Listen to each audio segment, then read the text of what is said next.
It is the most magical time of the year. Welcome inside our NFL Draft Show. That's right. This is the NFL Draft, 2021's NFL Draft. And honestly, guys, it feels like just yesterday we were doing our live draft show during the original quarantine in 2020. It's going to be a wild ride. We're going to give our reactions and analysis to every single pick, as well as major talking points around the National Football League and what's going on in the midst of this NFL draft. And if you've been paying attention all day, there's already some activity going on and some major activity that may be broken in the middle of this draft. I'm your host, Mike Asti, and I am joined by my Steelers Now crew here on our Steelers Now NFL Draft Show, our live draft show here during the first round on Pittsburgh Sports Live.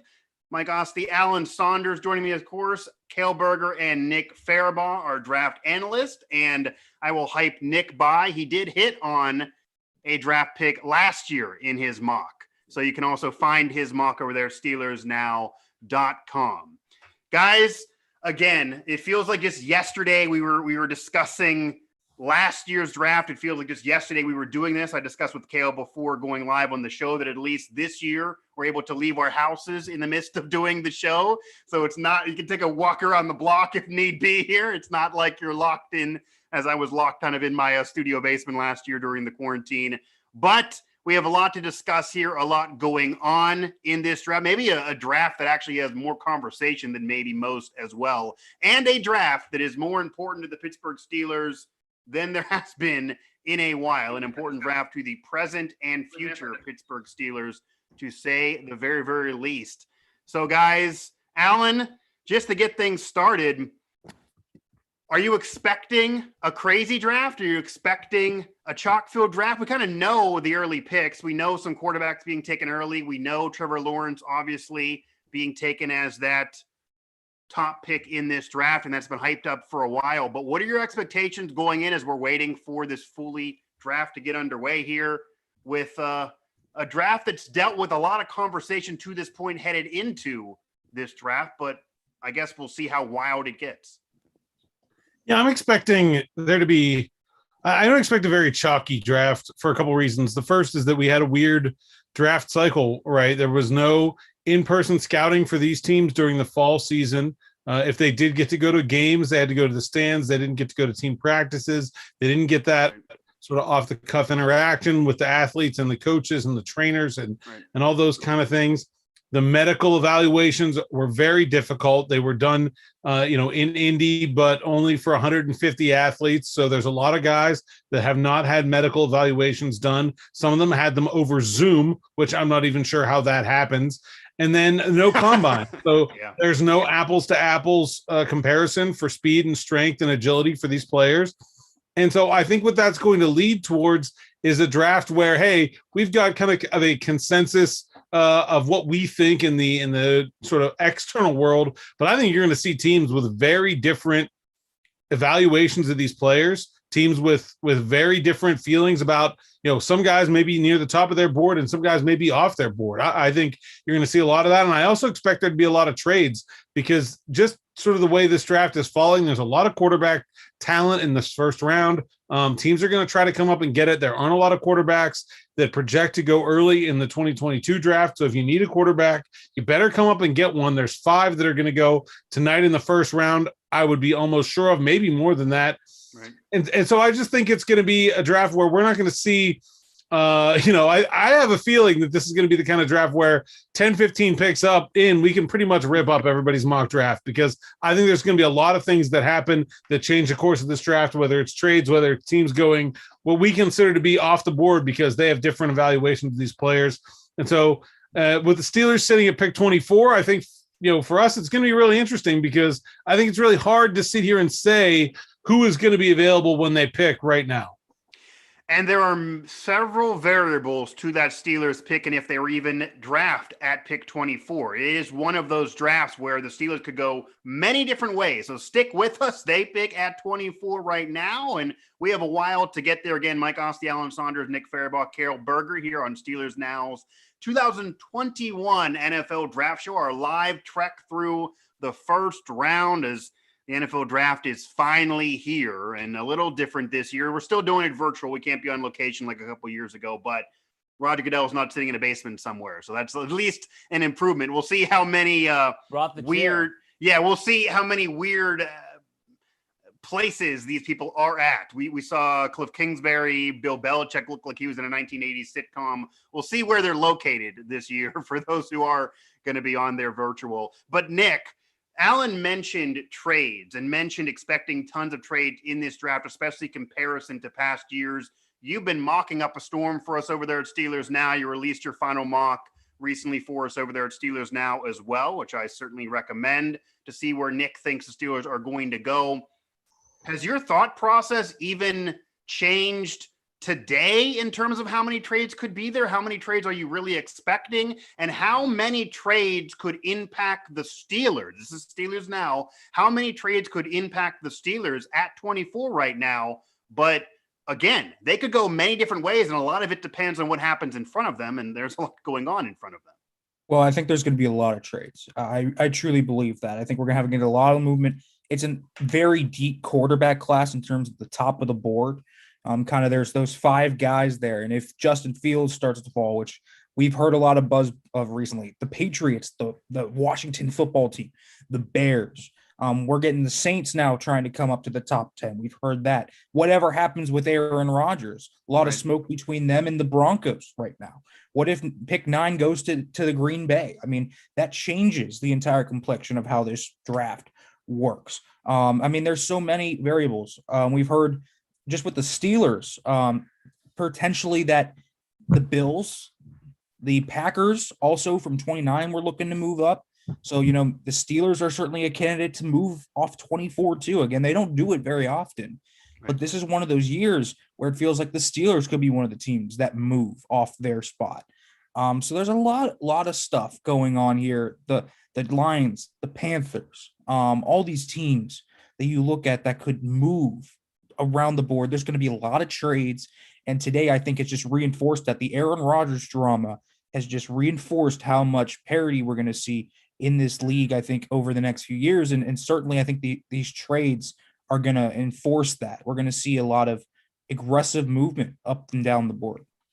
And what a day to have the Aaron Rodgers drama really reach its peak. Aaron Rodgers spending most of the offseason guest hosting on Jeopardy and then dropping the bomb, Adam Schefter dropping the bomb that Aaron Rodgers wants out of Green Bay. He's complained before, but it really feels like it is now at the cusp of actually happening. And I actually recall last year our reaction to the Packers drafting a quarterback in the first round and selecting Love and falling in love with Love, and that trickling down to Aaron Rodgers being unhappy despite winning an MVP and then second consecutive year losing in the NFC title game.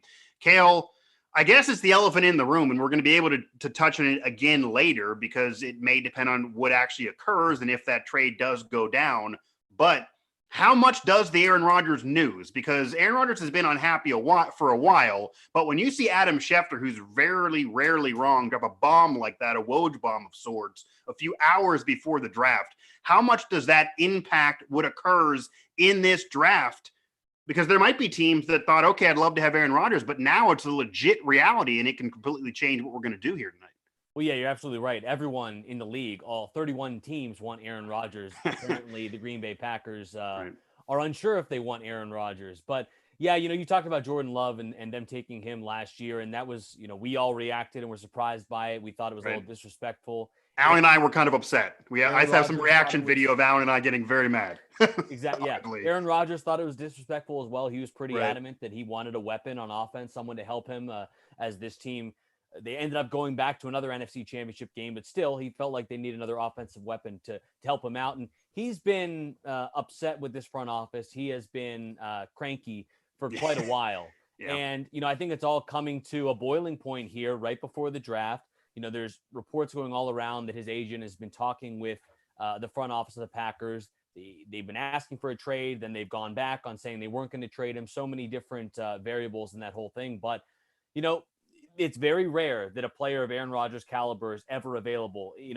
We see this happening in the NBA all the time, in other sports, baseball. Right. It never happens in the NFL. I mean, it does actually is starting to happen more recently with some of these star quarterbacks, but still, this is a very rare scenario So I think you're going to see teams that are going to throw everything possible, any kind of offer they can come up with at the Packers to try and get Aaron Rodgers, the reigning MVP. I think the one team that really stands out to me, and I believe there were reports earlier in the day that the 49ers were trying to make a deal for Aaron Rodgers. They sit there with the third pick, and we all kind of figured they're going for a quarterback. He's obviously from that area. He was very famously felt he was scorned by the 49ers when they passed on him back in his draft many years ago. So maybe the 49ers are in the process right now of trying to put a deal together where they send the third pick and others to the Packers in exchange for Aaron Rodgers if he's really that unhappy. But, I think it's going to have a potentially a very big impact on this draft, but I also wouldn't be totally surprised if, because it's so late in the game, that nothing happens with Aaron Rodgers and that we end up seeing maybe a deal getting made later down the line, but it's for picks in 2022 and beyond, just because of how late in the process this has all come about. That was my gut reaction initially, that we've known Aaron Rodgers has been unhappy a while. My gut reaction was he can complain all he wants. It's just not going to go down. They're not going to do it. It's much ado about nothing. But it does appear where there's smoke, there's a little bit of fire. And it does appear that the reports continue on, that keep raging. Adam Schefter usually does not drop bombs like that unless there's some truth there. And of course, we may actually be able to break news to you, as this is a live reaction show. So we'll get a reaction if that does go down, and that could impact so much. The 49ers would be so interested. Not only were they the team that spurned him in his original draft as he slid, but also the team he grew up rooting for, played college ball in Northern California. And also, oddly enough, despite the Niners passing on him, they've actually appeared in more Super Bowls than Aaron Rodgers himself, despite Aaron Rodgers having the one ring and the Niners losing both of theirs, as weird as that sounds. So we'll see if he can get the Niners back going and how that would affect Green Bay. Again, Alan Saunders, Nick Farabuagh, Cale Berger, Mike Asti. It is our live NFL draft show here on Pittsburgh Sports Live, and head over to SteelersNow.com as well for all of our news analysis. Alan double teaming it for us. They're tagging over at Steelers Now. We're going to be able to have some live reaction from Mike Tomlin and Kevin Colbert on the Zooms as well after the Steelers pick. Now, Alan, Nick, Cale, we'll be remiss if we don't also bring up the Steelers and a quarterback move for the Steelers. They re-signed Mason Rudolph to an extension, which will keep him in Pittsburgh another year. How does that impact the Steelers draft? What's the Steelers thought process in doing that? And that timing maybe was a bit weird because that happened today on draft day, that news going down on draft day, which certainly could affect things for the Steelers. Nick, how does that affect the Steelers draft? Does that change course for them in any way, or was that just kind of something they were always planning to do? I think that was something that they're planning to do. Continuity, especially at the quarterback position, at the very least, with Ben, Dobbs, Haskins, and Rudolph prior to today all being either free agents or restricted free agent. In Haskins' case, they needed someone there, I think, to at least know someone knows the system in 2022. I think Rudolph is a bridge, potentially a backup. I don't even know if he starts a game in 2022. If they get a quarterback, he might not even start. He might just be a backup. And I mean, the details were just revealed. Only $3 million a year, with incentives to go higher. I think that's a really good deal for the Pittsburgh Steelers. It's not in that 10+ mil range where people thought it might be. They got out of Mason Rudolph before he had any leverage to work against the Steelers, and they got a pretty affordable deal for, I think, a decent backup at the very least. So I don't think this changes much for the Steelers. If Fields is there, they can take him still. I think the only thing it changes, I don't think they need a mid-round quarterback as bad now. I think Rudolph at least gives them some continuity to where they can say, we don't need like a Kyle Trask or a Davis Mills or something like that. Does this basically mean that if Justin Fields does not fall, because I hear the reports, I hear the mocks, a lot of it's hot takes, but people trying to get engagement. I don't think it actually occurs, but obviously if he's there, you can't avoid him. You have to pull the trigger there. But aside from Justin Fields falling, does this mean the Steelers potentially may leave this entire draft without any quarterback at all? Yes, I think it's very possible they don't take a quarterback in this draft. Listen, this is the one last ride, or at least it has been summarized, the one last ride with Big Ben. And, either it's part of it, their strategy has to be part win now, but part build for the future. But what does a mid-round quarterback actually do for them? A mid-round quarterback that's probably not going to be any more than a backup. It doesn't do anything for them. They have Mason Rudolph now. We know this. They have a young upside option in Dwayne Haskins. They don't need a guy really in the mid rounds. So I think it's very possible they don't even leave this draft with a quarterback. Maybe they sign a UDFA to come in, compete, but I don't think they're gonna draft a quarterback. I really don't think so. Not after the Rudolph extension. Okay. Yeah. I mean, I would be absolutely shocked if this team drafts a quarterback. I mean, right.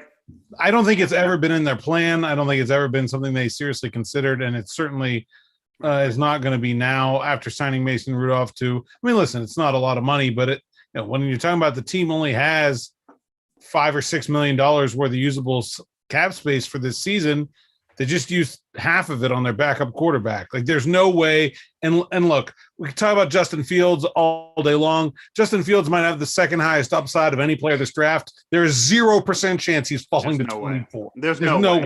Right. I'm with you there. And honestly, though, Alan, I know you know this too. Mike Tomlin and Kevin Colbert have been impressed with Mason Rudolph a little bit last year in terms of his progress. Not saying they're giving him the keys to the Cadillac, but I wouldn't be shocked if he starts a game in 2022, depending on how things go. No, and I mean, Ben Roethlisberger's 37, so let's acknowledge the very real plausibility that Mason Rudolph is going to play a good bit this year. Yeah. I mean, just because the Steelers are intending to go into the season with Ben Roethlisberger as their quarterback, guys that old don't make it through full seasons very often. Yeah. Most NFL players that old are long retired. So, I mean, Ben Roethlisberger hasn't made it through seasons in his prime. Right. Yeah. And so, Ben made it almost through the season last year. He would have played all 16 if it wasn't for, the week 17 game being pretty meaningless. But I would assume that the odds are more likely than not that we're going to see Mason Rudolph take some important snaps this year for the Steelers. Cale, on the Justin Fields note, and again, I do believe it to be a pipe dream that he'd be around for the Steelers, but what could trigger Justin Fields falling and sliding in general? Because that seemed to originally be a surprise conversation that started to erupt a couple weeks ago. It then led to the hot takes that he would even fall. There's a former NFL quarterback, now an NFL analyst, saying that he's going to be selected 32 to the Buccaneers and take over for Brady. I won't even drop the name because that's what he would want. But what has triggered this conversation of Justin Fields with his resume, with his pedigree, to be falling and to be sliding and to have that Aaron Rodgers experience to bring Aaron Rodgers up yet again? Well, I think it's just the draft process. And there's one guy every year that is going to get the mud slung at him throughout the process. And this year just happened that the wheel landed on Justin Fields. He happened to be the guy that everyone was going to decide to tarnish and drag his name through the mud throughout the last few months. I mean, it really makes no sense to me, honestly. You look at Justin Fields, his college tape, what he did, in his 2 seasons at Ohio State. In 2019, he was incredible. He was a Heisman Trophy finalist. I believe he only had 3 interceptions and like 55 touchdowns he accounted for. He was incredible for the Buckeyes. And then he comes back last year. There's been concerns about his leadership, which I don't understand. I mean, the guy was a captain and single-handedly brought the Big Ten back to play football when they were considering not playing at all. He had a desire to play. He wanted to play. He went out and got thousands of signatures to make sure the Big Ten played football last fall. Sounds like leadership. Exactly. So I don't want to hear about leadership or he doesn't want it or something like that, doesn't have the desire. So you can throw that one out there. There's this talk about he doesn't go past the second read. I mean, you go through his tape. Nick can attest to this. He watches more tape than anyone I know. Justin Fields is consistently going through his progressions, through his reads, maybe better than anyone else in this class. I mean, if you want to nitpick here, Trevor Lawrence was out of these top group of quarterbacks was probably the least going through his progressions and going to the fourth or third or fourth guy. So, it's just they're pulling they're pulling hairs. They're trying to find, little things to knock him down. And maybe some of this is manufactured by teams. Maybe it's a team that is a little farther back there in the top 10 or early in the teens that, maybe if we throw enough crazy rumors out there or tarnish Justin Fields enough, maybe he'll end up there for us to take.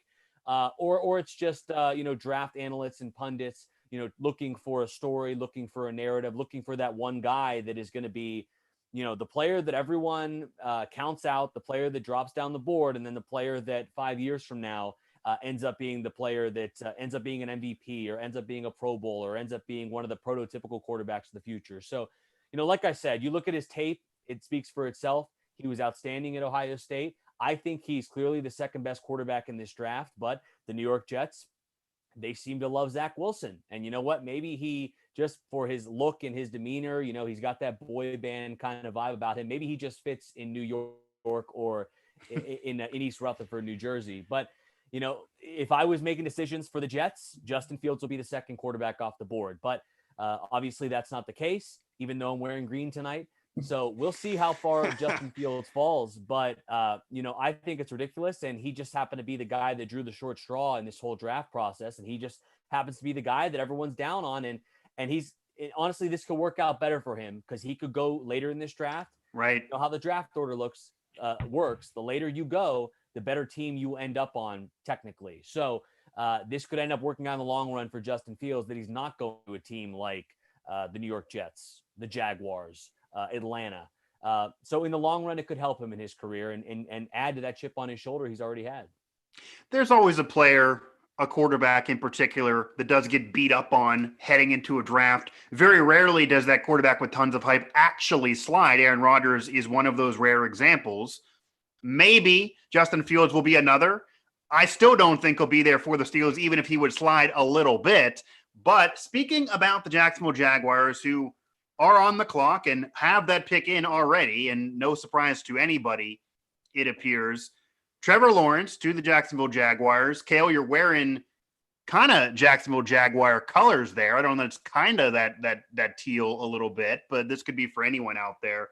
Thoughts on Trevor Lawrence in the NFL? I mean, you mentioned going to the second read. He doesn't have to do that often with that killer of a team that he had, a little bit more last year than years past, had to overcome some adversity last year. Tons of studs around him, tons of weapons around him. Of course, the national champion, Heisman, all the resume you'd want for a college quarterback. But still the question remains, you're going to potentially be on a bad team. You're going to be in a team that won't provide you weapons, that won't have an offensive line, that will get you banged up for a while. It'll be a whole different world now with the Jacksonville Jaguars than what you've experienced at Clemson. Some quarterbacks still take that team to the next level and show why they have hype. Some others totally collapse. And the NFL is a different animal. A great college career does not always translate to a great career in the National Football League. So how will that translate for Trevor Lawrence?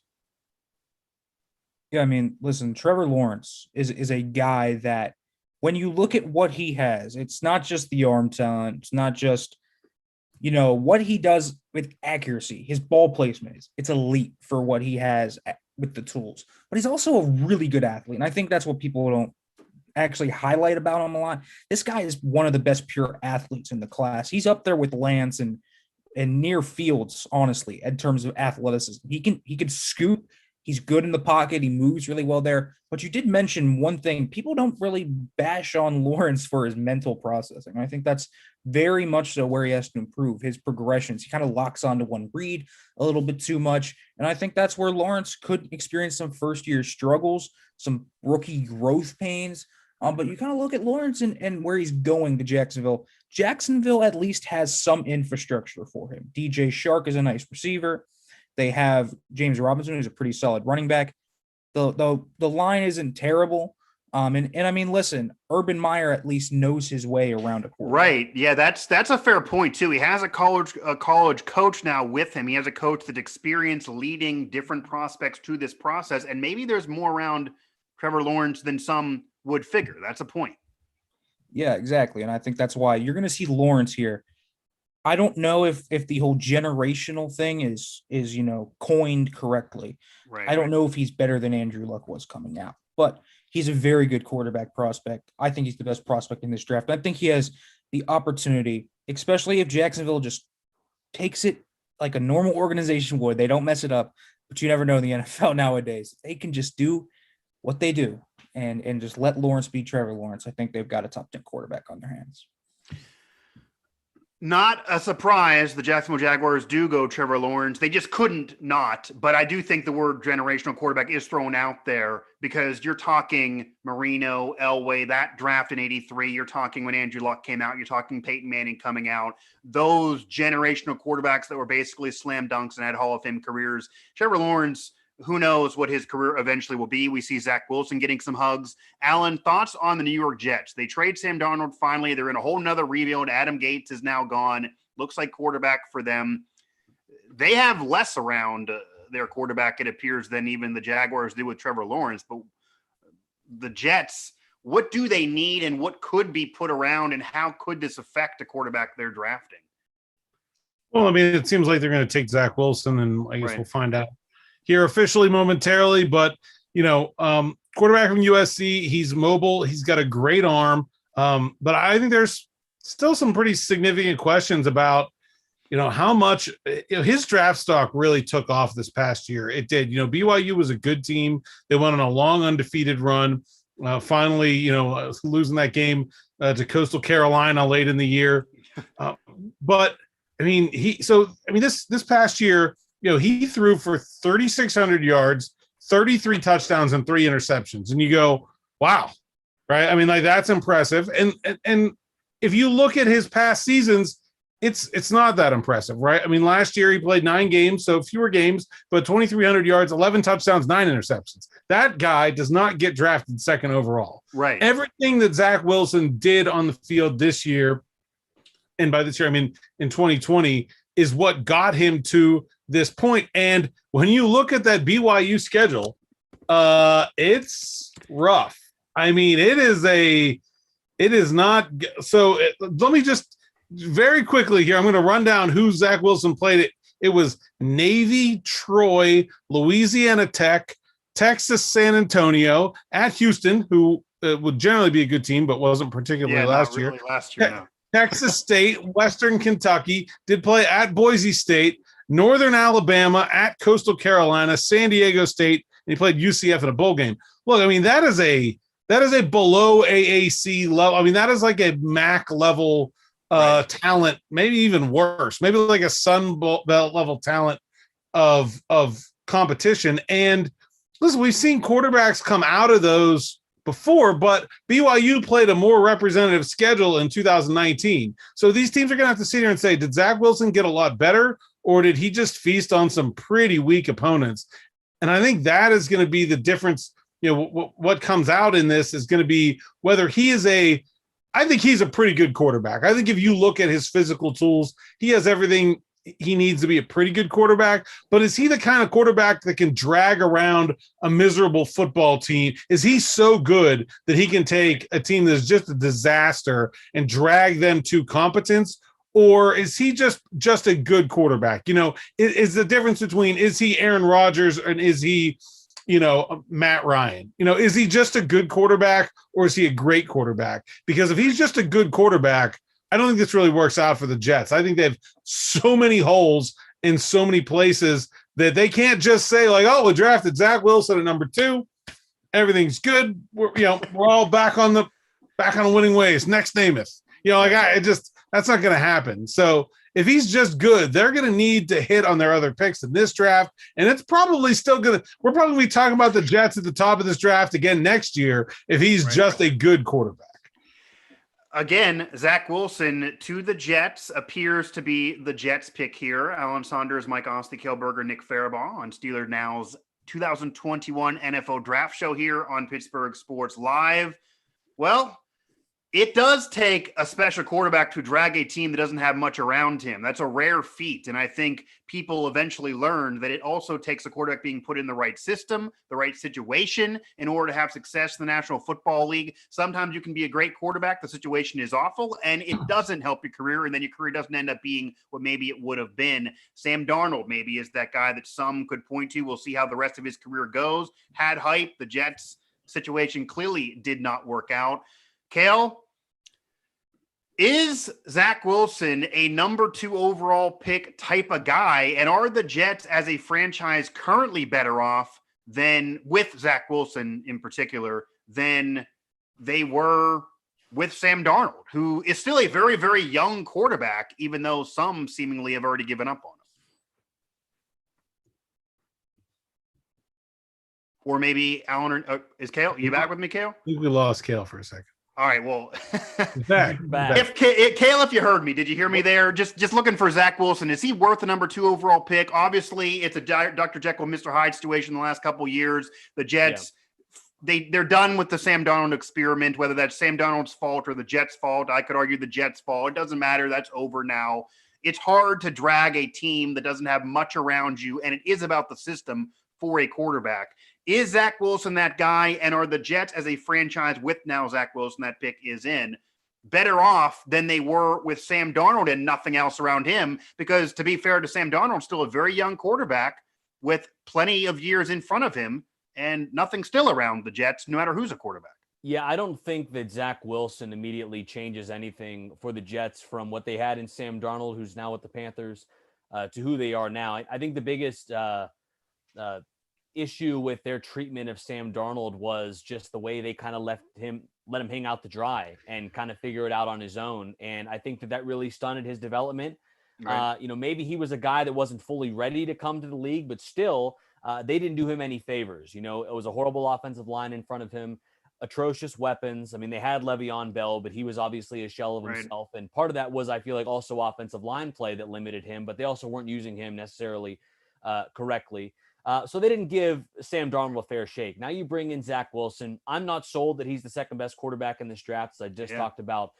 I clearly think that's Justin Fields, but I completely agree with what Alan said. He feasted on a very poor schedule last season. You look back at 2019, and the numbers probably are a little more telling of who he is. There's so much, and this is a tough comparison for anyone, but there's so much Johnny Manziel in his game, not necessarily. That is tough, but in his game, game, he's an improvisational guy. Alan's expressions are the best. He's an improvisational guy, more of a slighter build. He's not the tallest guy, but he's going to run around and make things happen. I think that's, when you look at the Jets, I think that's what they've kind of fallen in love with through this process, is his improvisation. They look at guys like Patrick Mahomes, like Deshaun Watson, like what you want in the modern NFL quarterback, and they think, okay, he can do those things, so we need to take him so he can do that for us. Those guys are very unique cases. And yes, Zach Wilson did some of that stuff at BYU, but like we said, it was against a weaker schedule. And I think that he also, especially over last season, he really he had some of those hero ball traits where he was just running around, chucking the ball up. His receivers made a play because they were playing North Alabama, like Alan said. Won't work in the NFL, right? Yeah, it won't work in the NFL. And the other thing, too, is, like I said, he's a slighter build guy. He's got an injury history. I believe it was shoulder injuries that he suffered at BYU. Now you're going to put him behind this terrible, porous offensive line of the New York Jets. As of right now, the weapons aren't great that he's going to throw to. And I feel like it's going to be a similar situation to what they had with Sam Darnold. So I hope the best for him. I don't think he's the second best quarterback in this draft, but clearly they fell in love with him. I think he has that, the smile and a wink, like I said, the boy band kind of look. He fits with the New York Jets, but I don't necessarily think that he is the right quarterback for them. They had to take a quarterback, obviously.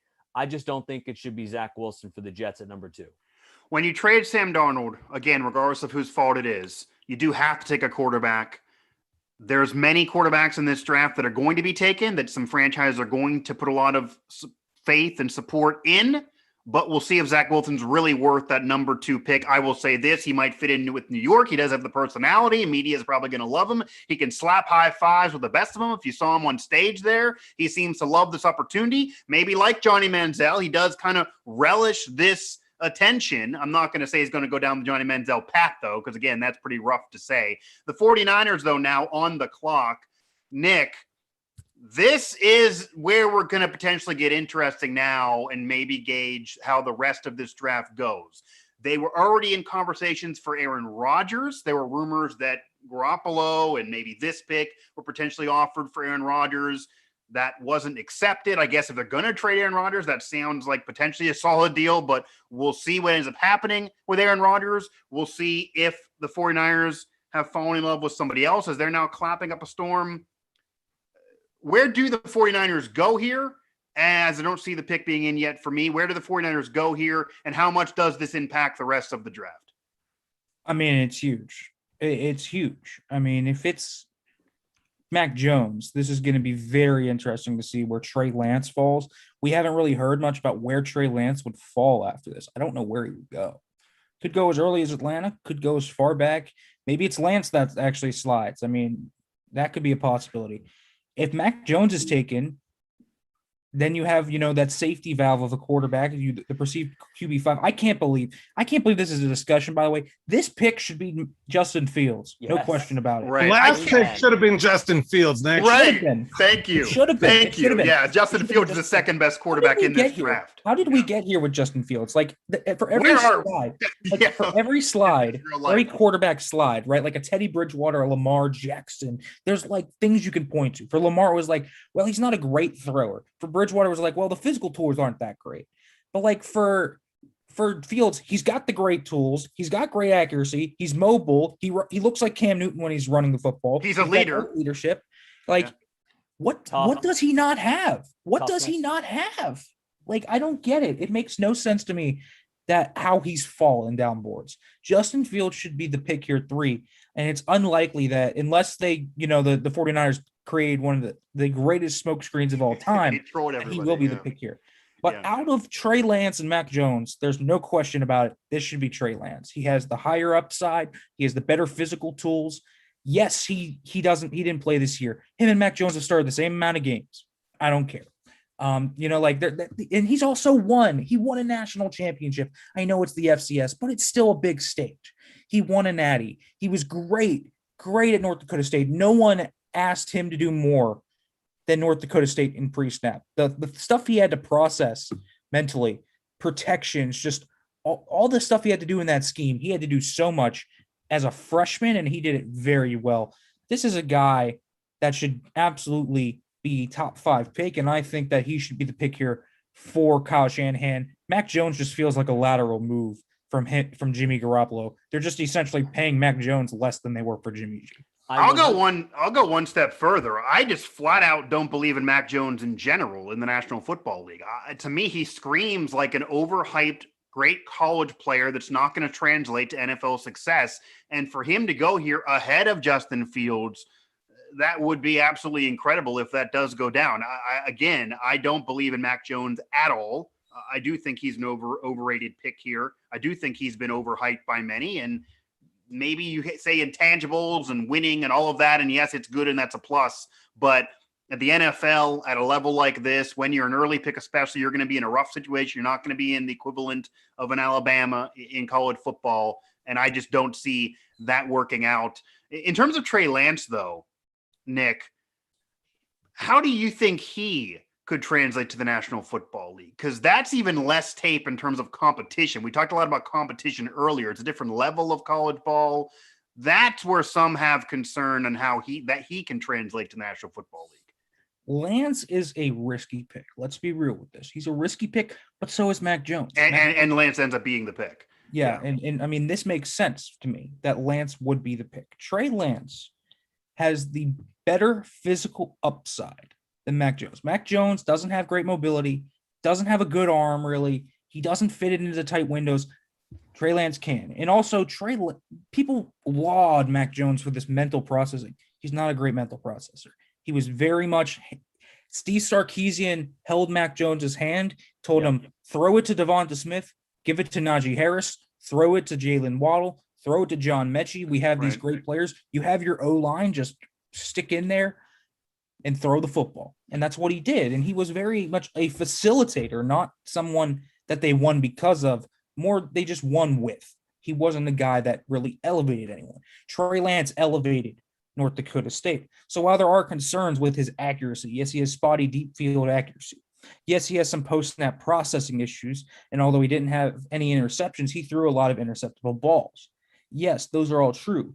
But Trey Lance has these tools where if he hits, especially in a Shanahan scheme, he could not be going to a better situation with a quarterback guru like Kyle Shanahan that fits his skill set so beautifully. I think Trey Lance has an opportunity here to become a star. And while there are question marks, I think this is a good pick.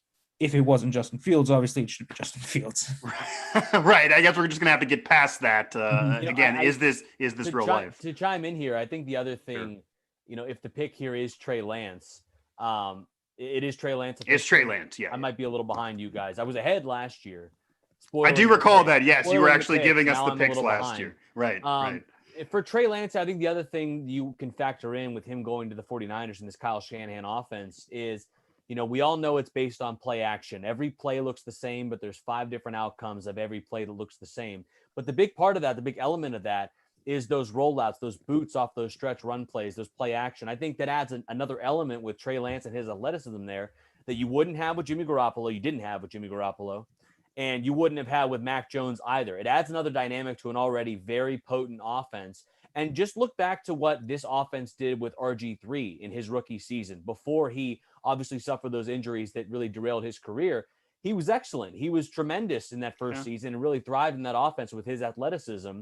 And I think that it's a perfect situation for Trey Lance because he's able to do some of those things that RG3 did. Now they just need to do a better job of making sure they protect him and he protects himself than RG3 did. But I think that's another element to throw in there, fitting him into this Kyle Shanahan offense, that, he adds a new element with his legs that they haven't had in the past or for quite some time that's going to make them even better.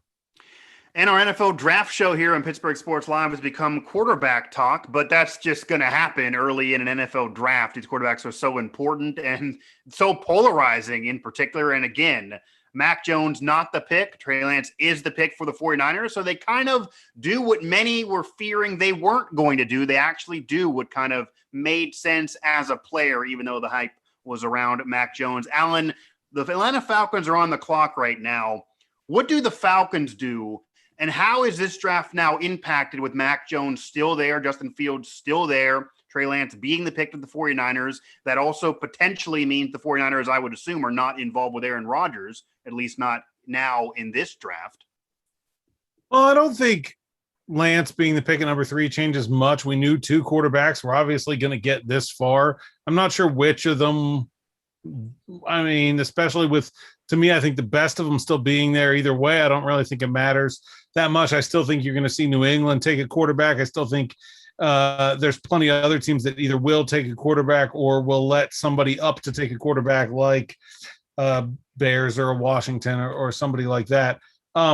This pick is very interesting in Atlanta because I think this is one of the few teams that can really go truly best player available here. And I do think they have an opportunity to impact the way the draft goes down. I mean, they've been mocked to a bunch of different position players here. They could go tight end with Kyle Pitts. I think he's a really, this is a franchise that saw what the benefit of having a Tony Gonzalez was and certainly would appreciate to have a similar type of player. They can go offensive line. They can take a quarterback and do what we sort of lambasted the Packers for doing last year and taking a first-round quarterback when you've already got one. But right. Matt Ryan clearly on the second 9 there of his career. And so I really do think they can go any of a number of different directions. Obviously, wide receiver is loaded. We haven't really talked about that. There are 2 or 3 guys that could go here at the wide receiver position. So I really think this is a position where the Falcons can go a lot of different ways. They're also clearly a team that could be trading down and looking at one of these teams that might be eyeing Justin Fields, or I don't think somebody would be trading up for Mac Jones just yet, but somebody that's eyeing Justin Fields could certainly pry this number 4 pick from Atlanta, I would think. And there were even rumors of Julio Jones being on the market. Go ahead. Yeah, there were rumors of Julio Jones potentially being, and that's part of this wide receiver discussion is, Kyle Pitts is obviously the unicorn, as everyone keeps calling him. He's the hybrid, right. And you could fit him in plug and play and have just another weapon in this already pretty talented Atlanta offense. But, you talked about Matt Ryan being on the back 9 of his career. And, we saw last year the Green Bay Packers made a splash, took Jordan Love. The Falcons are actually in a much better situation. Maybe they are deciding that Matt Ryan, his career is coming to an end. It could be over in a few years. What if they Justin Fields here? Justin Fields is from Kennesaw, Georgia. He's a hometown guy. They could just decide, hey, we got a young receiver in Calvin Ridley. We got other picks in this draft that we can address, but we still have a fairly talented roster there. I think everyone can agree that Atlanta's better than their record indicated last year, at least in some aspects. Deal of Ryan. Maybe you have Matt Ryan. Obviously, a lot of veteran quarterbacks don't like to do this and are very against this, but maybe you have him tutor Justin Fields for a year. So I wouldn't count out the idea of Atlanta taking Justin Fields 4 quarterbacks in a row. Like I said, a hometown kid, and they make him their quarterback of the future with Matt Ryan's career coming to a close here pretty soon. Nick, is there a chance for Fields here? That's not been talked about too much, but I guess it makes sense with Matt Ryan kind of winding down. And obviously, we feel he's the second best overall quarterback in terms of a prospect in this draft. He's still there. Is there a chance for Fields to Atlanta? Their pick is in. I don't see it yet. But if it's not Fields here, then where do you see Fields going? Well, I think Fields is definitely going to go in the latter portion of the top 10. I still don't believe he gets out of the top 10. I think he's too talented for all the reasons we've already talked about. We've kind of killed the stone on everything Fields does, but New England's there, Washington, Chicago, New Orleans. Like there's a lot of very quarterback needy teams. And Fields still there too. It looks like Pitts is the pick. Pitts is the pick. Yeah. I love Kyle Pitts, and he's a phenomenal football player. Going to be elite tight end, top 3 tight end probably in this league. He's a sideboard. He's going to be everybody's favorite fantasy football player. Yeah, I just don't get the pick. What does it do? I think passing on a quarterback like Justin Fields here, with where Matt Ryan is in his career, I feel it's organizational malpractice. I think you could preserve a winning culture for a decade plus with Fields. I think that should have been the pick. You have an out, I believe, after 2022 on Matt Ryan's contract. So it's not like you're stuck there forever with Matt Ryan. I think Fields should have been the pick here, but they get an elite talent in Kyle Pitts. There's no question about it. I'm just not sure if the value is quite there when there's a quarterback like Fields on the board. What makes Pitts head and shoulders above the other receivers? Pitts, for his size, just moves so well. You don't see 6'6" guys that move like this. He looks like a receiver. His separation skills are phenomenal. He plays like an X receiver at times, and that's the thing. He's a guy that is huge. You've seen Darren Waller play for the Raiders and how he plays and how he's this guy that is just an elite mover for his size and can go up and win in contested catch situations. He can separate from any alignment. He can still block. Pitts is a good blocker. People don't talk about that aspect of his game a lot. Pitts competes and is a strong blocker as well.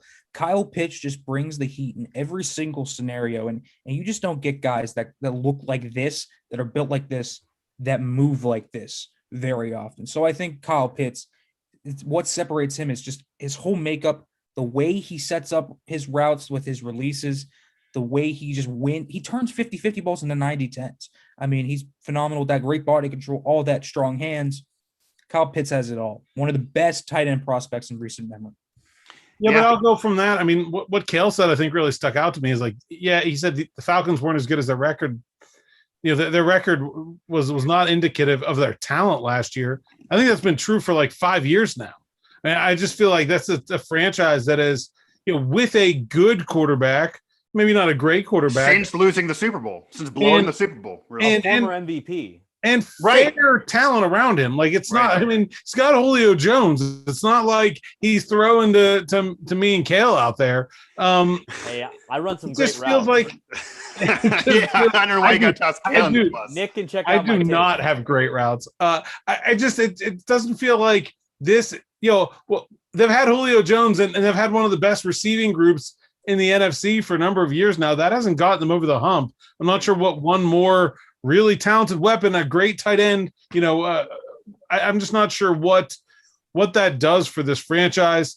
And I think they should have traded down here. I think somebody would have given them enough to come up to get Fields, or maybe not. Maybe we're all crazy and Justin Fields is an alien. I don't know, but it certainly seems like if they didn't want to go down, and I understand. Look, we all said the Packers were stupid for doing what they did last year. Taking a quarterback when you've already got one, especially this high, is a really delicate balancing act. You're going to make the guy you already have angry. He's probably going to want out. You're going to put yourself in one of these weird situations that we find the Packers in right now. Yeah, Packers are where they are today because they drafted Jordan Love in the first round last year. There's a direct connection there. And so I have a hard time not criticizing the Falcons for not wanting to go down that road. But if you're not going to take that player that's there, trade out of the pick. I mean, I love Pitts. I think he's a really special player, but I just don't think he moves the needle in a positive way for the Falcons. And when you're picking 4, you should be getting that. You should be getting a kind of player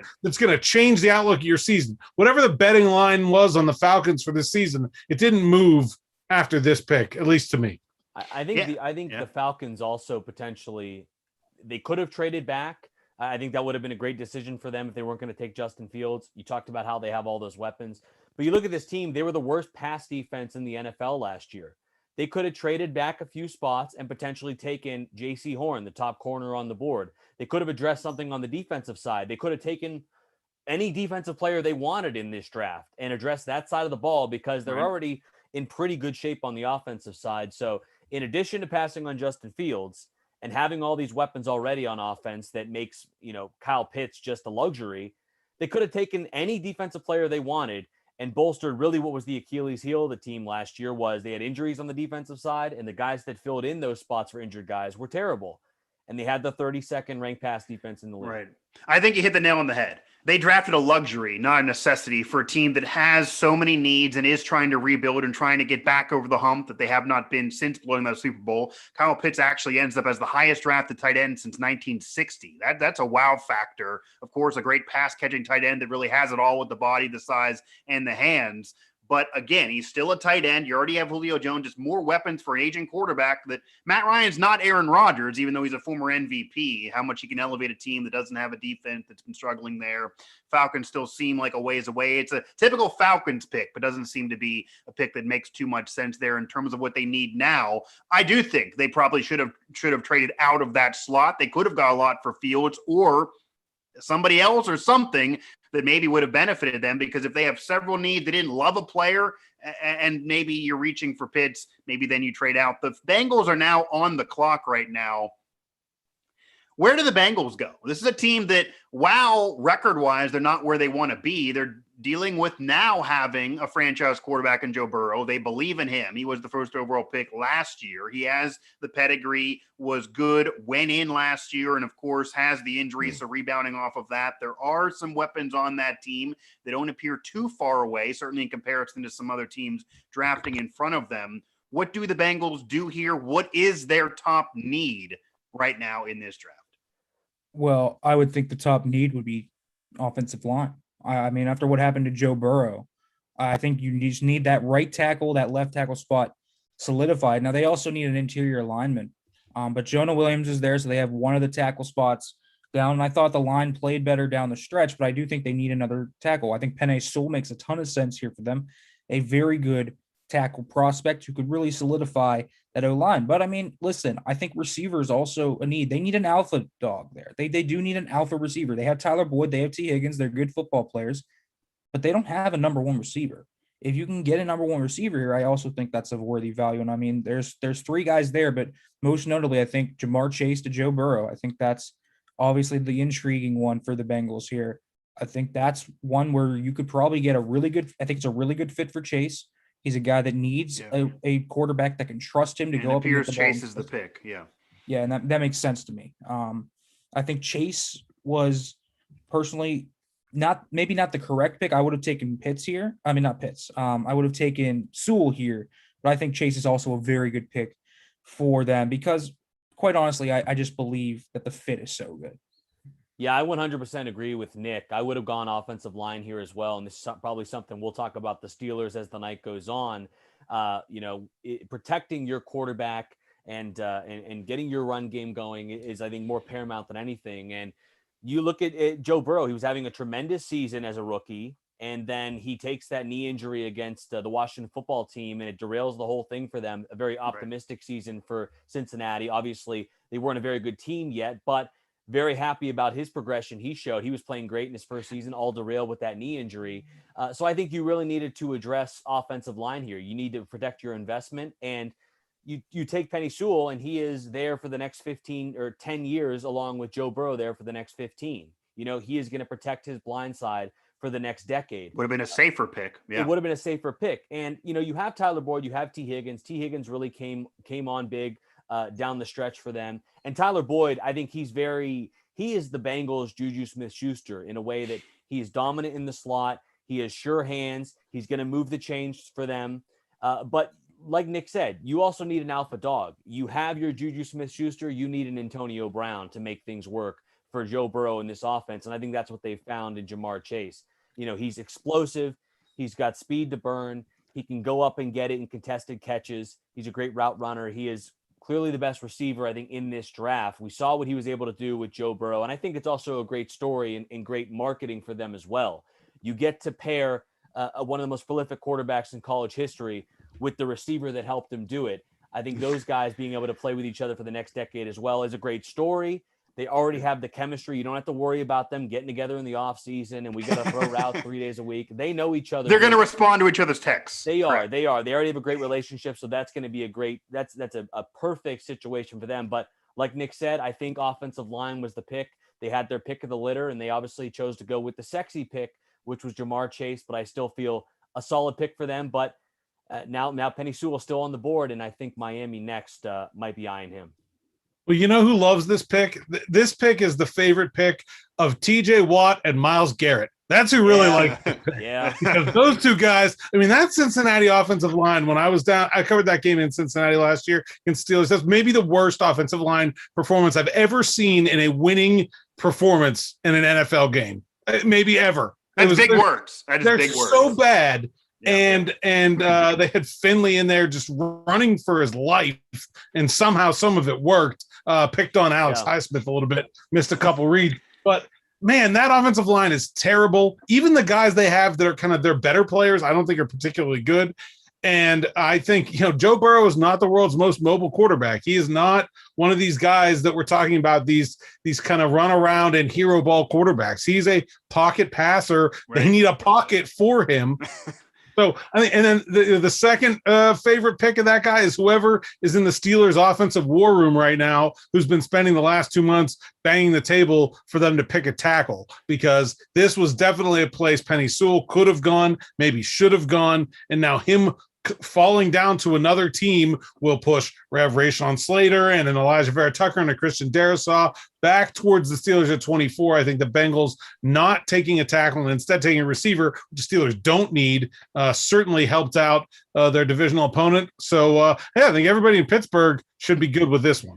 I'm liking this now. We're getting into some criticizing some of these draft picks here. It took us a few picks to get in there, but now we're getting back into our criticizing mode here. Yeah, maybe the Falcons should have traded out. They maybe reached, and the Bengals doing the same thing. Maybe weapon wasn't really the issue, and weapons don't matter if you don't protect as well. Wonder how much influence Joe Burrow already has for that franchise by drafting his friend and former college teammate there. The Dolphins now on the clock here, of course, our 2021 NFL Draft Show on Pittsburgh Sports Live. It's the Steelers Now crew, Mike Asti, Alan Saunders, Cale Berger, and Nick Farabuagh. The Dolphins pick appears to be in.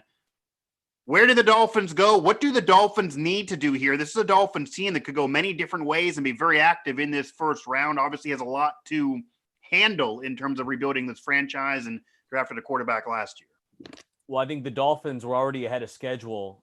They were on the cusp of making the playoffs last season. They had all of these first-round picks. They had first-round picks last year. They have first-round picks. Yeah, they seemingly always have a bunch of picks every year. Well, at least they have, thanks to the Bill O'Briens of the world. He is, right. Was part of the factor in giving them a ton of picks here. But, I think for Miami here, I think this was this pick is entirely dependent on what the Bengals did. If the Bengals took Sewell, the Miami Dolphins were taking Jamar Chase. Now that Jamar Chase is off the board, the Dolphins are going to take Sewell. They needed, just like the Bengals, they needed weapons on offense for Tua Tagovailoa, and they needed people to protect him. They have a ton of picks in the top 75. There's going to be wide receivers galore for them to take. They're probably going to be looking for a running back, and it looks like they're taking Jalen Waddle from Alabama. So we have the second wide receiver already off the board. Yeah. A former teammate of Tua Tagovailoa, so back-to-back picks of college. You are a beast with pronunciation, by the way. Hey, best in Pittsburgh radio. It's the details. I gotta tell you, it's the details. I will strive to be at that level in terms of. But like Alan said, this is beneficial to the Steelers because this pushes tackle back another selection, and someone else, Detroit here, could take Penny Sewell. And that pushes back Slater. That pushes back maybe a Christian Darrisaw, who I know Nick absolutely loves. If you turn around the camera, Nick's got a Christian Darrisaw shrine right in the other corner of his room. I'm putting us on gallery. Nick, can you show that? This pushes him down the board there in that first round, and that's beneficial to the Steelers. So like Alan just said, with the Bengals helping the Steelers out, Miami pulling them a favor as well here. But like I said, they needed a weapon for Tua. You couldn't be throwing to Devontae Parker anymore or just Mike Gesicki being your only weapon on offense. You needed some sizzle. You needed some pop, some thunder and lightning. And I think they get that with Jalen Waddle, maybe the most explosive receiver in this draft. And who's going to throw him the ball? What's his last name? Tua Tagovailoa. Thank you. Fins up. Fins up.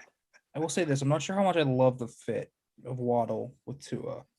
Tua's never had the best arm, and he didn't really have – and, I mean, they just signed Will Fuller. Kind of gives them what he did. Now, Fuller obviously is hurt every other game, but, or like – suspended.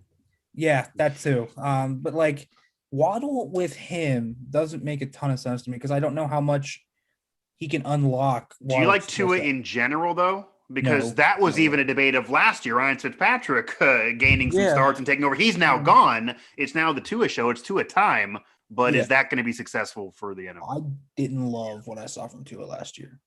He looked like a statue. It looked like the hip still wasn't fully there. He kind of lost mobility. That was a big thing. And, I mean, I love Waddle. He's my wide receiver one. I love what he does. He has the ability to change how defenses prepare for the Miami offense. But it only changes that if you have a quarterback that can unlock what Jalen Waddle does. And that's what makes Patrick Mahomes and Tyreek Hill so good. Mahomes helps unlock what Hill does best. I just don't know if Tua and Waddle is going to be the same symbiotic relationship. If they wanted to go receiver, I think Devontae Smith would have been the better pick. That's just me personally. I like the fit better. How does this impact the rest of the draft, Alan? How ridiculous is it that the second and third receivers off the board are both former teammates of Tua? I love it. Do you want this former Alabama receiver or this former Alabama receiver? It shows you the difference of what you're dealing with in college versus the pros. Yes. And by the way, that's the first of probably at least 4, maybe 6 or 7 Alabama players we're going to hear from tonight. Right. What was the question, Mike? Sorry. Just how does this impact the rest of the draft now? Because the last few picks have gone a little bit funky. We've already talked about how maybe some teams should have went line. They went weapon. Maybe they reached a little bit. We're now getting into that top 10 situation now. And there have been some surprises for some to this point. Yeah, I think it'll be interesting. I mean, I don't know what Detroit is going to do here. They're a team that I think, do they want a quarterback? They obviously just traded for one. I'm not sure the one they got is any kind of a sure thing. They traded for a contract. Yeah, and so, they could certainly be interested in a player like Fields here. They're also Detroit, and so who knows? But I just think that, the thing I'm really interested in is if Fields continues to fall, where does a team want to move up to go get him? Is it here? Is it Denver at 9? Although if Sewell's still on the board at 9, I think maybe Denver would go that way. I don't know.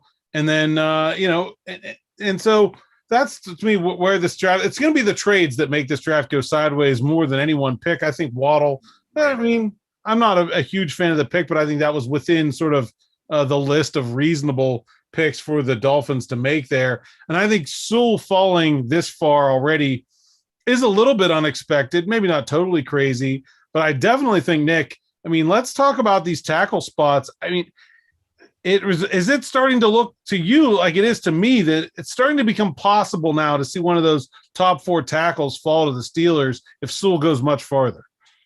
I mean, yeah. I mean, it depends where Penei Sewell lands. And we have a bevy of tackle need teams coming up here pretty soon, starting with probably the Giants, who need an O lineman, but also Broncos could use one. So, we'll see how it works out. But I think that we could see that happen. We could see maybe a Darisaw fall, a Tevin Jenkins fall to the Steelers. I don't think it's crazy. And again, also good to note, and we'll start getting into this a little bit more, because this is, I think, the first spot where Micah Parsons could come off the board. We'll kind of be monitoring his fall because it could also dictate if Jeremiah Owusu-Koramoah is at 24. Right. So, I think the Steelers right now, I'm the Steelers, I'm liking how the board's falling. Nick, you had Sewell as the number 2 player on your overall board. You gave no red flags. You said his worst trait is his body ankles. Is there a reason for him to be falling here? I mean, I don't see one. I don't either. I mean, Penei Sewell, I don't even know if it's because of Penei Sewell. Is it because it's just because these teams are also all picking at the top of the second round? This is a deep tackle class, deeper than it is at wide receiver. That's probably. what I think it is. And so they're saying, look, we don't need to take Sewell right now. Let's take this really good receiver. We'll still get Liam Eichenberg or Jalen Mayfield or Samuel Cosme at the start of the second round. I think that's exactly what it is. I think it's the deep tackle class that you're seeing. There are so many tackles on the board. And listen, even though Sewell is phenomenal, and I think he's a level above everyone else in terms of the tackle class, you could still get a starting tackle in that top second round. You can get a Alex Leatherwood, a Sam Cosme, a Liam Eichenberg, Spencer Brown, Dylan Radunz, like all these guys, right? Like you can get one of those players.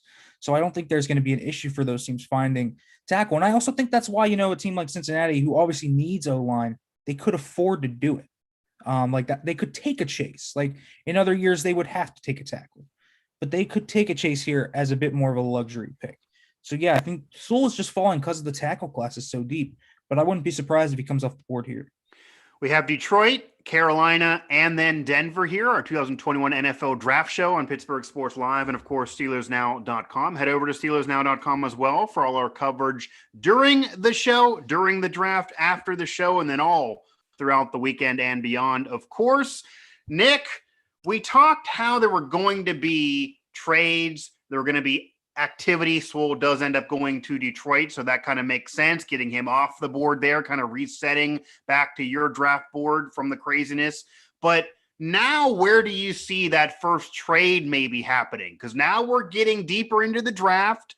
Some team needs are very evident. The Steelers could still go several different ways. But if you're saying there's going to be several trades in this first round, I'd imagine one has to happen relatively soon. Yeah, I think Carolina here is very possible. Now, they could take one of the two corners, I think, here. But we can also see them trade back because we saw them get Darnold. We saw them. They probably would have taken Sewell. I think they would have taken Penei Sewell. They need a tackle. They could take Rashawn Slater here, but they could also trade back, to 15 and get a Darisaw. They could get a Tevin Jenkins. They could get Greg Newsome, whatever, someone like that. And they have enough needs to where I think they could trade back here. And I think it's coming up in the next, few picks. I wouldn't be surprised if we see it either pick 8, pick 9, 10, depending on the cornerback situation. The Giants may be trading back as well. They're in kind of a BPA mode. They get some draft capital. I think it's coming relatively soon, then probably the next 5 picks. Yeah, Cale, you said you have something else on Chase? Yeah, we talked about how they could have gone offensive line, they could have gone wide receiver, they could have gone with Penei Sewell. I think the other thing to add, Nick mentioned they have Jonah Williams there on the one side. They also signed Riley Reif this free agency cycle. So they seem to be at least this early in the first round content with what they have at the tackle spots right now. So maybe they're okay with having the veterans and they'll say either if we want to take one, we'll take one later. Or they're saying, we totally want to go full in on taking Joe Burrow's high school or college teammate, giving him another weapon. But right. I think that's another wrinkle I wanted to throw in there, that they did sign an offensive tackle. They already have Jonah Williams. So maybe they're content with what they have, going forward, at least for now. Maybe that's a reason why they went with Chase. What a weird life Roger Goodell lives. I just saw a clip of him shaking hands and slapping high fives with a football fan and sitting in a lazy boy in the middle of a stage during a national NFL draft. And again, what a life Roger Goodell is living, but at least he's out of his basement this year. Again, it's our 2021 NFL Draft Show, our live first-round edition of this draft show. Going to Carolina, guys, what do the Carolina Panthers do? Because we talk about them being a team that maybe secondary, maybe defense, maybe they trade out of this pick altogether. They bring in Sam Darnold. They seem to now have the quarterback they're going to look to build around for the future after Cam Newton now gone after a couple years. What do the Panthers do? What should the Panthers do? And how does this impact the draft? They should get out of here. I think they should trade. Sewell gone, I would have stayed. They need a corner. They need a tackle. They need a few things. But I think what they need most is they need draft capital. This is a team that has a lot of holes across the roster. You just look at, they need an edge rusher probably. They could use a linebacker. They could use a safety. They have a lot of needs on this team. They're one of those teams that's in the middle of that retooling process with the new head coach and Matt Rule. They just got a young quarterback. Try to get some draft capital, surround Sam Darnold with more talent, and really try to get this thing humming maybe by the time 2022 rolls around. You guys still believe in Sam Darnold? I mean, I don't. But I do think he was the best young quarterback option on the market outside of, the elite ones, obviously, like a Stafford or a Right. Watson before. Well, there was the whole debate on whether or not the Steelers should pull the trigger on that trade too. Yeah, I don't think they should have. I think they pulled the right move. I don't think Right. they should have traded their second round pick for him. I think that was an overpay, but if you want him to succeed, you got I think I'd rather have Teddy Bridgewater, personally. Okay. Wow. I think I might That's a disagree hot with take. that one. I mean, that's a hot take. Yeah. Obviously, Teddy Bridgewater maybe has more experience of success, but Sam Darnold, I go back to, I really don't feel like he's got a fair shake. He had his head coach talking smack to him in public press conferences. What can you do? He's still a very young quarterback. I mean, listen, the Jets are a black hole, and everyone that goes there is probably going to fail. But I just didn't see. Well, same thing I was talking about when I talked about Zach Wilson. I didn't see great traits. I just saw good traits. I mean, you ask about what Carolina should do. The answer to what every team should do is either draft Justin Fields or trade out to someone to get Justin Fields until Fields get off the board. But I'd rather have Fields than Sam Darnold in a heartbeat. Sure. I mean, I think I agree with you there. But Teddy Bridgewater, do you see great traits with Teddy Bridgewater? No, but I see better than what I saw from Sam Darnold. Okay. I mean, I don't know. I didn't think he was awful last year. I just think they're a team that's stuck in the middle of this weird rebuild where I'm not sure they really know which direction they're going right now. And I think that's what makes projecting that's why what Nick said is right, is they need draft capital, right? They just need more talented players all over the place. This is a place Micah Parsons could go. We've been talking about inside linebacker as a potential, fall down thing that we're looking for the Steelers. I could certainly see him going here, but I mean, in general, I mean, why isn't New England trading up to take this pick? I was going to ask, who's the team then that would be the trade partner? I mean, I know they won't do it, but if I were the Steelers, I'd be on the phones right now. That would be a big jump. I don't think I'm doing that either. The Steelers can't do that. They need the draft capital. I mean, I would trade away 3 first-round picks to get Justin Fields right now. Wow. No that's a lot. About it. I believe in him too, but that's a lot. That's a lot. I don't care. Franchise quarterbacks are rare. If I can get one, I get one. So you're that confident in guaranteed success, basically. I'm very confident that Justin Fields is going to be a franchise quarterback, especially with the Steelers. This organization is one of the best out there. And trust me, the Steelers are one of the best evaluators of talent. There are receiver weapons, to say the least. There's receiver weapons, and I know they need O-line. Yes, they need a corner. They need all this. The Steelers are great. You sound so excited. Justin Fields will be Joe Burrow if they put him behind this offensive line. Yeah, I don't know why, Nick, but I maybe pegged you as somebody that maybe could appreciate the offensive line a little bit. I peg you as maybe that hardcore football guy that can appreciate the trenches. I love offensive line, but this O-line. Okay. This O-line isn't good, but I also have to face the reality of the NFL. An elite quarterback allows you to compete year in and year out. And I think if you think a guy can be that guy, you do it. I think I would do it for Fields. Now, listen, if you don't think Fields is the guy, don't do it, obviously. But I think Fields could be the guy. I think he's the quarterback too at 8. And you might not – I don't even think you would have to give up 3 first-round picks. So I'm overpaying. So ESPN Next Gen Stats, by the way, since we're talking about this, Seth Walter from ESPN just tweeted this. ESPN does a chance to be better than Sam Darnold this year, says that Justin Fields has a 65% chance to be better than Sam Darnold this year. Teddy Bridgewater, a 72% chance to be better than Sam Darnold this year. So I think we're both right, Nick, but I feel validated for my Teddy Bridgewater hot take there. I think that's a hot take. You got to throw that on Twitter so everyone else can experience. In response to Nick, I have to agree.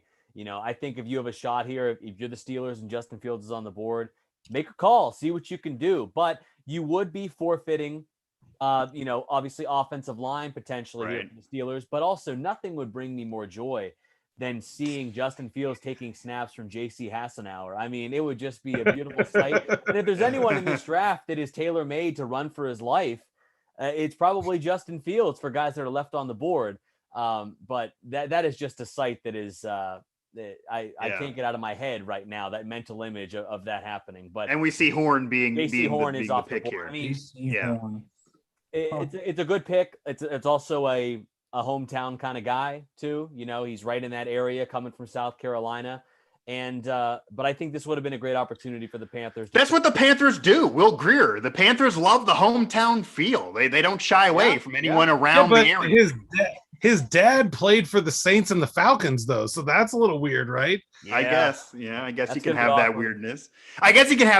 The family-friendly rivalry there all over the division. Again, and our 2021 NFL Draft Show, we are chucking through the top 10 right now. Moving through, I will say, one win for all four of us. These picks are coming in. This draft is moving. Don't just shh. Okay. I won't jinx it any further. The Steelers pick a 24 still dangles out there towards the end of this first round. They still could go many different ways. We talked about if they should trade up. They're not going to trade up this much. The Broncos right now are on the clock. So if not the Steelers, what other teams maybe in reality could be involved in trades right now? And then maybe what should Denver do with this pick, and would they be a team that would be involved in something like that? We already had the rumor of Denver actually being involved in the Aaron Rodgers trade before we came on the air. Are you guys kind of getting flashbacks to last year where we had like a lot of reported trades and then none were happening? Yes. It is a little bit deja vu. Yeah. There was a lot of talk around the league about insiders that this class didn't have as much value as 2022. And I'm wondering if teams are apprehensive to trade draft capital for next year and in future years to sacrifice for this year. And I'm wondering if we're not going to see as many trades now. But I think Denver is a team that could trade out. I know they have two quarterbacks on the board here that they probably should take. They should take Justin Fields. I don't care. Teddy Bridgewater doesn't preclude them from doing it. Every team should take Justin Fields. Yeah, when in doubt, the team should take Justin Fields. Obviously, the Dallas is good. They have Dak, but like Daniel Jones should be replaced, in my opinion. But like Fields should be taken. But I think that they have a few options. Surtain, Slater makes sense for them. But I do think trading back again makes sense. That the Broncos aren't far from contention, I don't think. A quarterback away, probably. Who would be a trade partner team besides the Steelers? Because Patriots. New England, the Bears, Washington. Steelers. The Bears got to be one, yeah. I think the Eagles could be a team as well. They were looking to move up maybe for Surtain, jump the Cowboys to get a corner. It'd be interesting if the Eagles are. We already had reports about a week or so ago that Hurts does not have anything guaranteed to him in terms of being the starter. But if they would jump in and trade up for a quarterback, that would be semi-controversial after the past year. They just got rid of that situation. They're not going to try to get back. Right, that's what I mean. Wentz being gone, a coach that won a Super Bowl being fired, basically based on that whole situation not working out, and then to do it again, that would be one of those. I think Alan and I would have to go berserk and put some highlight real hot takes together if that would occur here. Broncos on the clock right now. And any thoughts to that, Cale or Allen, in terms of this was a draft that almost everybody guaranteed trades are going to be involved? I know when I appeared on some media mock drafts, I was asked to please don't trade because it would just cause stress for them. But in reality, there were supposed to be some trades here. Are we maybe not going to see them now? Because we are at pick 9, no trade yet. Some teams have maybe reached for some players. No, this is kind of where I thought we'd start to see them in this. Yeah. Okay. Detroit, Carolina, Denver, the Giants. I don't know what Dallas will do, but this range, as it gets closer to New England, right? Because if there's still two quarterbacks on the board, okay, it starts to feel safe. But if you're Washington or you're Chicago and you're down at 19 or 20, and then it's down to one quarterback on the board, and New England is between them and you, then if you want a quarterback, you got to go up and get him. You have to. And so maybe teams are waiting to see exactly how far Fields might possibly fall. It's a little bit of a game of chicken maybe right now, and said, well, okay, we'll wait if you wait. We'll wait if you wait. We'll wait, Denver's going to take a tackle. We'll wait if you – I don't know. Denver should just take Fields. That's crazy. Yeah, they should. If Belichick could end his career with Fields, it's the rest of the league's fault. Locke is not the answer. I don't think. But even if they think he is, then fine. I don't think they think he is. I don't think they think he is. No, I don't think you'd hear them flirting with Green Bay about Aaron Rodgers if they thought he was. They don't think he is. I mean, they can't. And so, I'd probably rather have Fields than Aaron Rodgers. That's a good one. Nick, would you rather have Fields or Aaron Rodgers right now? right now. It's like Fields, because future value. I have Fields for potentially 15 plus years. I mean, Rodgers is 37. It depends on the team, I would imagine. How many years right do you think? How many years do you think Rodgers would be the better player? 1 or 2. It's potentially by year 3 that Fields could be an elite quarterback already. Well, by year 3, Fields could be the only player, right? I mean, what? How old's Rodgers? Yeah, I mean, we don't know. He's 2 seasons into jeopardy at that point. I feel like, I don't know if Rodgers Rodgers is 2 seasons into jeopardy. Then, yeah. It's just like, I mean, that's a tough one. But I think I'd rather have Fields just because, again, the future value. I mean, if Rodgers plays next year, and he's going to play next year, he's obviously going to be very hungry, whether it's with Green Bay or not, to be very, very good. He's coming off of an MVP. He certainly can elevate teams regardless of talent. So next year, the year after that, probably depends on how much you love Justin Fields. Certainly has the pedigree and brings every intangible you would want in terms of evaluation on tape and just personality overall. So maybe year 3 or 4. I could see that here. Again, the Broncos winding things down here on the clock of our live first round NFL draft show here. Steelers still, and we just see a video there of Mac Jones. Steelers still potentially have all their options open of Najee Harris, Jenkins, offensive tackle, whatever else Steelers may want to do if they want to get involved and trade up for Justin Fields if he keeps falling. Do you guys think Mac Jones is going to be taken here soon? I don't love him. Doesn't sound like anybody else loves him, but he's still there and he's still a quarterback, and some had him hyped up and being taken even earlier. I think Jones is a good fit for the Patriots if they stay at 15. I mean, I think that's the outcome that makes the most sense, is that one of these teams gets nervous, pulls the trigger, moves up ahead of New England to get Fields, and then Mac Jones falls to New England at 15. And look, I saw Mac Jones down at the Senior Bowl. I think he's a good quarterback, not a great quarterback, but you put him in New England.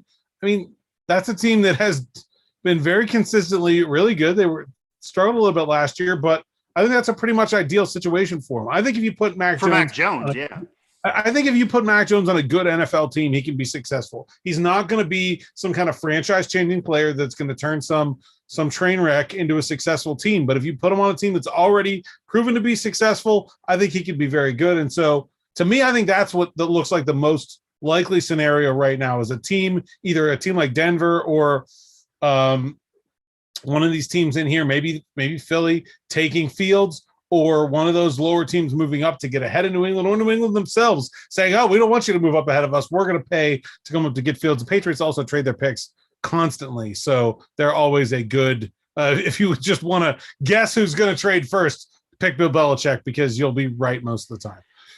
Yeah, it seems like he would wheel and deal if nobody else is going to. Yeah, and people forget how far the Patriots are, or maybe were or not, because they weren't horrendous last year, even though they weren't a playoff team. Belichick's going to seemingly work some magic. You would feel like that would be a decent situation for Mac Jones if he has to go somewhere.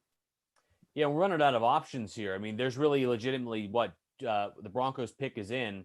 Yeah, I'm a little behind you guys, like I Surtain. said. Who was that? Patrick Surtain is the pick. Wow. Dallas has to be fuming. Oh, yeah. Dallas they need a corner so bad, and the top corners are gone. Dallas, I think Dallas gets out of here. I think Dallas is going to trade. Who are they going to get? Like, who is good value here? Are they going to take Slater because Tyron Smith is getting old? Like, who are they going to take? Or do they just go best available, try to get Parsons? flashy? This could be a surprise pick for Parsons, maybe. Right. That's a great fit. Sean Lee just retired. Plug and play with another Penn State product. I could certainly see that happening. Like Parsons, I'll throw out a sleeper name that is a real big surprise. Here we go. Stephen Collins. Okay. That's high. But he's a good fit for Dallas's defense. That would be a great fit. Yeah.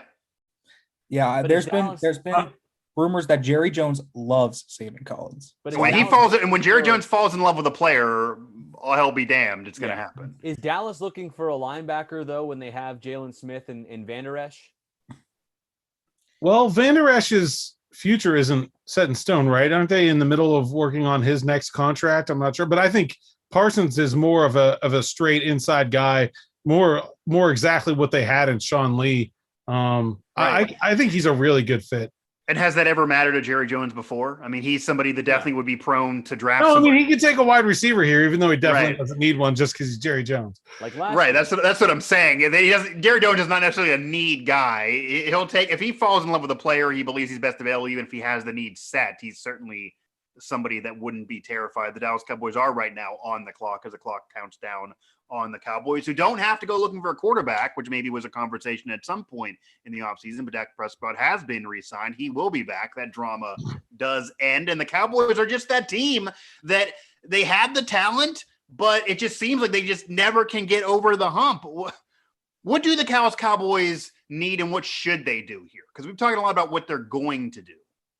Probably needed a PM.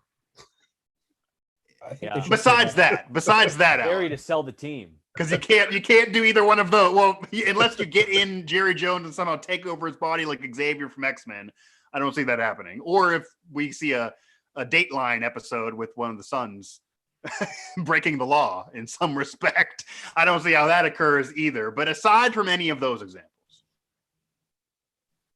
oh Lord, Ed Air, I think they just, I think they have a talented team. I don't think they need. They have a talented team for sure. They really needed a corner, is what they needed. I mean, I don't.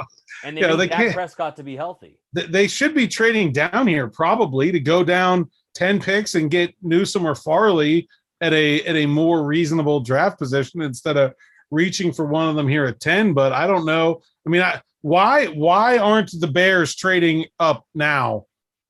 This is perfect. The Cowboys can move down to 20 and go get Newsome. The Bears can come up to 10 and get a quarterback who they haven't had. What if the Cowboys want Collins? Man, I mean, if they want Parsons, I think this is a fine.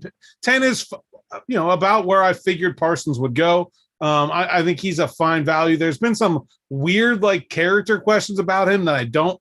I know a lot of sports writers that out in the Harrisburg area where he's from that to me have been sort of weirdly, it's sort of like the Fields thing. It's like, where are these questions coming from? Guys have known him and covered him since he was in middle school, or this guy doesn't have any character questions. So I don't know what that's all about. But right, I think Parsons would be a very good pick here for Dallas. But I just think trading down to go get the Bears, bring them up here and get Fields and the Cowboys can get their corner and 10 more picks seems like a no-brainer. But either of those to me are pretty good moves for Dallas. Nick, Cale, how does what Dallas does affect the rest of this draft? Dallas could definitely throw a monkey wrench. They're that team that it's very, very difficult to predict what they're going to do. This could change the complexion of the draft for the Steelers, I would say. This is a spot where we don't know what's going to happen. Fields could go off the board with a trade. That Dallas does have a future needed tackle here. I will say this. Slater, Darisaw both make sense. It's Philly coming up to 10 per Ian Rappaport of NFL Network. Philly.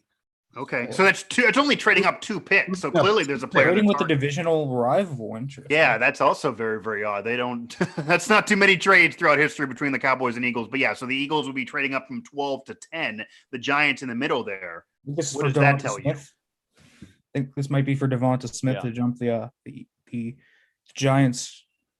Makes a lot of sense. And you have 3 division rivals in a row there too. So you're jumping a division rival and trading with a division rival. And I think the Cowboys, if they like Parsons, they'll probably still be able to get him at 12. Right. There was thought though that maybe the Cowboys would be able to trade even further back and still get a guy. They can still do that. If they don't like the board in 2 picks, they can go back again. They could, yeah. What even trading Jenkins twice is a great draft strategy that not very many teams do. No, yeah, I don't see that happening. But would Jenkins even be potentially somebody that could be semi in play as a tackle if the Cowboys would move further back or even at 12 possibly? I think we're probably still too early for Tevin Jenkins territory, especially with Slater and Darisaw still on the board. I think that this is obviously the Eagles trading up to get Devontae Smith here. They need a wide receiver, someone for Jalen Hurts to throw to. I mean, they took Jalen Reagor last year, and he dealt with injuries much of the season. So they still really don't know what they have in him yet. Other than that, it's pretty bleak there in Philly in terms of pass catchers outside of Zach Ertz. So they absolutely need to take a wide receiver here, and I think that's what they're doing. I thought that these in-division trades only happened in Madden, but I'm really surprised and intrigued by the fact that this went down here between the Eagles and the Cowboys. But it is interesting to see that Philly is going to steal a wide receiver right out from underneath the Giants' nose.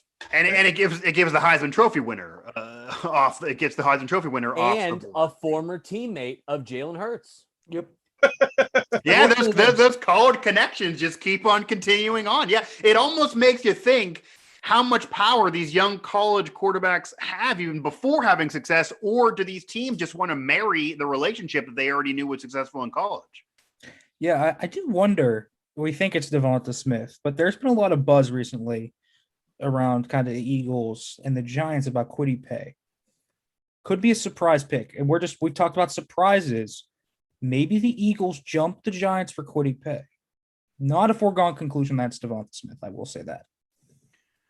How does this affect the Giants draft, though? I don't think it really affects them that much. I mean, they are on. I mean, they have a ton of needs, so they can go O-line now. Slater is going to be right there for them.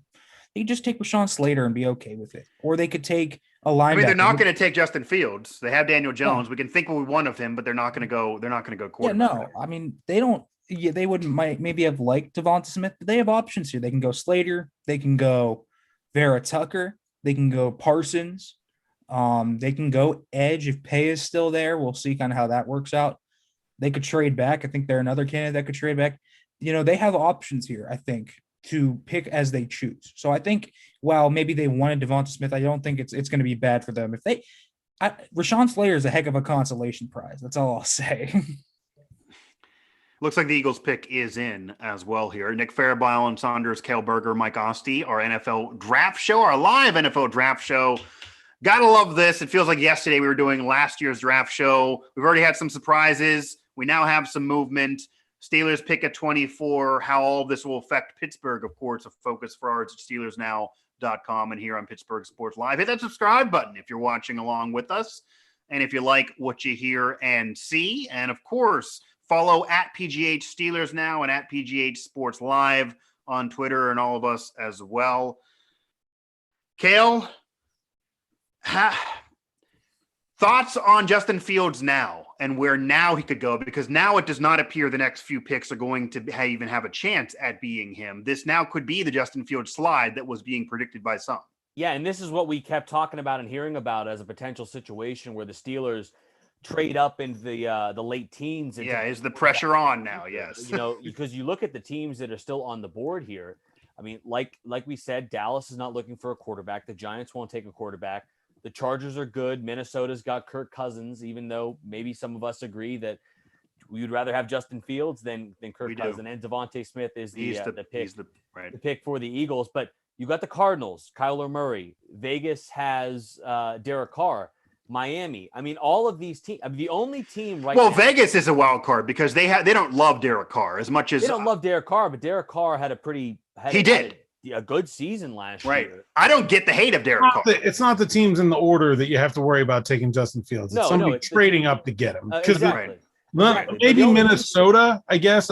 They got that ridiculous contract, but I mean, nobody else in there is really thinking quarterback until you get all the way. Bears. It's only the Bears. Bears and Washington. I think yes. for sure. So then is there pressure on the Steelers because of what we're saying, that there's really only a couple of the trade partners? I don't think they're going to do it either, but it's just too early. Just by a little bit. It's too early for them to really consider making a move. Where does he fall? If the Steelers had any reason to believe that they might ever want to think about trading up to get Justin Fields, they would not have Ben Roethlisberger. They're not redone Ben Roethlisberger's contract. Yeah, it'd be an easier decision without Ben for sure. Because obviously, if you're getting Fields, they made the decision to not take a quarterback in this draft when they brought Ben Roethlisberger back. They're not going to do it. I don't even think it's worth really talking about because it's not going to happen. Yeah, it is not going to happen. It'll be interesting where Fields would fall and if that will generate a conversation, because as we know as Steeler fans, if anything happens with that quarterback position in years to come. Fields isn't going to get past New England if it gets to 15. Like, they're not stupid. So you wouldn't think. I mean, it's not like he's going to fall into their laps or something like that where they have to think about actually drafting him at 25. I mean, this is a team with a ton of needs. I just think trading up. I know Nick says, you get a franchise quarterback. I get it, but man, this is a team that is way more than a franchise quarterback away, right? And I can't see sure. And they're not going to do it, and they do have so many needs, and this draft is about the present and the future with so many needs. Clearly, Ben being back, if you draft Fields, it's not about next year. And then if you're the Steelers, why really are you having Ben back if you're kind of forgoing helping the team right now? If you're Ben Roethlisberger, you took a $5 million pay cut to come back to this team, and they draft Justin Fields, that would. I'm leaving. I'm just going to say, screw you. I'm retiring. I'm out. Yeah. I totally hear that. They're not going to do that to him. Hey, I think the only good time.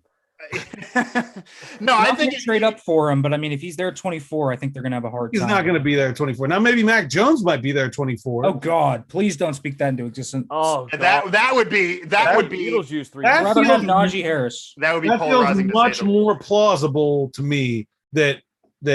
But I still don't think Washington or Chicago would pass on Mac Jones. I think if you're the Steelers and either one of those quarterbacks if Fields is there at 24, even though it's not a pick for next year, it's hard to not pull the trigger, of course. If Mac Jones is there, I still wouldn't do it because I don't love Mac Jones. And I do think that if you draft a quarterback at 24 and it's not for next year and you do have Ben coming back, you better hit on that quarterback. And I don't think they will with Mac Jones. What I do want to ask about now, though, because we talked a lot about the Giants who are now on the clock. We talked about the Eagles and some teams recently.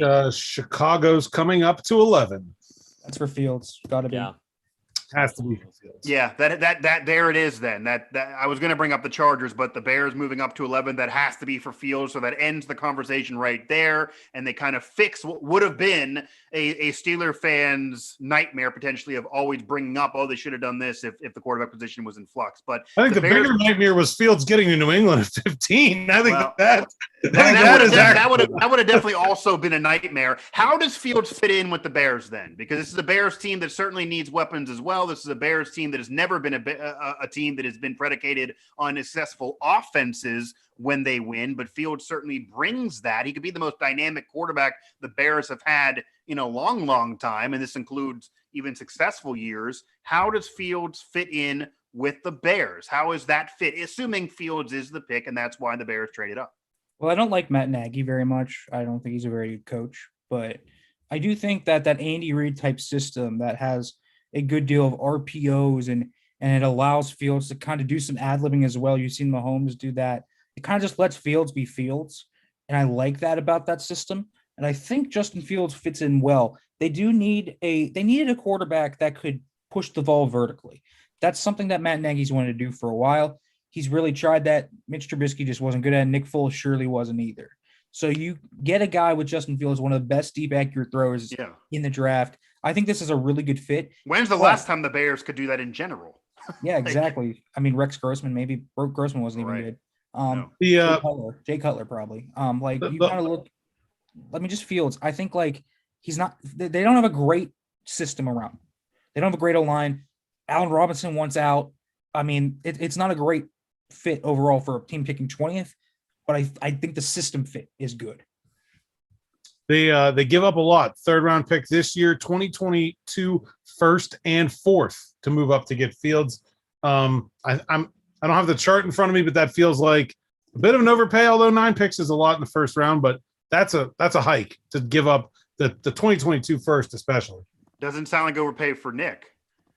Nope. Well, no, Nick was ready to give up 3 firsts, so clearly he's okay with it, I guess. Nick was ready to give up 3 firsts. His house. Worth it. So worth it. That's cheap for a franchise quarterback. That's cheap for a franchise the love of his dog, maybe. Yeah, it seems like Nick would give up pretty much anything. Yeah. I mean, I will say, if you're a Bears fan, you got to be excited. Again, they have not had a dynamic quarterback like this really in ever. Even successful years, Rex Grossman was not like this in terms of a dynamic offensive quarterback. This could get them to push the field. Fields ends up being the pick there, so the Bears trade up to get Fields, who for me is the 2nd best quarterback in this draft, and we see him going at 11 to Chicago. Now that Fields is off the board and we see what's coming up and we see the Cowboys moving, and now the Steelers don't have to worry about that annoying debate any further, and New England doesn't have the opportunity to have him fall to them. How does the rest of the draft get impacted by Fields now off the board? Well, like I said, I mean, I didn't think Fields was going to get to New England at 15. I thought somebody was going to come up and get him. It's Chicago. I think New England will probably sit there and take Jones. I don't think the quarterbacks really affected the Steelers all that much. So you do think New England takes Jones? Yeah. Oh, yeah. Okay. I mean, maybe they won't. Maybe they'll trade down and take him. That could be. Yeah, because I think they could get him later. I mean, certainly all the way to Miami at 18. Right. I mean, I don't know about Washington at 19. Isn't that quarterback Taylor Heineke? He almost beat the Super Bowl champs. I mean, Washington almost. Right. I mean, yeah, Chase Young almost beat the Super Bowl. I think Mac Jones is like I said, good but not great. But I don't know how Washington lives with themselves for letting a quarterback go there. But now we get Dallas back on the clock, and they get exactly what we said. I mean, they weren't going to take Smith, although I mean, maybe somebody just knocked the phone out of Jerry Jones's hand and traded down 2 spots to keep him from drafting another wide receiver. But Dallas gets kind of their pick of what we thought they were going to be looking at. Maybe Parsons here. That to me is the big thing is, Dallas now not going to take a corner, probably, I would think, although they still could. And we'll see, what happens. But I think Parsons or a corner, how they fall, probably more meaningful than the quarterbacks. And then I guess, what do we like the Giants trading down to 20 now? Where do their needs fit into that spot? 4 picks added the Steelers. Nick, I don't know. I mean, they're a team with a lot of needs, but I think none of them are maybe way ahead of another. Where do you see the Giants now fitting into that 20 slot? Yeah, so this is a team that could potentially threaten the Steelers with a lineman. I think this is where maybe Elijah Vera-Tucker, Tevin Jenkins could be a pick here for them. They have obviously one of the linebackers, Jeremiah Owusu-Koramoah, has another suitor. There you go. Cale, you proud of him? Yeah, Jeremiah Owusu-Koramoah. Zaven Collins has another suitor. Me and Nick have been talking about Jeremiah Owusu-Koramoah every single day on Draft Talk on the channel here for an entire month. We've nailed that. We've had that since April 2nd. He's been you've had the practice, of course, those Draft Talk shows right on the money, previewing and leading us up to this point here on the draft. So absolutely. Hey Nick, let's reset the best players available here as the Cowboys on the clock at 12. What do you? I mean, if they just shut their eyes and throw darts at the board, who are the best players here with Fields off the board now? Was kind of our consensus BPA to this point. Who are the best players available for the Cowboys? Well, Parsons is obviously a big one. I think Rashawn Slater is obviously a big one here. The tackles are falling. I think this is good for the Pittsburgh Steelers. Yeah. Rashawn Slater, if Rashawn Slater gets to the Chargers, which I believe he will. And they're going to take a tackle. We both have talked about for a while. I was going to get to the Chargers here in a moment. I'll tell you this right now. It all of a sudden doesn't look so crazy that Christian Darrisaw could be there. It doesn't. Your boy, Nick. Your boy. If they pass on Darrisaw, guys, I'm going to be sad. They need Darrisaw. But it looks like he could be there. He's my 10th overall player on the board. I think he's a guy that they could look at. I think there's a ton of other talented guys. Vera-Tucker's here. Caleb Farley's still here. There's a lot of talent still here. Collins, Parsons, Jenkins. All the edges are still on the board. This is a good board for the Steelers so far. I think it's going well for them. And I will say this. I mean, we'll see how it falls with the running backs and Najee Harris. I was going to say Najee Harris still there too. Yeah. So Najee is still there, but the Giants aren't going to take a running back. So, I mean, the Bears. No. I mean, I wouldn't think that they would, but the Bears were certainly a possibility to take a running back at 20. So, I mean, this move helps that out. I got a report here from John Gambadoro, an Arizona radio guy, says the Cardinals are looking to trade down out of 16. And if nobody comes up, they're going to take Zaven Collins. Wow. So that's another offensive line spot that we've looked at for a while. We'll see if that comes to pass. I don't want to dish on your radio guys, but whenever they try to break news, I'm always just like, I know. Cale and I don't disagree, Alan, but that's the I feel like I hear that from you once a month. The radio guys can't break news. Yeah. They can. I'm not even saying they can. I'm just saying someone I don't know. I'm always a little hesitant. I can understand the hesitation there.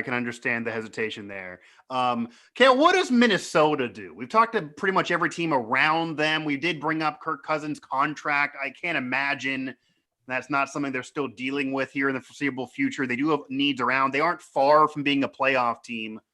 What do the Vikings do, and how does that affect the rest of the way? Well, I feel like this could be an opportunity for the Vikings to potentially take an offensive lineman here. Maybe we see one of the tackles go off the board, or Vera Tucker potentially.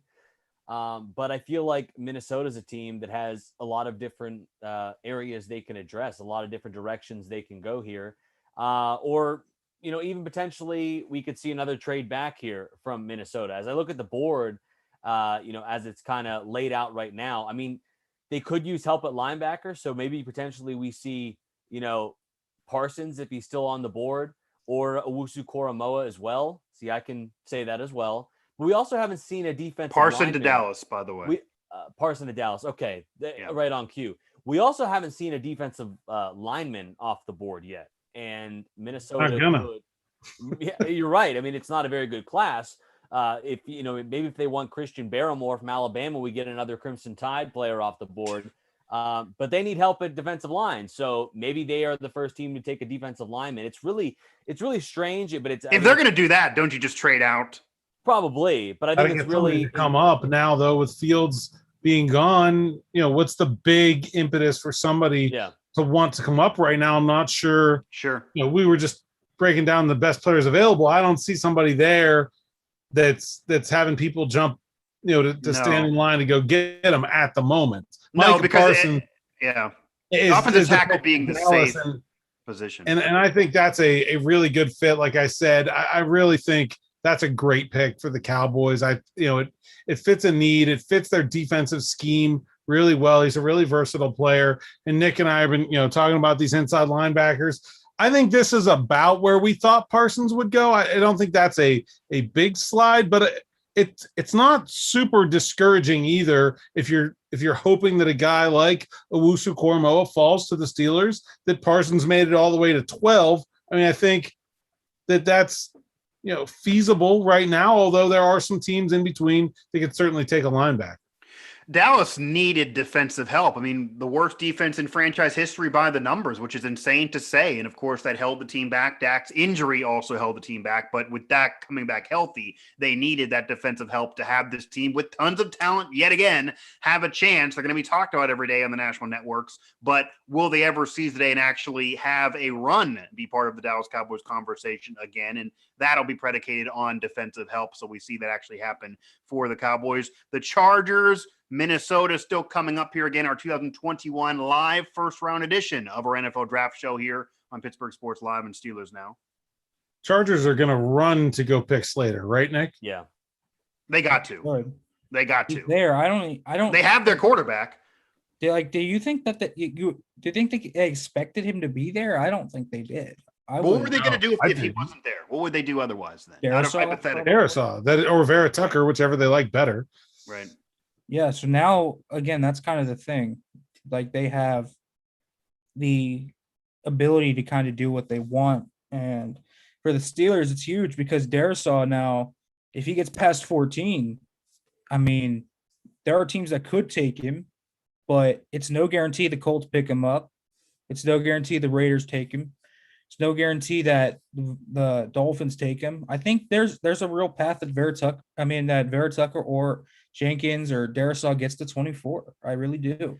And I know you mocked Najee to the Steelers at 24, and certainly that would be a controversial pick just off the polarizing conversation of taking a running back in the first round in their shelf life, etc. Granted, a definite need for the Steelers. That would be a move for now and maybe a little bit out of now, and we'll see if he gets to a second contract.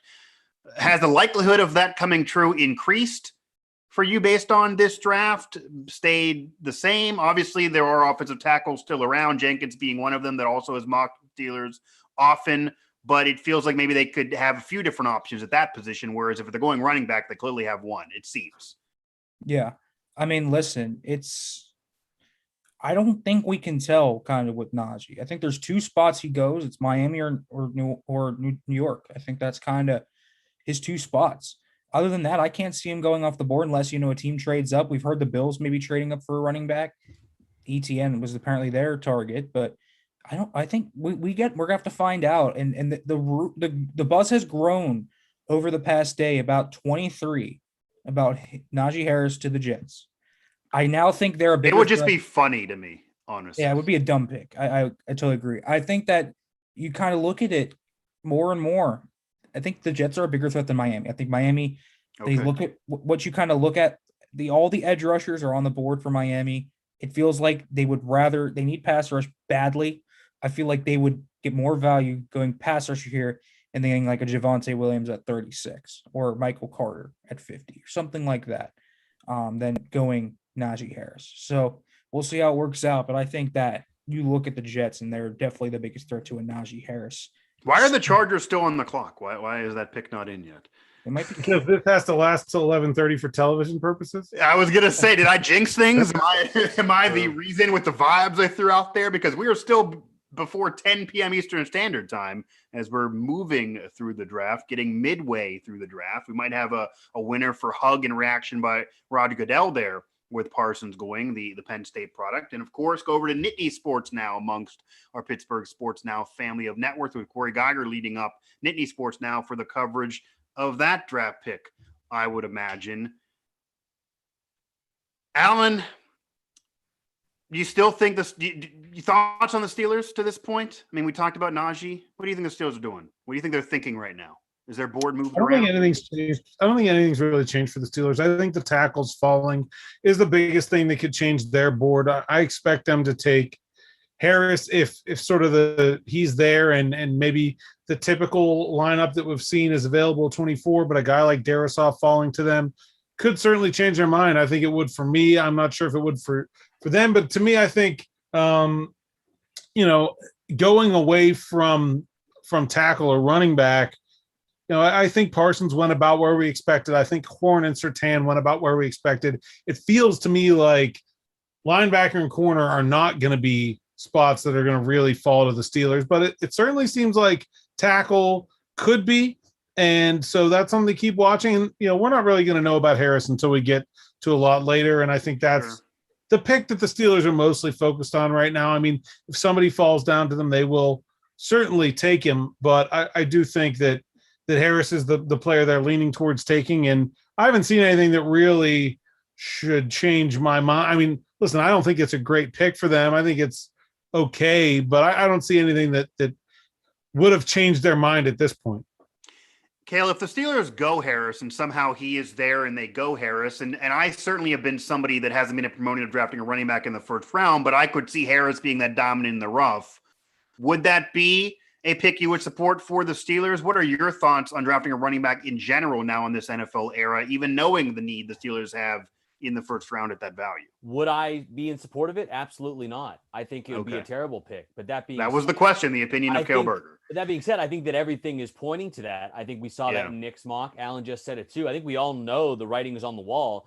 And the Steelers are in love with Najee Harris. That's all we've heard about for the last 3 months is Najee Harris, and also heard his name mispronounced the entire time. Right. It's not Najee, it's Najee, as he said in survey. But I think it'd be a terrible pick. I mean, we keep hearing about how you don't take running backs in the first round. Well, there's a reason for that. They have a short shelf life. You can get value later on. The Jacksonville Jaguars had a 1,000-yard rusher that wasn't even drafted last year. So, yes, Najee Harris is a special talent. He was an excellent player. He was an All-American at Alabama. He was the Doak Walker Award winner, all those accolades. We know how good he is. But the Pittsburgh Steelers' needs go far beyond just having a running back. This running game was atrocious and the worst in the NFL last year because they couldn't move anybody. And say what you will about James Conner, Benny Snell, whoever they had toting the ball for them. It was because they couldn't move people in front of those guys. Those guys had no holes to run through. When they had short yardage opportunities, there was no one to push people off the line of scrimmage. And when you look at the Steelers' offensive line right now, Marquise Pouncey's retired. Center is something they could probably address later. Mike Tomlin the other day says Chuks Okorafor, as of right now, is our starting left tackle. I don't think any of us really think they or we feel very comfortable about that. You got Zach Banner coming back from injury on the right side. Right. This is an aging offensive line unit in some aspects with the Castro. You have a great find in Dotson from last year, but you need to fix this offensive line. And I'm a big believer in when it comes to running backs and offensive line in the run game, it's a chicken or the egg scenario. Is it the running back makes the run game, or is it the offensive line makes the running back? And I tend to agree with the latter. If you have a great offensive line, they're going to make any running back look good. And you look at some of these teams that have had success running the ball over recent years, as Slater goes to the Chargers like we all predicted. Yeah. You have teams like the 49ers going to Super Bowl with a who even knows these guys kind of thing at the running back position. Yeah, you do not need an elite running back to go to the Super Bowl. Even when the Rams went, Todd Gurley was injured. C.J. Anderson rolled off his couch and led them to the Super Bowl. Exactly. So, I mean, right. you don't need a top flight guy. You look at the Giants' record since Saquon Barkley has played, since they've drafted him. It's not pretty. How much of it has an impact has he really made on winning? The same thing goes for Christian McCaffrey. These are great, exciting players, stars in the league, but how much are they really impacting winning? If you have a great offensive line up front that's protecting your quarterback and also creating holes in the run game, it doesn't matter who you have running the ball. You can pick someone on day 2, day 3, and have success running the ball if you establish that culture, the toughness, the nastiness up front. And that's what the Steelers need to get back to. And that's kind of what Kevin Colbert has alluded to in the past. Mike Tomlin alludes to in press conferences that it's not just about the running backs not being good enough. Yes, they're at fault for their struggles, but it is about the offensive line. It kind of is the marriage between the two of them. You need an offensive line to help the running backs. A great running back with a horrible offensive line is going to be held back and vice versa. And just the shelf life being so short, and the fact that the Eagles, the Patriots, a myriad of teams won championships with a whole cast of running backs. You don't need an elite back.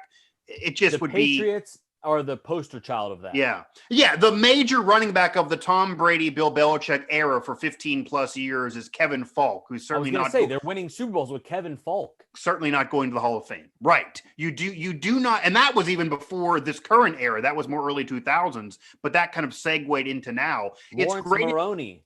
Yeah, it's great if you have a workhorse, but the Tennessee Titans way of old school football, a running back's going to carry us. It only takes us so far. And it's definitely, I'll say this too, it's harder to win that way. It's not the common way in today's NFL. And that would be the Steelers situation they'd be putting themselves in with an aging quarterback, with the quarterback position in flux with receivers, but they would be basically building around a running back for after next year. And who knows about that second contract, but that does appear to be the tea leaves everyone's reading about the Steelers and Najee Harris. So we'll see if he's still there and that ends up being the pick. I do want to ask you guys now, though, because, again, we're getting toward the middle of this draft. We mentioned how there were going to be a lot of trades. We've seen some movement. Nothing has been too buck wild, though, and some teams have mostly picked players that make sense for them, even though we've had some confusing selections and some surprises to this point. Any predictions on any surprises? Any team sitting there that you think, okay, this team could really upset the apple cart of this draft? The Raiders, they always do. They've taken weird players every year. Cleveland Farrell at 4, Damon Arnett at 19 last year. They do a lot of different things. They kind of have their own little. Would they go Mac Jones if he's there? That'd be crazy. It would be crazy. No way. It would be. No way. He's not an upgrade over Derek Carr, so I don't know. Derek Carr has not been bad. He has really not been bad, but for some reason he's in conversation of being moved there every single day. Like Carr's fine. It's a 4,000-yard passer. Yeah. Yeah. I mean, he's not the best football player out there, the best quarterback. They could do worse. He's better than Mac Jones. I'll say that. Like. Right. I hope New England drafts Mac Jones. I hope they draft Mac Jones and put them in mediocrity for the next few years, and then they'll have to draft a quarterback soon again. Is there a team that could really surprise? I mean, Zaven Collins going at 16, I think would shake the tree a little bit. Like, yes, it's a fit that they like in Arizona. I don't get the pick, by the way. They just took Isaiah Simmons. That doesn't really make much sense to me. Exactly. But I think that Collins coming off the board that early would definitely shake the tree, because then you have JOK probably still on the board, I'm assuming. Jamin Davis is obviously there too. It's a deep linebacker class, but there's a lot of linebacker needy teams too. So it's it now makes things a little bit more unpredictable with how that linebacker spot falls. And I think that you kind of look at that. Maybe linebackers a little bit more dried up by the time 24 comes around, forcing the Steelers to go obviously O-line or running back. Yeah, and it does seem like we're almost destined to have it go down between O-line or running back. If the Patriots do not draft Mac Jones, what do they do? For anybody. It's a tough one. That's a tough one. They're gonna. They need a quarterback. Okay. I mean, they could trade down because I don't think they need to take him at 15. Well, then thoughts on Slater then. Thoughts on evaluating Slater. Yeah, I mean, I think that's a really good pick for LA. They needed a tackle, and I think they get a lot better one than they thought they were going to get. You know, we've been talking about Sewell falling down. You know, this is another player. Nick, where'd you have him on your big board? I mean, I think he's certainly a good pick for them at 13. He's going to be a really good fit to protect the young quarterback. And the fact that we've only got 2 tackles off the board at 13, to me, I just think tackle is falling really, really well for the Steelers. But I do like Slater in the fit for LA. I think that's a really good pick for them. Nick, just maybe break him down a little bit and what he brings to the table, what made him such a good pick for them. Yeah, the thing with Slater is I think this is a guy that while he doesn't have great length, it's his balance, core strength, and hands and footwork as well that really make him so good. I mean, he's a guy that could play any 5 of the positions. He's going to be a really good tackle, but he could be an elite center and elite guard. Depends what they want to do. So they have that flexibility with him in the future. If they want to get a tackle, I think they're just going to stick him at left tackle. He can do it. Now, he's a guy that went up against Chase Young, did pretty well against him. He's faced top edge rushers before. Speed, power, he deals with it really well. And again, he's the guy that's really stoutly built. He absorbs those shock waves from like long arm bull rushes really well for his size because of the core strength and body control. And he's just a really patient football player. So he's a technical masterpiece, probably the best technical lineman in the draft. I think he was the most polished guy. I think he's the best guy from day one in the class, but obviously Penei Sewell, I think, is going to end up being the best one just because of his pure upside. So, you know, I think this is a beautiful pick. They sat there at 13, didn't do anything, and got one of the best players in the draft at a big-time position of need as well. Home run pick. No way you can complain about this if you're a Chargers fan. So Corey Linsley, Matt Filer, Rashawn Slater, is that the new left side of the LA offensive line? 3 new acquisitions there? Yeah, I mean, that makes a lot of sense to me. I think that's a good left side. Now, obviously, Filer, we'll see how he does in his second year at left guard. Wasn't great last year. I didn't think he was bad. I thought he was one of the better players on that left side. To be quite frank, I don't think Villanueva helped him out much. So, I mean, I think that's going to be a really good line. Linsley's elite. I think Slater can be one of the best tackles right away in the rookie class, and certainly probably a top 20 in the NFL. I think he's got that ability. So I think Slater's going to be really good. Now, I mean, is this LA was a kind of a surprising team last year. They were, I think, ahead of schedule, to use a phrase we used earlier, 7-9, just on the outside of the postseason. Were they a line away from being dangerous in the AFC West? Oh yeah, they were close. Herbert's dynamite. And if they just stay healthy this year, they have all the tools on offense and defense, I think, to be a playoff team. And a really big problem, too. Herbert's going to be legit. Yeah, I was going to ask how close the Chargers are. Obviously, they found their quarterback. Absolutely. Yeah, I think, and they get a new coaching staff. So I think it'll be interesting to see. They might have some growing pains. They might not start off this season as good as we think they might end up, but I'm a little down on the rest of that division. Obviously, they've got 2 games against the Chiefs to deal with. We see another move in the draft, though. We see another trade. The Jets trading up. So what do the Jets do here? What is this trade? The Jets, once again, involved in this draft. This is a big trade up from 23 all the way to 14. Right. There is a possibility it's Najee Harris. I mean, there is a possibility this is for Najee Harris. Jumping the Cardinals, perhaps. No doubt.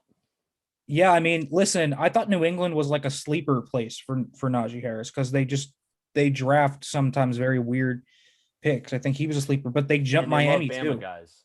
Yeah, so they clearly coveted him if that's the case, and then they would be thinking he wouldn't even be still there for them at 23. Which if Najee comes off the board here, things get very interesting. Yeah, then I would imagine the Steelers are pretty much pigeonholed into offensive tackle. The other thing too is, are the Jets potentially trying to ensure protection for Zach Wilson and coming up to take Darisaw to leave no doubt? Yeah, that's also that could be possible. the other option. Either they're going way ahead of everybody to take Najee Harris, or they're going way ahead of everybody to take Christian Darisaw and leave no doubt to no one can take them away. They also need a linebacker that could be coming up here for Collins or JOK. So, or an edge, perhaps. They need edge help too. What you're saying is they could be coming up for all of the players that the Steelers might want. That's what I'm saying. Listen, that's who we listed, right? We just listed Darisaw, we listed Harris, we listed JOK, Zaven Collins.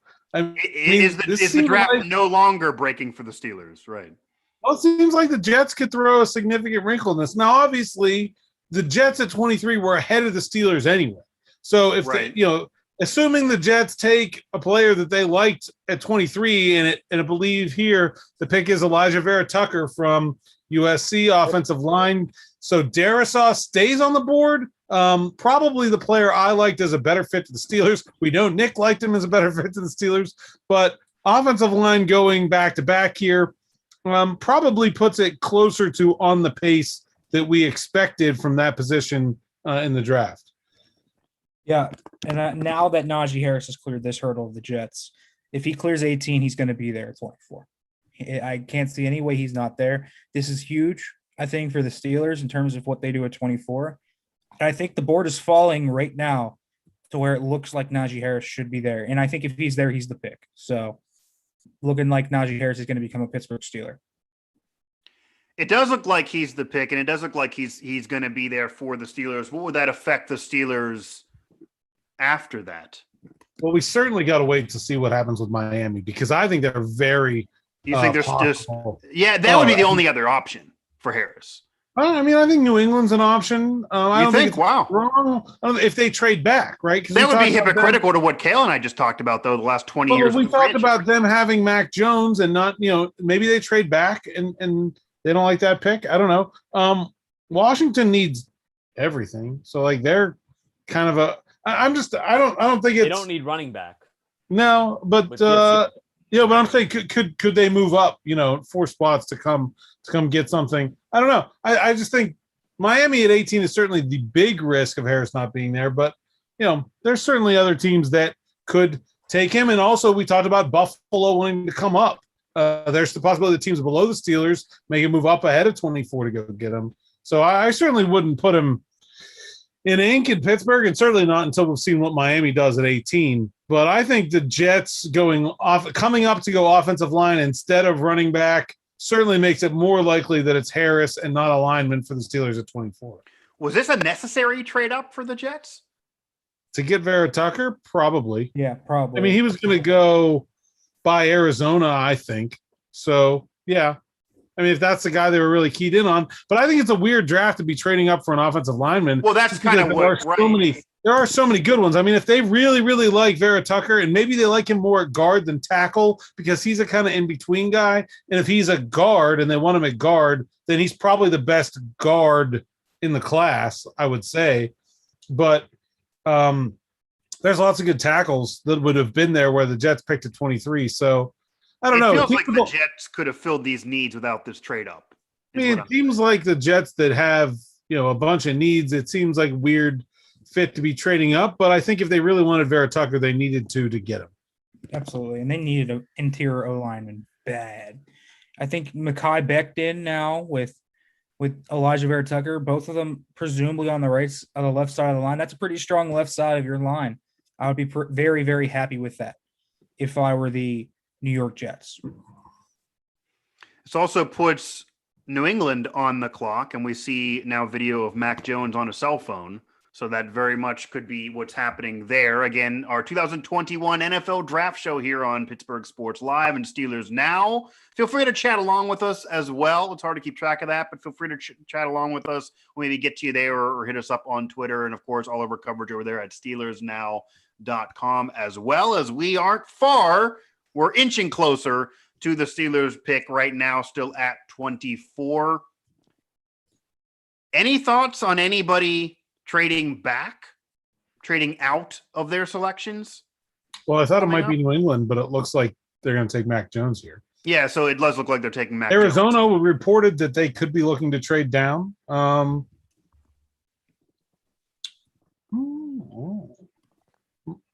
mean, Miami's already had a first-round pick, so they could trade down, but they would need someone that need to come up to 18 to make that move.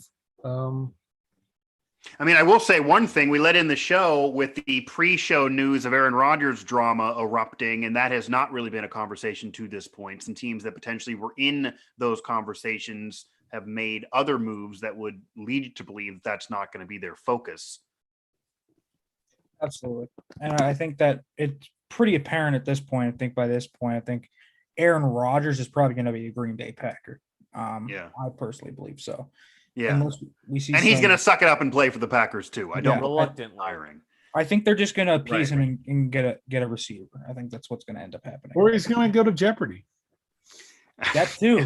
They need a permanent Hurst. The Henderson Cooper's doing an okay job. But well, Mac Jones goes to New England, and I mean, this is a guy we talked about a lot, but just the fit with New England specifically, I think it makes a ton of sense. I think this is a quality quarterback. He's not a superstar. He's not going to lead the league in passing or something like that. But when he had good weapons around him at Alabama, he made pretty good use of them. I thought he was the best quarterback at the Senior Bowl by a long shot. Not that any of those other guys are getting drafted in the first round, but I think he's a guy that makes a ton of sense for New England in that they, there's actually all these pictures going around about, Mac Jones with his shirt off and he doesn't look like an athlete. And well, New England sort of famously made a great quarterback out of a guy who doesn't look like much of an athlete. So, I mean, this is a very New England pick to me, and I think it's a really solid fit for them. It's not the kind of elite weapon that you had in a Lance or a Fields, but I think what Nick was saying, there's a danger with some teams where you take a quarterback like Jones and you just you pigeonhole yourself into the middle, right? You get good but never great, but never bad enough to get high draft picks, and you just kind of get stuck there in the middle. I don't think that'll happen with New England. I think they'll be able to put the pieces around him, and Bill Belichick's almost always had really good defenses, so that helps. But I think this is a good fit for them, and certainly makes them more dangerous in that division than they looked 10 minutes ago. I don't love Mac Jones as an NFL prospect, but if he's going to fit anywhere, I do agree he could fit in with New England, and the ceiling for him potentially could be early 2000s Brady, a solid team around him, a solid defense around him. Brady became the GOAT, as we all know, but early 2000s, he was more helping a great team around him, more of a managing type of situation. He wasn't to that elite MVP level in those first 3 out of 4. So maybe Mac Jones could be that type of guy. Maybe it is a similar thought process in terms of the fit. Bill Belichick, more of a defensive-minded guy, but certainly knows how to coach up a quarterback like a Mac Jones. We will see. I think the other thing to remember with New England, just as Alan said, that they've kind of inserted themselves maybe into the conversation, at least initially in that division again, is I believe they had the most opt-outs of any team in the NFL last year, and they pretty much all came on the defensive side. So that was an okay defensive team last year that's going to get a ton of guys back that they didn't have a season ago. They dealt with COVID a lot last year. That's another thing that will play into Mac Jones's hands if he ends up, being the starter. They obviously have Cam Newton still, and that's going to be an interesting battle to see between the two of them. But, I think Nick and I both just we're happy that this fell this way because Mac Jones was clearly the 5th best quarterback. And it would have been, a travesty to see him go prior to Justin Fields or Trey Lance. I think all is right in the world that he was the 5th quarterback taken tonight. I think we can all sleep easy knowing that that was the case. But I like what Nick said earlier, that, when you look back at his tape, he was obviously incredibly productive. I know he threw for 70% completion percentage, but also you look in like 30% of those were screen passes. And like Nick said, which I thought was a great point, is that Steve Sarkisian really held his hand. And I'm not a big believer in, holding a guy's supporting cast against him, but guys were wide open for Mac Jones. I mean, you look at his tape and there's some credit to be said that, okay, he put the ball where it needed to be. He didn't see a guy wide open streaking down the field and completely miss him because he got eyes too wide or anything. but Right. people were wide open running down through SEC secondaries for Mac Jones. And to his credit, he made the throws when he had to.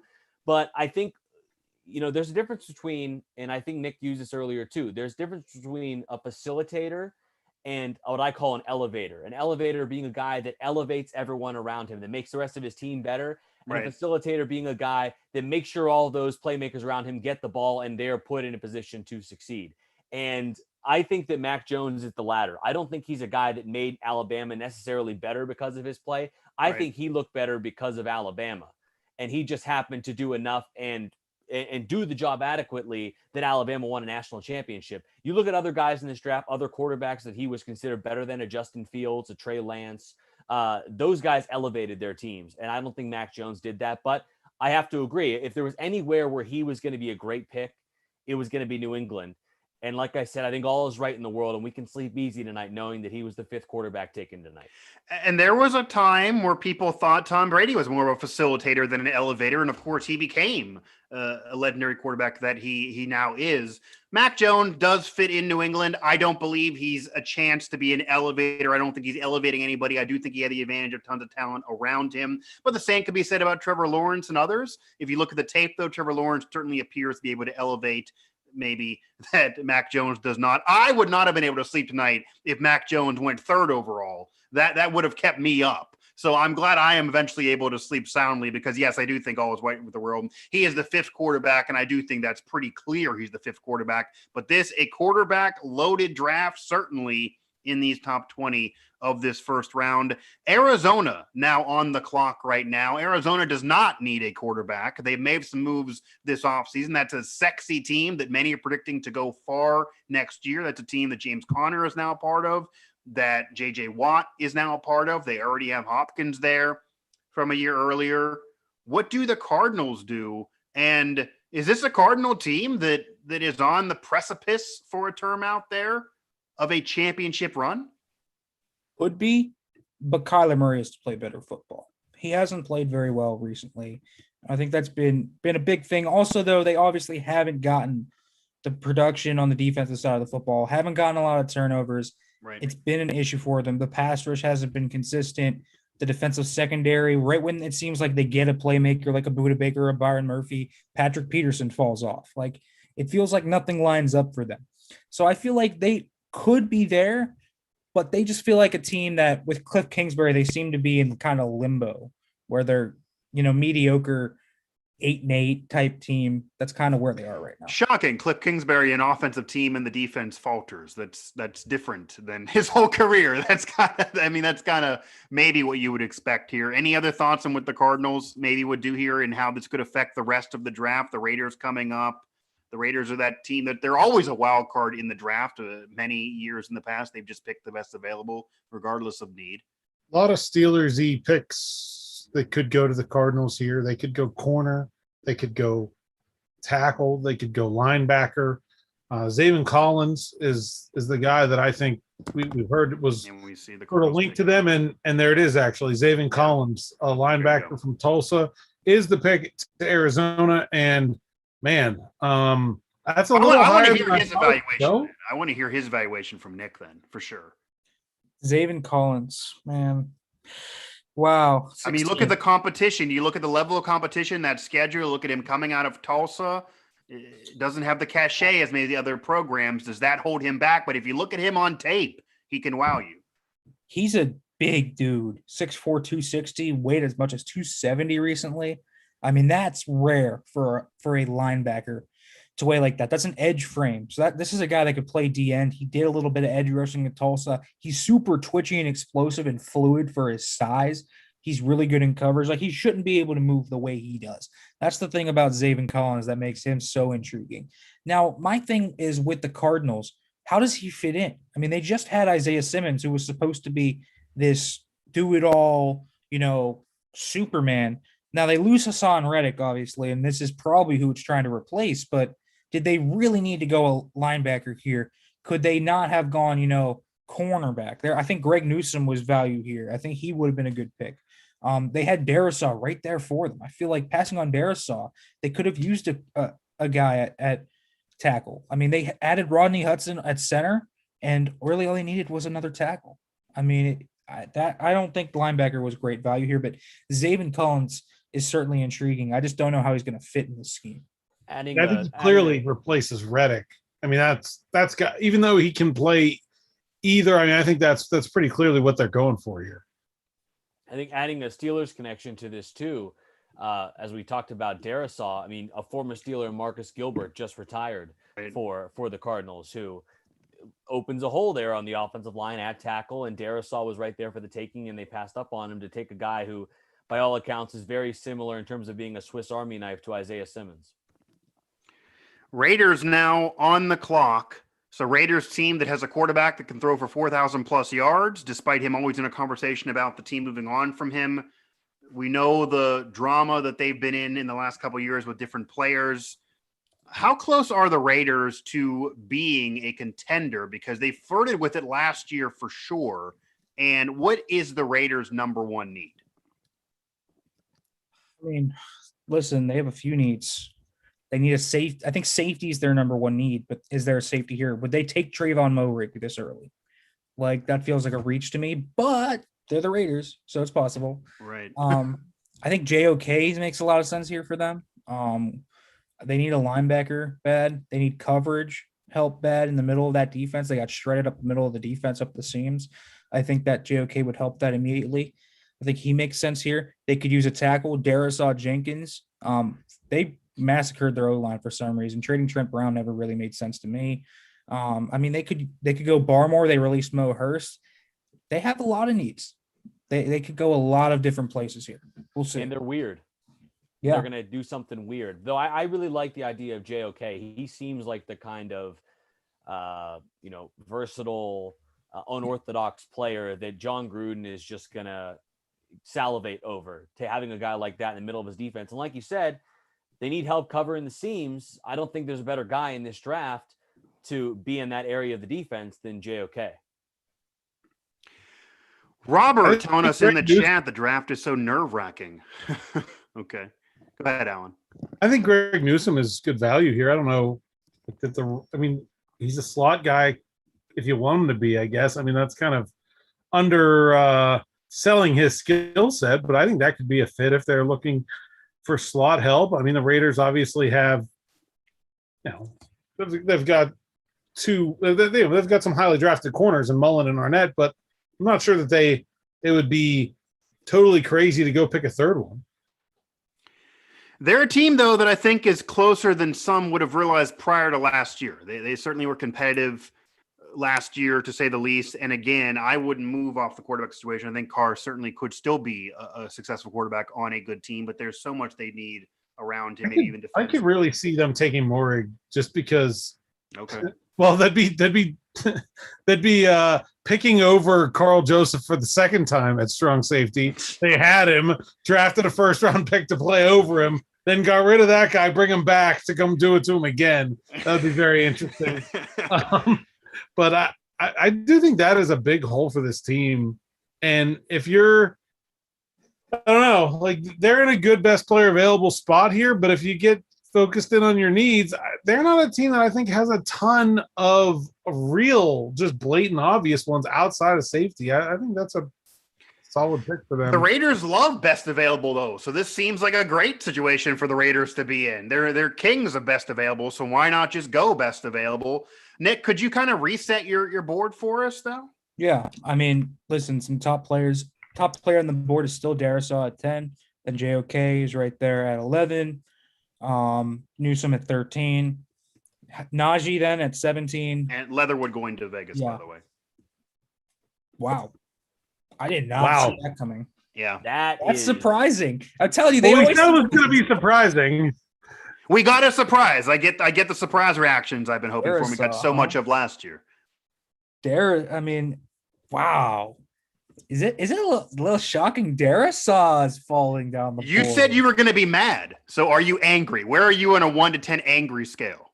If Darisaw's not going to be picked by the Steelers? Or just the fact that he's falling in general? I'm not really angry now that he might get to 24. Okay. I'm going to be mad if they pass on him for Najee. That's when we'll be mad. Maybe this goes back. This goes back to what one of the chatters said in terms of this draft is nerve wracking. Maybe this is why. Yeah, this is nerve wracking because I did not expect him to even be sniffing around this part of the draft. I don't think I had Leatherwood going before either Darrisaw or Tevin Jenkins. Yeah, I wouldn't think before Jenkins. I mean, I didn't see anybody picking him ahead of Jenkins. I mean, I thought Leatherwood had a pretty rough Senior Bowl. I was higher on him before I saw him than after. And man, that's a very Raiders-y pick. We shall see. They do need help on the offensive line. It's a safe position normally, but is that just an Alabama rub? What kind of lettuce here? Well, I mean, they've got Richie Incognito at left guard. He's not going to be around for maybe even all of this year. And Leatherwood is a guy that was kind of on that. Is he a guard? Is he a tackle line for some people? I mean, they've got Colt Miller at left tackle. I don't think Leatherwood's going to take that spot. Maybe he slides into left guard, or maybe they think he's a right tackle that can be better than it's a right tackle. Brandon Parker. Yeah. Cale, based on Leatherwood going here and now the Dolphins on the clock, not only do I want to hear the last name of the starting quarterback for the Miami Dolphins, but how does Leatherwood going to the Raiders affect the rest of the draft, and what do the Dolphins do here? What should the Dolphins do? Well, I think that this is kind of the trend we've been talking about this whole time, and the board is still falling, at least right now, cautiously in a way that I feel like is beneficial to the Steelers, potentially getting Darrisaw. Now, you got to look between who's between right now Miami and the Steelers. Miami, though, still needs offensive line help. You know, they took Waddle earlier on. They still need offensive line. So we could see Darrisaw go right now. But as of right now, it is still a go. Technically, he potentially is still on the board for the Steelers there at 24. Is this Harris or Darrisaw and the Steelers immediately move the other to the top of their board? Probably. And then end up with Jenkins if Darrisaw. KOK's also here still. This is good for the Steelers. Well, say could this be Harris? Darrisaw goes prior to Pittsburgh, and then they just take Jenkins? I think the other thing, too, with this Miami pick is you got to remember how many picks they have. And with JOK still on the board, I mean, they could – Brian Flores, a defensive coach. They had a great defense last year. They might be looking to add to that. They might just look at best available here and say, you know, we already got our wide receiver. We got a weapon for Tua Tagovailoa. There you go. They might look at this and say, you know, we got plenty of picks coming up here, you know, plenty of guys that can come in and make an immediate impact and be building blocks for the future. Maybe we didn't expect to see JOK here. Maybe they could take Owusu Koromoa just because you got a defensive coach. They're a defensive minded team, and he can be a guy that comes in and can be a playmaker for them just because they feel like they can address their needs later on. They need a running back. I feel like could there be, though, the argument, which is the devil advocate stance, and again, I'm not a proponent of taking a running back in the first round for all the reasons we've already detailed here in terms of the shelf life and it not being a necessity to win a championship with an elite back. But could they say to themselves, we can't get a back of that level later. We can get other members of the offensive line. We can get other offensive tackles later in this draft, a deeper position, the running back position in terms of an elite back. I don't think Miami necessarily thinks that they need a bell cow running back. Maybe they just need a guy that they can add to a rotation with Myles Gaskin. Myles Gaskin had 1,000, not 1,000. I think he had 800 yards from scrimmage last year. He did have some injuries towards the end of the year, but he had a pretty good year for them. And I'm not saying he's going to be their man at running back. I mean, they clearly, I think, still need to want to address that, but they may feel that, all right, he's a one complimentary piece. We can get another one on day 2 or 3. And they're looking at this spot and thinking either we're going to protect Tua, or we're going to add to this defense and get another playmaker. And the other thing too is if they do want a bell cow, if they do want to have a single running back, you know, they got to pick at 30 something. They got to pick at 50. I mean, there's a chance Javonte Williams is there for them. So they pick for Miami, and it's Miami edge rusher Jalen Phillips. So it's none of the guys the Steelers were probably looking at. That leaves Darrisaw. That leaves Harris. That leaves JOK. And that leaves a really, really, really good situation for the Steelers moving forward from what I think was the biggest stumbling block with Miami at 18. Is that's back-to-back monkey wrenches, and that might even be a bigger monkey wrench than Leatherwood going where he went. How does that affect the draft now? That's a situation where Miami goes completely off the cuff from almost anyone's projection. and certainly lines up the draft for the Steelers. The Steelers still have 3 options at minimum to what they can do at 24 based on where we currently are at 18 or now going into 19, because a couple teams in front kind of went off the normal trajectory of thinking, and we're not seeing now as many activities in terms of trades, etc. Well, first of all, I think Miami just hit a home run pick. I think Phillips is a phenomenal football player. He was my edge one. He was my 19th overall player. This is not a reach to me. I think this is a good. So this is just best available? Yep.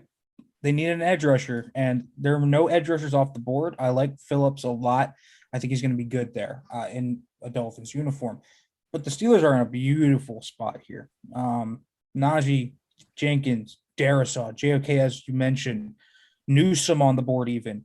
There's been no surprises. The Steelers have a ton of options here. And I think also because they have so many options, there's still Eichenberg on the board. There's still Asante Samuel Jr., Travis Etienne. They're all on the board. We haven't even mentioned his name yet. We're at 10:30 and we just mentioned Samuel Jr. for the first time. Exactly. And there are all these players still on the board. Creed Humphrey, Landon Dickerson, all on the board. The Steelers could trade back here and I think be okay with it. I know Kevin Colbert said if we trade back 5 spots, we need to have 5 players we're comfortable taking. I think they're in a spot where they would be comfortable trading back 5 spots and they could still get a really good football player. Hit up our coverage over there, SteelersNow.com. It's churning here even while we're on live during this first round edition of our NFL Draft Show here on Pittsburgh Sports Live. Mike Asti, Alan Saunders, Nick Farabuagh, and Cale Berger joining me to dissect every move that is made in this draft as, again, we inch closer to the Steelers pick at 24. This is a board that is lining up still beautifully for the Steelers and a situation that lines up beautifully for talk radio as well and discussion and media outlets too, because the Steelers are going to have to make a tough decision potentially at that pick. It's not like a decision will be made for them with some of these players already off the board. So that'll bring it to being a polarizing pick, to say the very least. Cale, thoughts on Washington right now? They are on the clock. We talked about them a little bit earlier. Yeah, Washington, they have an excellent defense. They're not in the running for Najee Harris here. Right. Potentially, I'm not fully up to speed on what their situation at corner is, but potentially we could see Greg Newsome here maybe. Or JOK. They have an exceptional defensive line, but weren't they starting John Bostic at linebacker last year? This could be a spot for JOK to be swooped up and makes this defense even better, just takes them over the top. Like we said earlier, they were very close to beating the Super Bowl champs in the Tampa Bay Buccaneers in the first round of the playoffs. That was a good Washington team last year. I think they were kind of underrated. Yeah. I will say Taylor Heineke played his ass off, but if they had maybe someone a little better than Taylor Heineke, maybe they would have pulled off the job. Right. But you have a great defense already. If they're going full on defense with Ron Rivera, he's a member of the 85 Bears. He wants to build it from defense first and build a defensive juggernaut.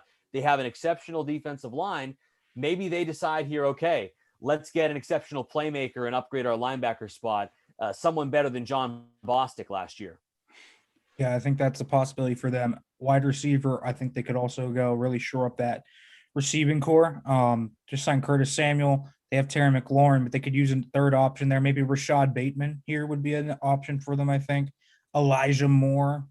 I'll throw that name. Even Kadarius Toney maybe could be a surprise pick. There are options for them here. Safety, I think, is a sneaky pick. Morig, I think, could go here. They need a deep safety bad. Troy Apke, Penn State guy, but really hasn't been good for them. They could go a number of directions. Jamin Davis is also another name they could take. There's a few directions that they could go here. Who's top of your board secondary-wise available? Newsome. Yeah. Thoughts on the Giants then? The Giants after Washington there, they would be pick 20. Yeah, they came way down here, and we talked a little bit about where they fit, but now that the board has broken this way, I still don't really see them as to take, obviously they're not going to take Harris, but they could see Darisaw here as a guy they were going to take all the way up at 11 and still get it. Mm-hmm. The Steelers, if the Steelers don't want Darisaw, Jenkins, something like that, trade down. Is there a chance that Darrison Jenkins, even though they're around to this point, they're still sliding to this point, that they could still go bing bing right in front of the Steelers? Yes. I mean, they could go to the Colts, and I mean, now that the Vikings are there, they need a tackle. I mean, it's unlikely the Steelers are going to lose both of them and Harris, I guess, in front, but there's a possibility the Steelers could be pigeonholed into taking Harris because they lose the other two. Yeah, they could lose JOK here, and then it goes Darrison Jenkins, and then I think you're probably looking at, well, who else but Najee at that point? Yeah, and it would be, but you'd be correct then, and most of the mocks would be correct, but that would almost be a different way to get to that answer. Yeah, well, go ahead, Nick. Sorry. I just don't think this is the way the board was thought to drop. I don't think we thought that there would only be 3 tackles taken up to this point. I mean, there was a lot of tackle needy teams. Clearly, the tackle depth of the class is factoring in to this, and I think that and Davis to Washington, Jamin Davis. Yeah, look, JOK is still there. The Steelers are going to have a guaranteed pick between JOK, Darrison, Jenkins, Harris, and one of the centers if they want one. Just saying. Is it just teams are just realizing there's depth there, so we don't need to pull the trigger right now? We are now seeing 3 picks in a row of a bit of a surprise. Really, 4. I mean, I 4. I had Collins all the way up at 16. I mean, I don't know if that's as much of a surprise because he's been in more conversation in general, but you're almost seeing now players who are not tops of the board of left available even being taken, and maybe not full needs for some of these teams. I mean, I think edge was a really big need for Miami. Washington certainly needed. Sure. I mean, if this is a middle linebacker, and I'm not sure exactly where Davis is going to fit for them, but if this is a middle linebacker, that was definitely a need for Washington. Like Cale said, I just think that the curious thing is that it's Davis and not Owusu-Koramoah, who I think most of us had as the higher rated player. Well, that goes to the surprise of it not being top of the boards, right? Yeah. Is the Owusu-Koramoah, is them taking Davis over him, is that anything to do with him being a little bit of a tweener? And I know that he is, he's somewhat of the modern prototype of what the future of a linebacker safety kind of hybrid can be. Right. But is that Washington kind of shying away from that? Just we want someone more prototypical. Could be that, that's a team that just is scared off because they don't know how to use him. JOK, you have to have a defined role for him. You have to know how to use him. He is very versatile. I think he's very scheme versatile, but you have to know how to use him. You can't pigeonhole him just into linebacker, right? So maybe they wanted a more pure linebacker because I think JOK is in a lot of ways more safety. So Nick, are we confident that Keith Butler and the Steelers would know how to properly use him? Yes, they know how to use back end versatile defenders. They've shown it. Sutton, Hilton. They knew how to use Troy Polamalu just fine. Yeah, that's I'm not saying JOK is a Hall of Famer, but that's the kind of player you're getting. Yeah, I think that they would know how to use him based on that pedigree, but that's a fair question for sure. I mean, it's a fair question to ponder based on the recent history there of Keith Butler and his led defenses with the Pittsburgh Steelers. 2 teams we have not talked about at all to this point are now coming up in this draft. Again, to our 2021 NFL Draft Show. This is our first round edition here live on Pittsburgh Sports Live with the Steelers Now crew of Alan Saunders, myself, Mike Asti, Nick Farabuagh, and Cale Berger. Indianapolis, they bring in Wentz. It feels like a team that offensively feels like it's going to take a step. Wentz, of course, needs to take that step. He needs to be healthy. I do actually still believe in him, but they certainly need other help, maybe defensively. It's a team that maybe believes in themselves based on where they could fall divisionally. And then you're looking at a Tennessee team that got very, very close a couple of years ago and still feels like they're close. But as we talked about earlier, kind of building it, little old school mentality with a running back led team, which is not really the way of the current NFL. Thoughts on Indy first, on where the Indianapolis Colts need to go here, a need for the Colts, and how that could impact the rest of this draft. I mean, the Colts are a team that needs a tackle, so this is going to be interesting to see kind of what the tackle situation works out. Tevin, I think Ballard's more of a Darrison guy. I think Darrison makes a ton of sense for them here.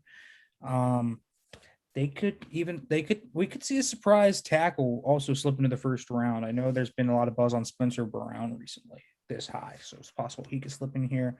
Edge, Quiddy Pay's on the board still. That strikes me. I think we're gonna get a little run on edge here soon. Pay, Ojulari, Osai, Tryon, they're all still here. I think edge is gonna have a run here soon, so that would work in the Steelers' favor as well. They could go Bateman, they could go Newsome. There's a lot of options for them. I especially think that run on edge, could start with the Colts, but I think it definitely starts with the Titans, who I believe had the worst pass rush in the NFL last year, at least had the fewest sacks. Right. I mean, they obviously just signed Bud Dupree, but one man does not create a pass rush, as we know. You need a complimentary guy on the other side. Right. Yeah, just ask TJ Watt about that. Exactly. Right? That's what he's been harping on for a while when Bud went down, and certainly still going to be wondering here moving forward. Cale, how close do you think the Colts are to being a legit contender? Well, it's a winnable division. It's not murder. It is absolutely a winnable division, especially what you see happening with the Texans. The Titans, I think the Titans are the clear-cut best team in that division. Right. And then, but are you scared? They always play tough with them. Yeah, and Jacksonville has a rookie quarterback. Right. And Miami still feels a little bit away. I mean, the Colts, I think, clearly have an upgraded quarterback.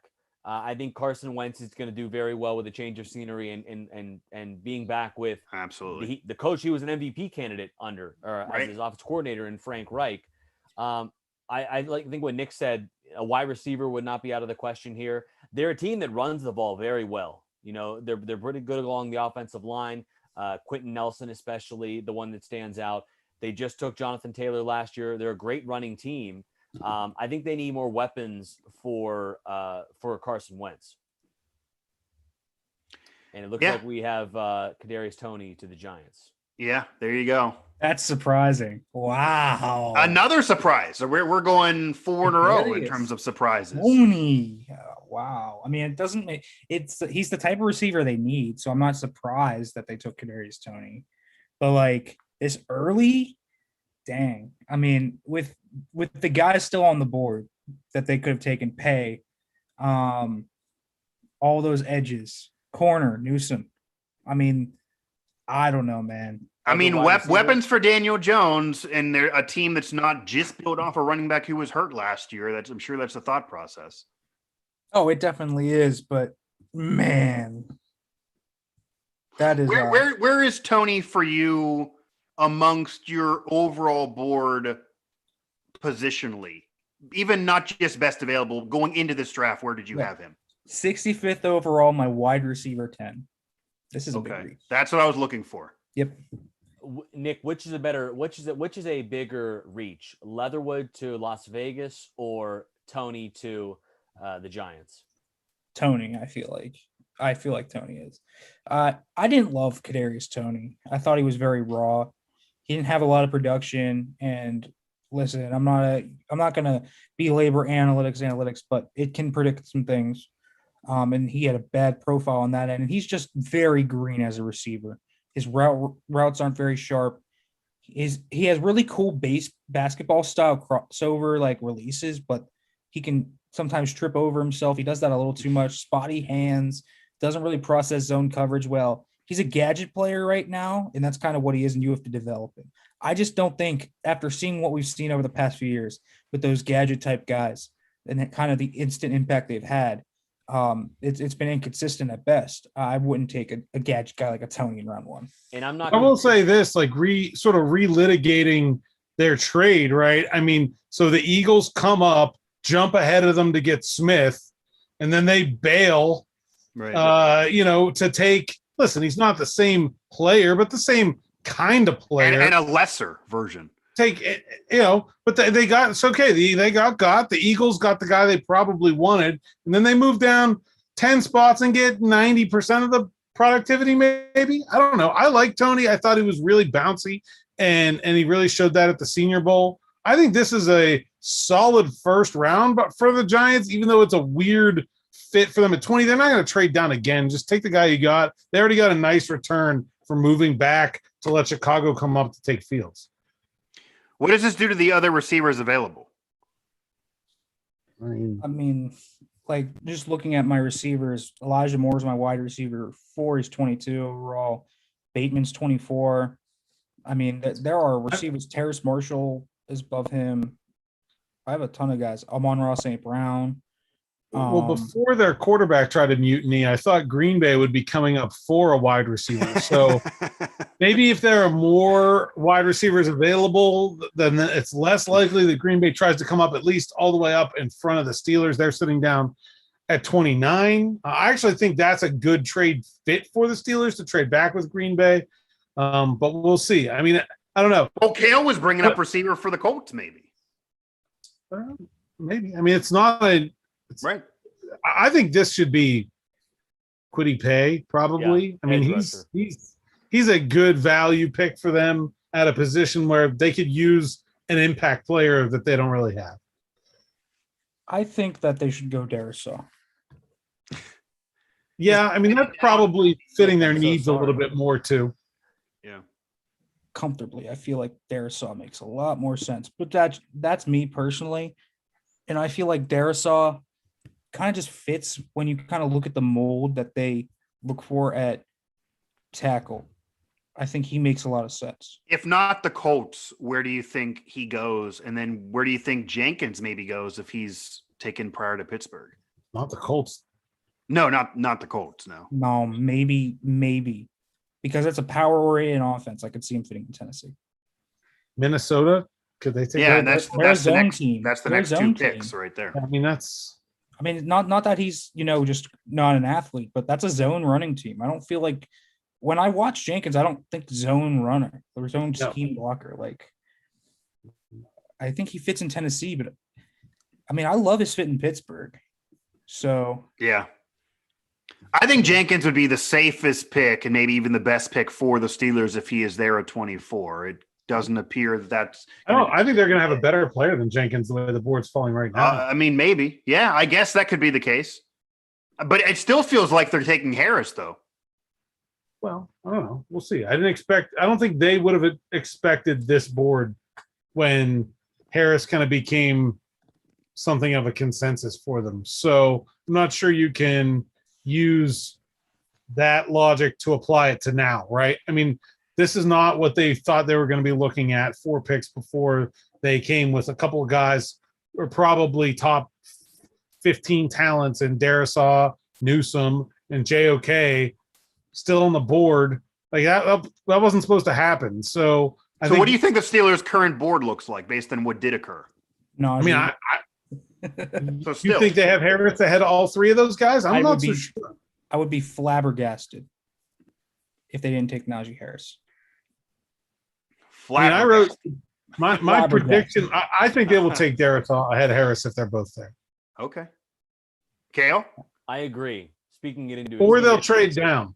Remember Colbert said, I need 5 players I'm comfortable with. There's way more than 5 players. Yeah, that's what I was with on board right now. You could actually make a case that based on how this board has matriculated towards the Steelers, that it actually leads them in a direction that may make sense to trade down because they're going to have options at 24, but several of those options are still going to be available after 24 based on what we're seeing in the draft so far. And again, unless you are this really is the exact scenario that Colbert was talking about. He was talking about trading down, and that there are a lot of guys they should be comfortable drafting. But unless you're hell bent on taking Harris, if you want the pick of them, then stay and take your pick. If they have a significantly higher rating on one of these guys, whether it's Darisaw, whether it's Harris, whether it's JOK, whether it's Newsome, whether it's Jenkins, if they have one of those guys rated way above the others, then stay at 24 and take them. But if it's close, why not trade down? This is a team that needs assets. Nick and I talked all month about how it's impossible to wrestle all this team's immediate needs into their day 1 and day 2 picks. And it's really hard to fill immediate needs with day 3 picks. So trading down is really valuable to the Steelers the way they're currently, made up, in that they really need corner, they really need tackle, they really need center, they really need running back, they really need tight end, and they just don't have that many early selections. So to be able to get another day 2 pick to move back and still get one of those half a dozen guys, to me, I think is a no-brainer for the Steelers as a way to make this team better at more than one spot. I mean, I don't know. I just think, and I don't think they should feel like they have to get any of these positions either. And we didn't even talk about center. I mean, this is a great board for them. As good as I think I saw 850, Pro Football Focus mock drafts. I'm not sure I saw this good of a board for the Steelers at any point. I mean, this is a great board for them. So trade back should definitely be up there, but we have to see. I mean, look, Indy and Minnesota and Tennessee could certainly take players that are in that list, but man, the Indy pick is in. The Indy pick is in. I haven't seen it yet, but the Indy pick is in. Okay, so there you go. So how does this affect the rest of the draft, and how do you see him fitting in Indianapolis? Steelers have a pick of JOK, Darrisaw, Tevin, and they're probably not going to take anyone.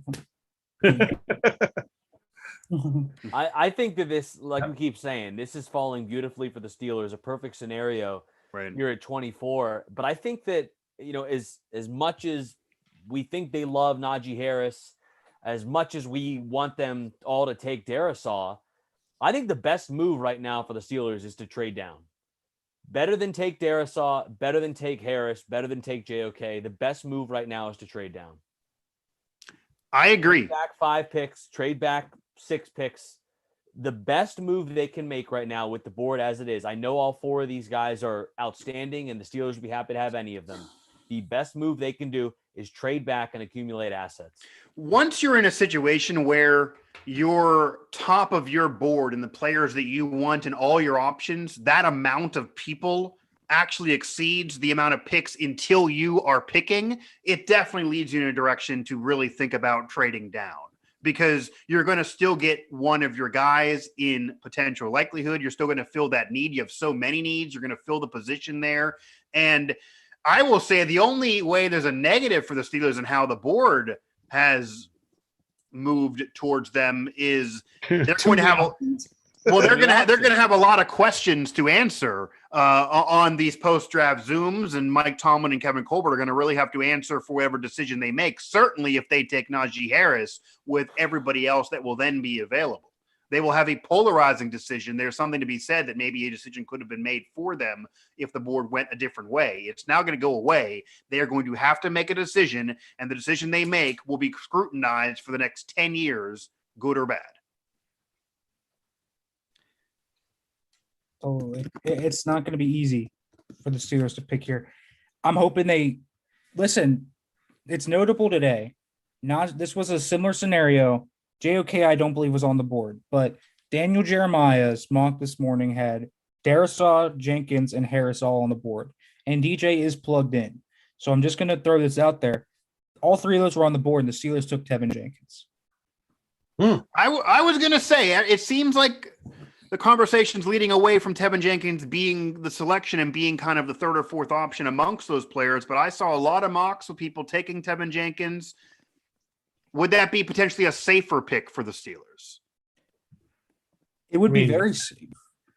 It's Jenkins is good value, but I think I'd trade down before I took Jenkins because I think you're pretty likely to still be able to get him depending on how far you go down or get one of these other guys. I don't know. To me, I think Darrisaw falling this far was sort of unexpected, but really unexpected. Jenkins, I thought would probably be within a pick or 2 of the Steelers. Yeah, around this area is where he's projected. Darrisaw, I thought was between 10 and 15. And so to me, I think if you're going to stay at 24 and take somebody, it's him. I don't see separation anywhere else. I do like Tevin Jenkins as a player. I'm just not sure I like him more than I like JOK or Newsome. And listen, I'm not sure they're going to take a corner. I think they need a corner a lot more than they think they need a corner. But I think Darrisaw is the outlier of the guys here that is really unexpected to be available this late. My worry now is if they don't take Darrisaw, he goes to the freaking Ravens. It wouldn't be the first time the Ravens need a tackle. Yeah, took somebody. Of course, the Ravens could also take JOK. So, there's none of these picks look good in purple. I don't think for Steelers. I think that's maybe one thing. Yeah, Yeah, go ahead. You're going to have to come to grips with one of them falling to the Ravens and the Browns. The Browns too. The Browns need a linebacker, or they need linebacker. They need safety. JOK seems like a perfect pick for them as well. Right. Yeah, I think people are also missing the fact that while this board is falling to the Steelers, it is falling beautifully for the Steelers. It is also falling beautifully for other teams, certainly rival teams, teams that affect the Steelers. And this now could be a situation where several teams, the Ravens, the Browns, the Steelers, all end up with positive picks and picks that really help them moving forward. How does the board after the Steelers affect the Steelers' decision? Not at all, unless they're looking to trade down. Well, that's what I was going. That's what I was meaning. Yeah. If they're looking to trade down, they've got to sit there and think, okay, what are the kind of players that Jacksonville, Cleveland, Baltimore, it depends on where they trade to. Are they trading to the Saints at 28? Are they trading to the Bills at 30? Are they trading all the way out of the first round? I mean, that's not unreasonable at this point of the draft, but we just saw two teams make about 10 pick jumps. A 10 pick drop for the Steelers is to the number 2 pick in the second round to the Jets. And so, I don't know. We'll see. But I think are we seeing more to Tennessee? Is that what I'm seeing here? I've not seen a Tennessee pick, but okay, Tennessee's still on the clock here. There's just a few possibilities over there. Yeah, they're still on the clock in the final minute or so. But Tennessee's really draining that clock. We're almost borderline having a Minnesota Vikings of years past, where they're going to accidentally pass. Yes, Elijah Moore. Okay, so it is end up being Moore. Okay. That's another player that the Steelers were not going to take. So no, it doesn't affect. It does not affect the Steelers board at all. No. This is really, probably 5 straight players from 18 to 22, with maybe the exception of Davis, that really did not fit the Steelers' needs at all. And it's really hard to believe that this could possibly fall any better. For the Steelers here. It could not fall any better, but it also, again, it falls in a way that if they take Najee Harris with so many other options on that board and he's not there, that would be a very bad pick then if they did. It would be a bad pick, but I don't know how much money down everyone would want to put. The Steelers aren't going to do that. So we'll see. That's not to say they've always. Again, I wouldn't bet against it. That's no, that's what I mean. I am right now feeling like that's going to be the Steelers' pick, and it's going to be a scrutinized pick by us and everyone else, especially with the other options that could be there because of how this board has fallen. The last time the Steelers had a player that really affected them was 7-8 picks ago, and that's it is not more for Tennessee. Sorry, they just showed a graphic of him at his home. It is Caleb Farley for Tennessee. Interesting. So okay. I saw him. I think that stands though for the Steelers, right? Not necessarily. Right. Well, Farley was an interesting guy because it's concerning. Yeah, and so I'm not sure. The Steelers didn't send Tomlin and Colbert to the Virginia Tech Pro Day, so I don't know. Darisaw was there too, obviously. So we'll see how much that matters. But I think Farley was probably. I think if they really wanted a really, really close look at Farley because of those medical concerns, they would have gone and got one. So I don't really think he was high on their list. And I think Newsome is probably just as good of a fit, if not better, for what the Steelers need. I like Farley. If he's healthy, he's a really talented player. Probably a great fit for Tennessee. Just thinking about their defense and but I think, I don't think the Steelers really wanted a corner, and I think if they do want a corner, Newsome was still really good value at 24. I don't think that hurts the Steelers at all either. Cam, how does Farley fit in with Tennessee, and are you guys at all surprised that the medical issues did not have him fall further? Good, Nick. Honestly, kind of, but Farley would have been the first corner off the board if he was healthy. I truly believe that. Freaky athlete. For his size, 6'2". If it had been healthy and played, if it had played healthy in 2020, it'd have been a top 10 pick and the first corner off the board. All I think he needed to do was stay healthy over his break, show out at Pro Day, test like a freak, and he would have been the first corner off the board. I really believe that. I truly do. I think he would have gone 8, perhaps earlier.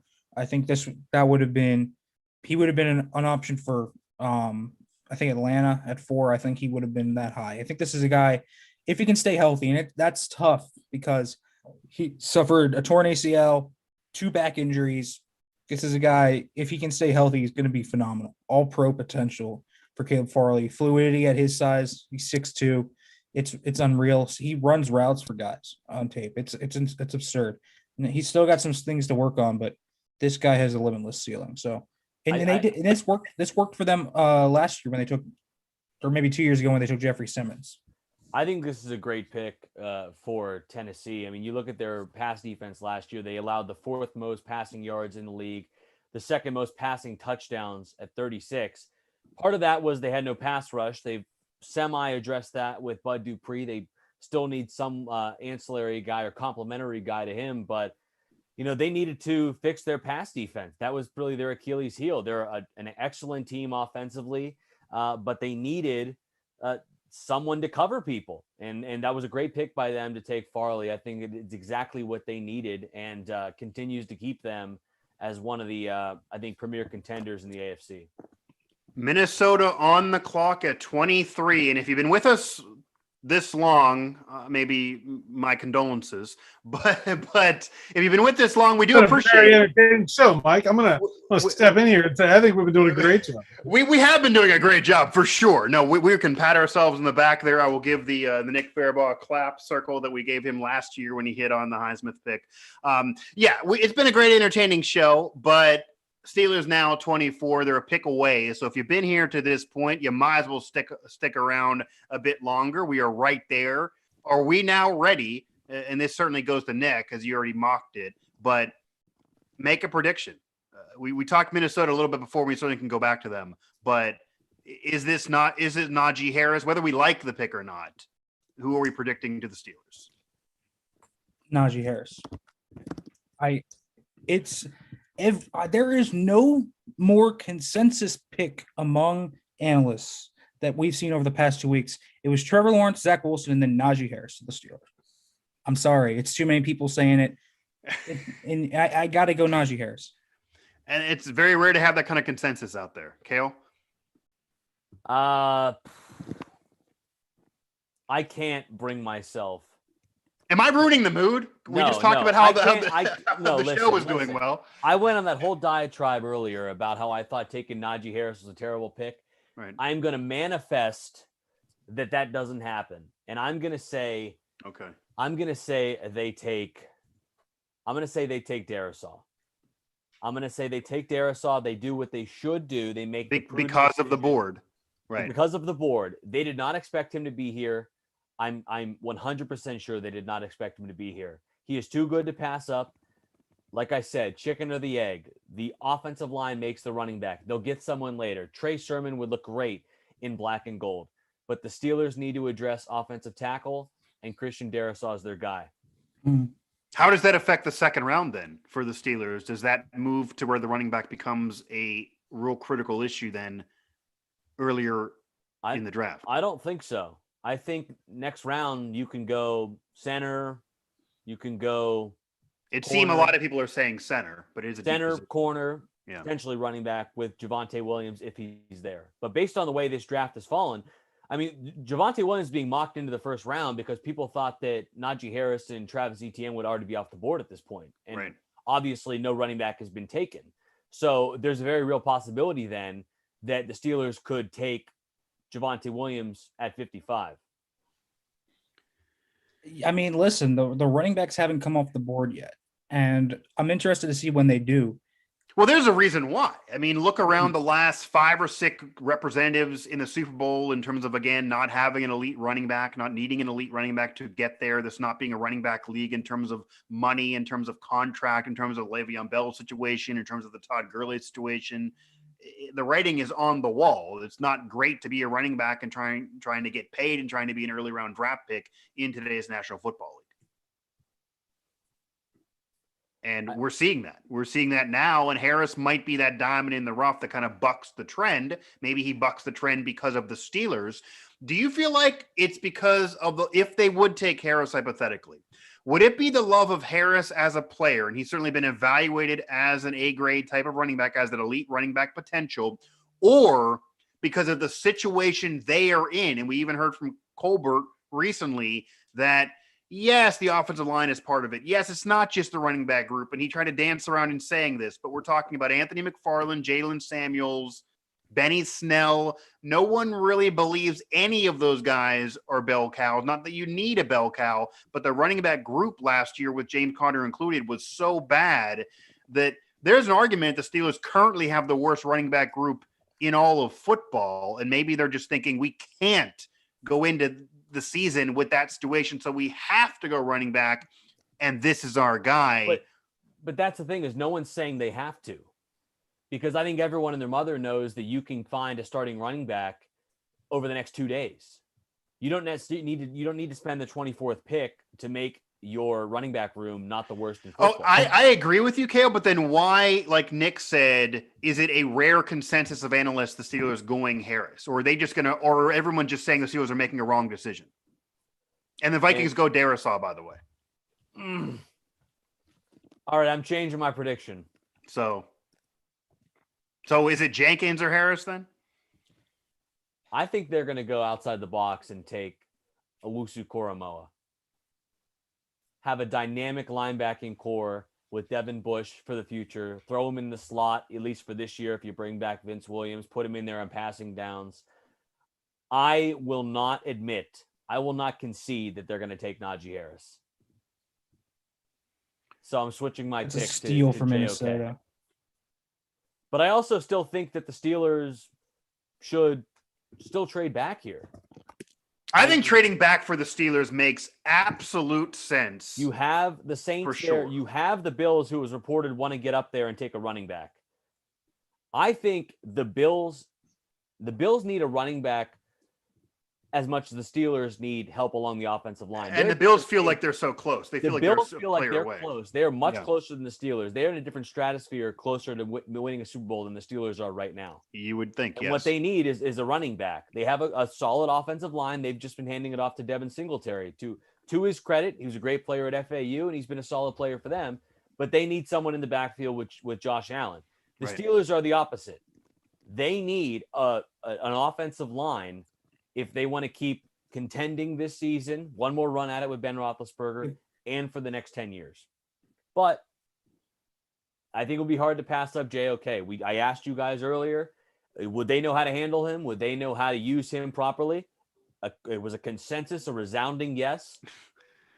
Alan looked at me like I was out of my mind. I even asked that question. I think I defended you. It was a fair question. As a fellow host, it's a fair question. He's too dynamic and versatile of a defender for the Steelers to pass up. They're salivating at the idea of selling Jeremiah Owusu-Koramoah jerseys on the Strip District. Yeah, and I think the reason why you asked it, Cale, as a good host would, the fans are wondering that. I think that's something the fans would wonder. I think it was a fair question. The pick's in. Yeah. I think we should wait for the Steelers one till it's announced on TV for this one. Unless you guys want us to do it. This pick. I mean, they had the board fall. They have to make a decision. I think trading out of it would certainly not be the end of the world. The pick is in, though. And I'm loving to see Nick's reaction more than anybody else, really. That is just a cruel irony that Darisaw fell all the way to 23. Right in front. And right in your grasp and gets ripped away. Yeah, and that's always going to bring that what if question that'll be talked about on documentaries forever. Would the Steelers have went Darisaw if he was not the taken? thing is, like, Darisaw's not going at 25. I mean, I think it's going to be brought up forever and ever in the annals of history. Right. If they passed on him. Sure, and it'll be brought up forever and ever and ever if they go Harris with every other option around, and then Harris doesn't sign a second contract. Yep. Again, this is a very, very important draft. We talked ad nauseum about the running back position, the value of the running back position. This, again, and I've said this before, and I do feel this way, this is the most important draft for Kevin Colbert since that draft that drafted Ben Roethlisberger. This is a draft that's more important than next year for the Pittsburgh Steelers in terms of the future of the franchise. And there's a high likelihood we're going to be talking about this draft for years and years to come here. And again, to all reset things, 2001's NFL Draft Show. This is our first round edition here on Pittsburgh Sports Live. We're giving you live analysis. We're giving you live reaction. It's also over there at SteelersNow.com as we are going to have analysis, reaction, Tomlin, Colbert's words on that selection and the video to come on Pittsburgh Sports Live and Steelers Now, whether it be tonight or whether it be tomorrow morning or whether that all blends together. We still move through though, Alan. I didn't jinx it too much. We're only a little bit after 11. We're still before 11:30. This is respectability. We are exactly on pace. The pick came in, and the number 24 pick last year came in at 11:09. So we are right here. We are right here then, so I'm not going to be disappointed then as we're getting that pick read. Well, guys, did you see how fast the Steelers took their card to the table? Yeah, so that they did they run didn't to the even table. wait 2 minutes. Right. That's and of course they go Najee Harris, running back out of Alabama, who has been that player that was mocked to the Steelers for a long time.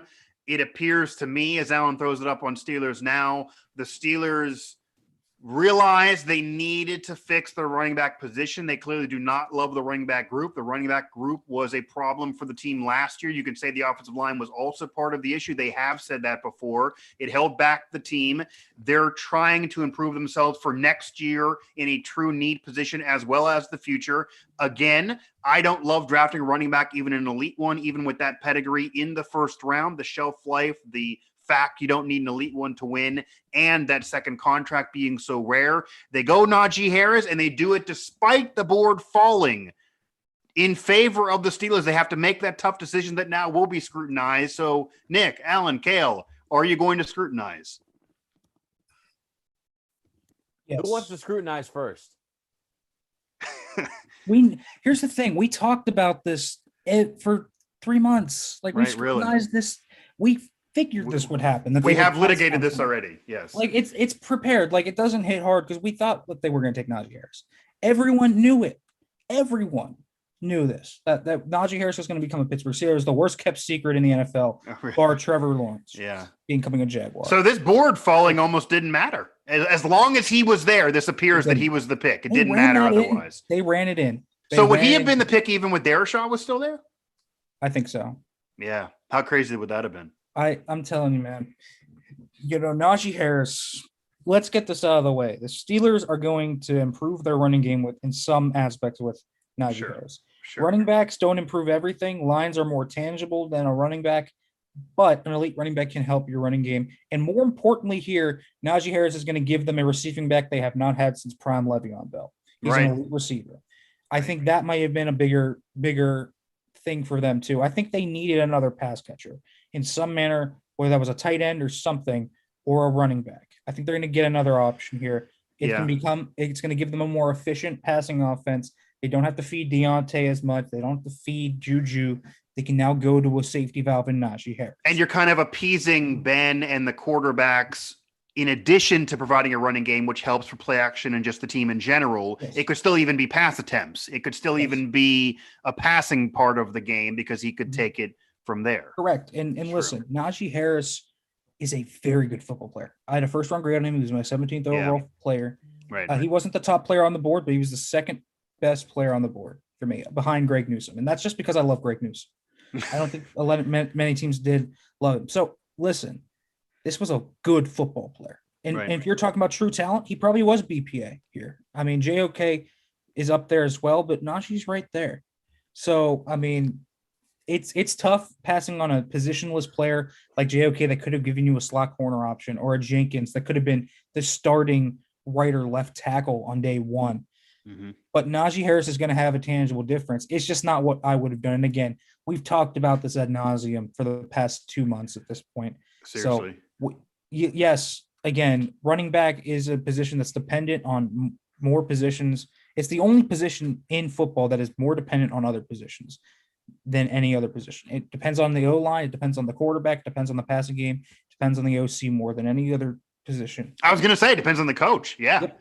You look at percentages of even usage of running backs, and 2017 was the last time the Steelers even really used the running back to incredible effectiveness. I believe they were 15th in rushing. They haven't been close to that since. That was the last full year of Le'Veon Bell. We'll see what happens here in the future. We'll see if we see more 40-plus, 70 pass attempt games from Ben, if he has the confidence in Najee Harris now that he ends up being the pick again. Najee Harris, if you're just tuning in, if you're living in a rock somewhere, Najee Harris is the pick to the Pittsburgh Steelers at 24. They ran with that card. It does appear they would have went Najee Harris no matter what. Alan, that's a pick for Nick's mock draft. Yeah, and that's another one for Nick. Absolutely, back-to-back years. So we'll give him. Yeah, there you go. Once again. So despite scrutinizing Nick, also you have to, when you're analyzing the NFL draft, you have to appreciate being correct. So it's all about being right. So Nick is correct here. I do think the board fell a little differently than some would have expected, but it does appear, Alan. Does it appear to you the Steelers were that our conversation last hour and a half almost was moot, and the Steelers were going to select Harris no matter what, as long as he was there? Is that now the vibe you're getting? I don't know. I mean, I wrote this morning on the site or this afternoon on the site that I thought they were going to go offense no matter what. Right. That Art Rooney made a pledge that they were going to fix this running game. That's all he talked about in all of his offseason availabilities. And then through free agency, their running game got worse, right? They lost James Conner. They lost Alejandro Villanueva, well, probably.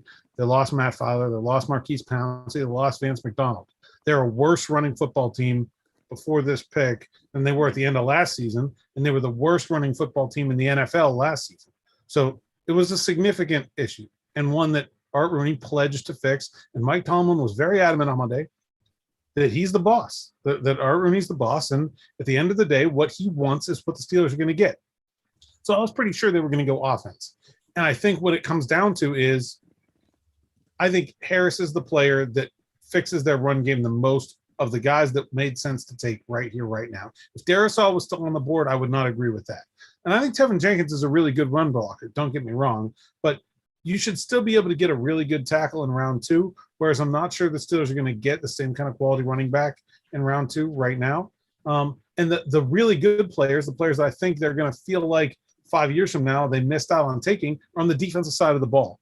JOK and Newsome. And I don't think that was their focus. I think their focus was the running game. I do think they got laser focused on that part of their game, that they wanted this pick to fix the running game, and they made it to fix the running game. Obviously, it's a running back, but I just think that's where their head was. And so I'm not sure they were nailed in on Najee. I'm not as convinced about that, but I am convinced they were going to take an offensive player with an eye towards fixing the running game. And that's exactly what they got. He will not be I don't think he's going to go down as some kind of all-time great draft value pick, taking Najee Harris at 24, but he should be a really good player at a position in need. And they got some work to do in front of him on the offensive line. And while taking a running back is somewhat of a controversial decision in the first round because of today's NFL, one benefit, a major weakness of the team the last several years, is now guaranteedly going to be improved. Cale, are you able to come around at all to this pick? Well, we were on the same page in terms of running backs in the first round. You didn't even want to throw the vibes out there. Listen, I think there's no denying that Najee Harris is a fantastic football player and the best running back in this draft. I mean, that is just, you're in denial if you don't recognize. Yeah, I feel like people are bashing him too much to say I think we all know that that's the case. Right. It's just a matter of, was he the right pick for the Steelers with the 24th selection? And I still tend to think no. And yes, will he provide some marginal improvement to the Steelers running game next year? Yes. I think that Najee Harris right now is better than James Conner. Okay. In probably every facet of the game. But like Nick said, the running back position is so reliant on everyone else. And Allen laid out all of these people that they lost from a run game that was already the worst in the NFL. And they didn't address any of those issues. So now you still remaining have to find a tackle, a center. Center is probably the most glaring issue on this offensive line. We keep talking about tackle, but because we never thought that it would be in the right mind would take a center with the 24th pick, or at least we all would have thought that was a reach, regardless of who it was, Humphrey, Dickerson, or whoever. And they're going to have to take a tight end at some point too, because Eric Ebron's not going to stick his nose in there and block. So the problem right now is, yes, Najee Harris is an excellent player. One of the best pure talents in this draft as a football player, as a difference maker, as a playmaker. But the problem is he's so reliant on everyone else that is he really going to be able to show his stuff? Is he really going to be able to be his full self and perform the way everyone expects him to be because of the Steelers' deficiencies elsewhere? And that's my big concern with the pick is I thought you could improve the stuff in front of whatever running back you pick and whoever you took later would be able to excel because of the pieces around them.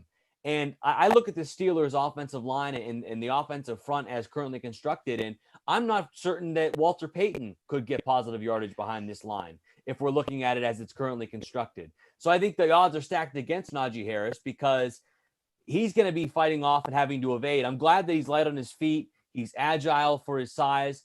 He's incredibly elusive for the player that he is because he's going to have to dodge a lot of people 2 yards deep in the backfield when he gets handed the ball as this offensive line is currently constructed. Now, they can still address this over the next few days here, but are those guys going to be the difference makers that maybe a Tevin Jenkins would have been?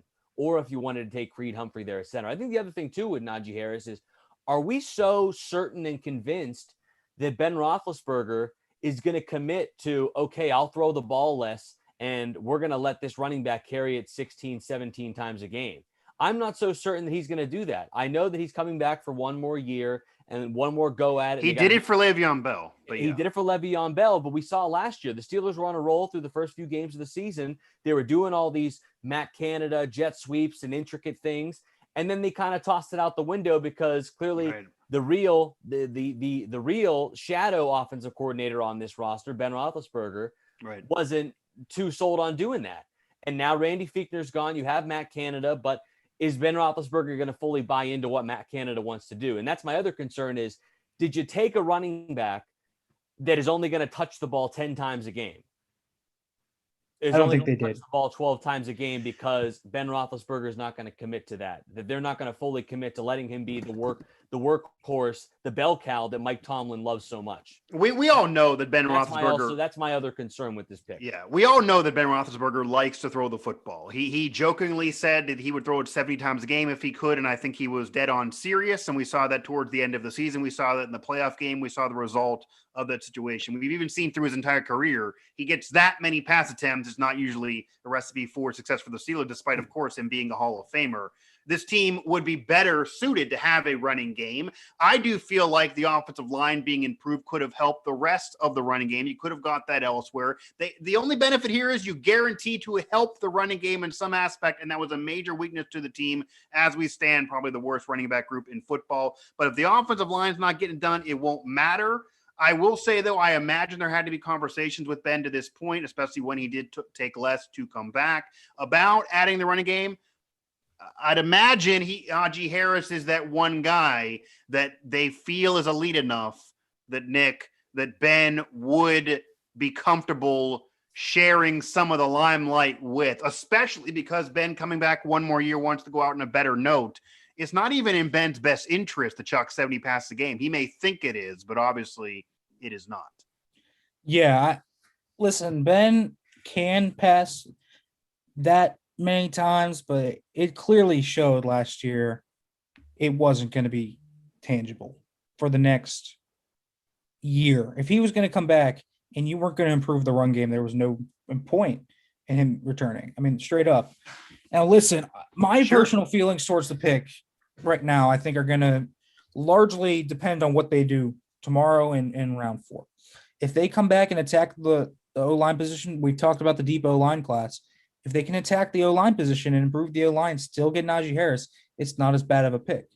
But you kind of look at what Najee does. If you're taking a round 1 running back, you have to get this guy a lot of touches. It's as simple as that. There's no point of doing it otherwise. Yeah. Otherwise, if you take a round 1 running back, you are looking for instant impact potential in all facets of the game. Otherwise, you don't take the guy. This is exactly why they took Najee Harris. They think he can be an instant impact to the running game, give a boost in the receiving game, be the best pass protector on the blocker immediately.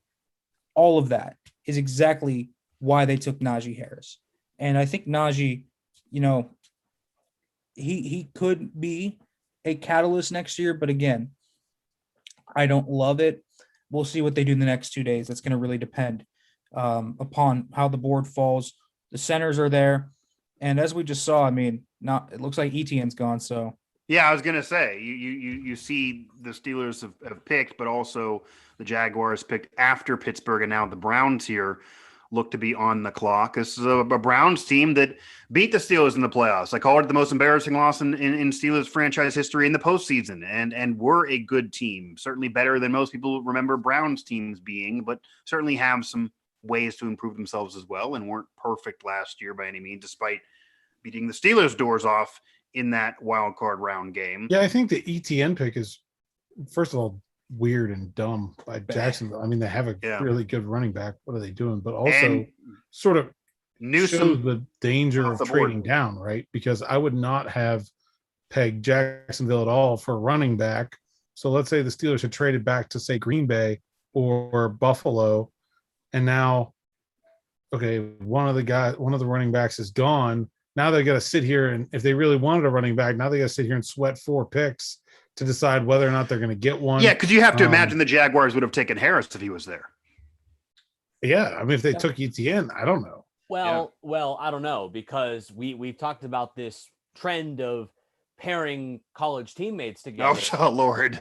No, I'm serious. I'm serious. I mean, but they don't have a single Alabama alum on Jacksonville. I don't know. But I mean, clearly, you don't pick Trevor Lawrence and then take the running back that lined up beside him for no reason. I mean, these guys did some incredible things together. This Jaguars team is going to dominate the ACC Atlantic next year. I think Brent McMurphy tweeted out a few minutes ago. But I think there's something to be said. I mean, listen, Trevor Lawrence knew he was going to be the pick for 3 years. He's known he was going to be the first pick in this draft. And just for a few months, he's known he's going to go to the Jaguars. Yeah, the Jaguars are number 1 in the college football rankings. With Urban Meyer, and Urban Meyer, he has no allegiance to Robinson and the undrafted diamond in the rough star he was last year. Maybe there's been conversations all along with Trevor Lawrence about working with him hand in hand. Hey, what do you think? Some things you'd like to see? We had some picks. Who would you like to play with? And maybe Trevor Lawrence was really high on his boy and saying, hey, I would love to play with Travis Etienne for the rest of my career, potentially, if I could. And maybe that played into this pick for them. But I didn't think they were necessarily in on a running back here. But he's a dynamic player. And those two did a lot of great things together in Clemson. And I would anticipate they would do the same thing in the NFL together. I think the headline of this show could be keeping the super friends together, because that's been the mindset for many of these teams here with college teammates and making sure they can get still paired together. Alan Saunders, Nick Farabuagh, Cale Berger, Mike Asti. This is our first round edition of our NFL draft show here live on Pittsburgh Sports Live. And of course, all of our coverage can also be found at Steelers Now. Nick, what kind of impact can Newsome make for the Browns right away? Fills a need, player right there on many big boards. Definitely helps Cleveland. They've killed this offseason, man. They've done a really good job. Clowney first. Then you have this with Newsome. Again, Newsome was my corner too. I love Greg Newsome. They had a lot of questions. Greedy Williams was hurt last year with the shoulder. Denzel Ward's in and out of the lineup. Ward and Newsome is one of the best tandems in the NFL, in my opinion now. And don't forget, they also added John Johnson and Troy Hill from the Rams, who had the best pass defense in the league last year. And I think the Browns have the best secondary in the AFC North by far. Yeah, I'm telling you, listen, it's maybe the best defense at this point. It's the Browns, but that team, if Baker Mayfield, the Browns is the Browns. If Baker Mayfield can play up to the level he did last year, or maybe even take a leap, this is a Super Bowl contender. A Super Bowl contender. I mean, that's going to be the sexy prediction. Clearly, there are going to be some publications going to throw that up there, and it wouldn't be ludicrous because of what they've done in the offseason and what they did last year. It's also very possible they take a step back offensively. They didn't have OBJ last year. How will that fit in? Baker Mayfield certainly played well enough for them to believe he's the franchise guy last year, but it's not like his stats were out of this world amazing. They actually were very similar to Ben Roethlisberger last year, who was getting heavily criticized overall at the end of the day. Granted, their seasons went differently. The Browns are definitely going to be a contender next year. It would almost be impossible with that team on paper. That would be one of the greatest collapses based on an offseason to a season if they don't get it done and don't make the playoffs now with 7 spots for each conference. But of course, as Cale said it, the Browns is the Browns. If any team is going to disappoint like that and be paper champions, it would be fitting to have it be Cleveland. What do the Ravens do here? Because we're sticking in the AFC North. It is now a pick up for Baltimore, Cleveland just got way better. Cleveland right now probably is the favorite. The Steelers go Najee Harris. They fill a need, but still more work to be done. The Ravens a couple of years ago were the defending division champion. Not the case after last year. That was Pittsburgh. The Ravens taking a little bit of a step back. Lamar Jackson still progressing. This is still a Lamar Jackson-led team, clearly. Yeah, I mean, the Ravens with two first-round picks here. They are in a good spot. The board has fallen beautifully for them. They usually draft well. Yeah. They win a lot of drafts. Tevin Jenkins feels like a really good pick here for them. I mean, he fits that system like a glove. Big-time mauler, just mash you in. They need a tackle with Orlando Brown gone. I'd be pretty surprised at this point if this isn't either Bateman, who's there, or Tevin Jenkins. I think it has to be. And then obviously at 31, they can do whatever they want, really. Alan, thoughts on Baltimore?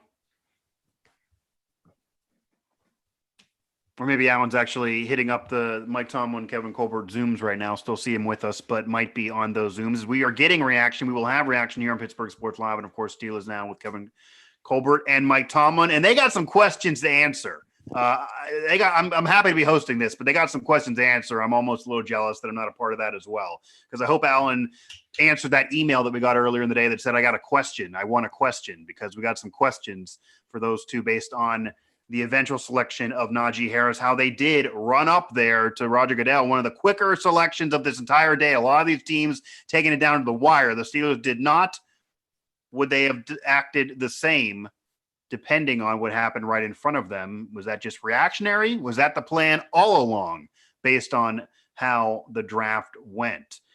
Cale, who's the favorite to you right now in the AFC North? I think it's Cleveland, and it's not even close. I mean, Yeah. like Nick said, they're a bona fide Super Bowl contender, and that is contingent on Baker Mayfield. I thought he had an excellent year. I really did, and I think it was all on Kevin Stefanski. He did what Freddie Kitchens couldn't, and that was bring Baker Mayfield along, put him in a position to succeed, and that's definitely what they did last year. I mean, look, they have an excellent offensive line. Didn't try to do too much. Yes, maybe the best offensive line in the division. I mean, yeah, the best offensive line, best running backs, best wide receiver core. They got Odell Beckham Jr. and Jarvis Landry, Rashard Higgins. Not bad at all. Good tight ends. And that's just on the offensive side. Let's look on defense. Excellent defensive line. Linebacker could improve. But the secondary is one of the best in the league. I mean, John Johnson. I mean, you look at PFF's grades of him, and this guy could walk on water with the way he performed last year. Troy Hill, an excellent corner. Denzel Ward, a former top 5 pick. He is outstanding for them. And now they get Newsome as well to factor in there. I mean, they're loaded. And I look at the Steelers. I look at their many warts. I look at Baltimore. Have they really moved the needle all that much? They get Rashad Bateman, though. So that is certainly the target we've been asking or looking or hoping for them. Right. Hoping to get for Lamar Jackson for quite some time here. They try to do it with Marquise Hollywood Brown, but he seems to be the guy that they've been looking for all along. They finally hit to get a wide receiver that will really be a number one option for Lamar Jackson. But they have their warts. They're an aging team. They lost a lot of guys in free agency as well, and Cincinnati's ascending. So as I look at this division, I mean, to say that it's anyone but Cleveland is just insane.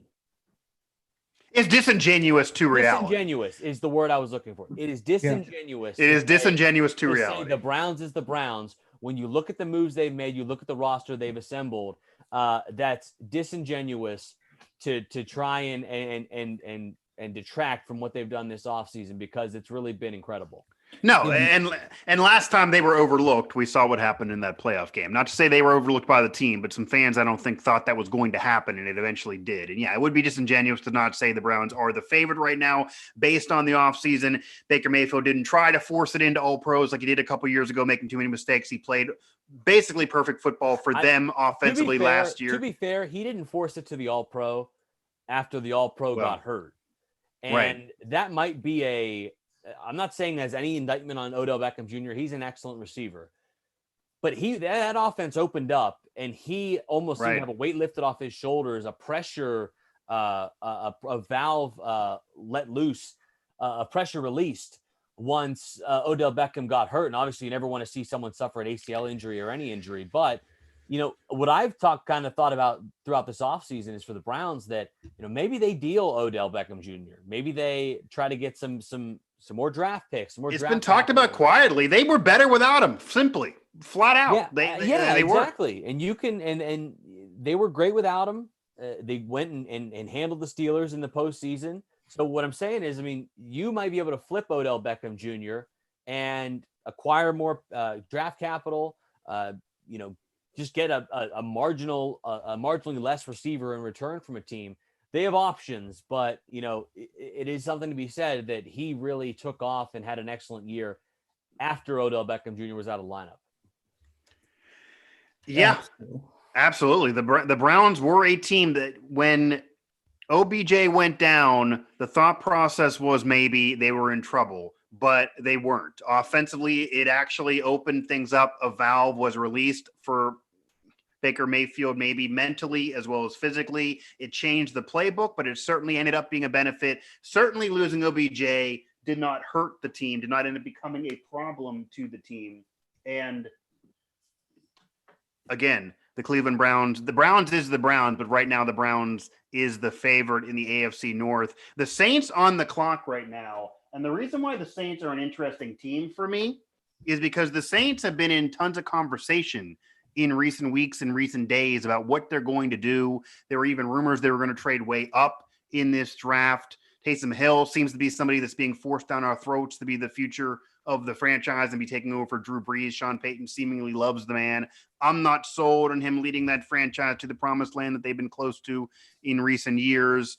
Nick, what do the Saints need to do, and what were they going to do when those rumors existed, if they had any validity in trading up potentially? Because we saw some trades, but we didn't see the crazy activity that was being discussed in the. Can you repeat that question real quick? Yeah, it's just about what are the Saints going to do here? What do they need to do? And when there were rumors of the Saints trading up, what do you think that those rumors entailed?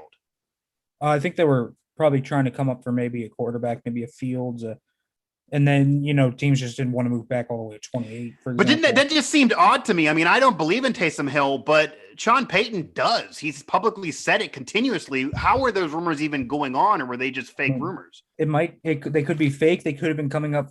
They did the Marcus Davenport trade, so it's not like they haven't come up for non-quarterbacks. Maybe they wanted a Surtain or a Horn. Okay. They need corner. Maybe that's what they were coming up for. So, that's what they could do. But now here at 28, though. JOK. Reality, yeah. Should be JOK. JOK, or we could see the first defensive lineman off the board in Barrymore. I think there's a shot for that as well. But I think all the talk about them trading up was absolutely centered around a corner. And it feels like secondary has to be a need situation for the Saints, to say the least. Well, they just need to not get called for pass interference. The guys are pretty good in coverage as long as they don't get the flag thrown. I don't know if they can correct that here in the draft. That might be they might have to go some other direction. I have to say, what was it? Did Kevin Colbert say on Monday that this was a strangely weak defensive line class or crop of defensive linemen?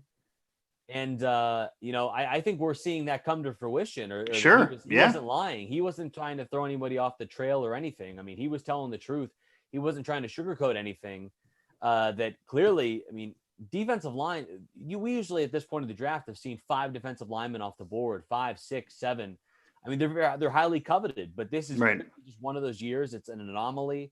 It's just a weird year where teams don't want anyone that's up there considered one of the elite prospects at those positions. And, it's kind of a surprise. Maybe he was telling the truth all along, I guess, but I wouldn't be surprised if the Saints took Barrymore here.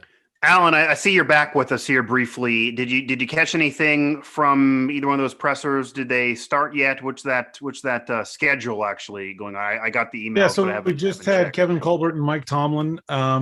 Colbert said that Harris was a guy that identified pretty early on in the process as someone that they thought was going to be a fit for them. They scouted him in person 6 times last fall, including Colbert scouting him in person himself. They were obviously at his pro day. They went actually to his pro day twice because they went back when Harris ran the second time. And he said he was one of 8 players, he didn't list the other 7, that they were not going to trade back if he was on the board when pick 24 came up. And he said it was a very easy decision for them to make that pick. So clearly, like Nick was saying, this is a guy that they identified as their guy pretty early on in the process. I think they did a fair job of hiding that it was their guy for a little while, but by the end, I think it got pretty obvious, but they did get their guy. And, I think some fair questions to be made about what this means about the running game going forward. Mike Tomlin said that they feel like they can be better in the running game, even if they don't do anything else as far as getting an offensive lineman. I'm maybe a bit skeptical about that, but they seem genuinely very excited to have him. And obviously everybody's excited to have him, but it does seem like this was a guy that they were pretty sure about. This was not some kind of conflicted pick or anything like this. As the board was falling, this was their guy, and they stood there and took him. Yeah, so it also sounds like Kevin Colbert and Mike Tomlin, as they've been before, were in lockstep on this decision. And I know you were a little unsure of that being the case before you entered that press conference with Mike Tomlin and Kevin Colbert. But now, do you believe that if Najee Harris was there, he was the Steelers guy? He would have literally had to be off the board for them to not take him. I think that given what I just heard, I think that I'd taken him over Darisaw. It just depends on who else would have been there. Clearly over Jenkins, who was another player mocked to the Steelers. Yeah, I never really thought that was. I thought that had taken Harris over Jenkins no matter what. Okay. But I think I might have taken there. I don't know. I don't think Jenkins. He's a nice player, but I don't think he's like a special kind of talent or anything. I just think. I think the people mocking Jenkins were thinking the running back position was not where you want to go in the first round. I think that was the thought process, at least mine when I will say this. Yeah, and I don't think they're necessarily wrong, but I don't think that's what the Steelers had in mind. I think they were going to take Harris over Jenkins. I'd be very curious to go rifle through some notes and find out who those other 7 players are. Right. Maybe Zaven Collins was one of them who went really early to Arizona at 16. Made this a bit of an easier decision for them. Maybe JOK was on that list too. Maybe 2 of their 8 were sitting there staring at him and they picked Harris over him. I'm not sure, but look, this is a pick, and I kind of heard as you guys were talking, this is a pick that'll be defined more by what the Steelers do after it than what they did. I think we know they're going to get a pretty good running back. If they don't fix the offensive line, it's not going to matter. And so now it just becomes, how does the rest of these picks between 24 and 55 fall, and really between 55 and 87, because they might go O-line. They might go tackle center or center tackle here. And are they able to make this running unit better with the losses that they've had and with Harris and a couple of linemen later on in this draft? I'm not so sure, but it is a deep draft at tackle. Kevin Colbert said they're excited about the guys that are still on the board. He didn't specifically mention tackle, but it does seem like they think they got their guy, and we'll see if they're right. I'm not as convinced as they are.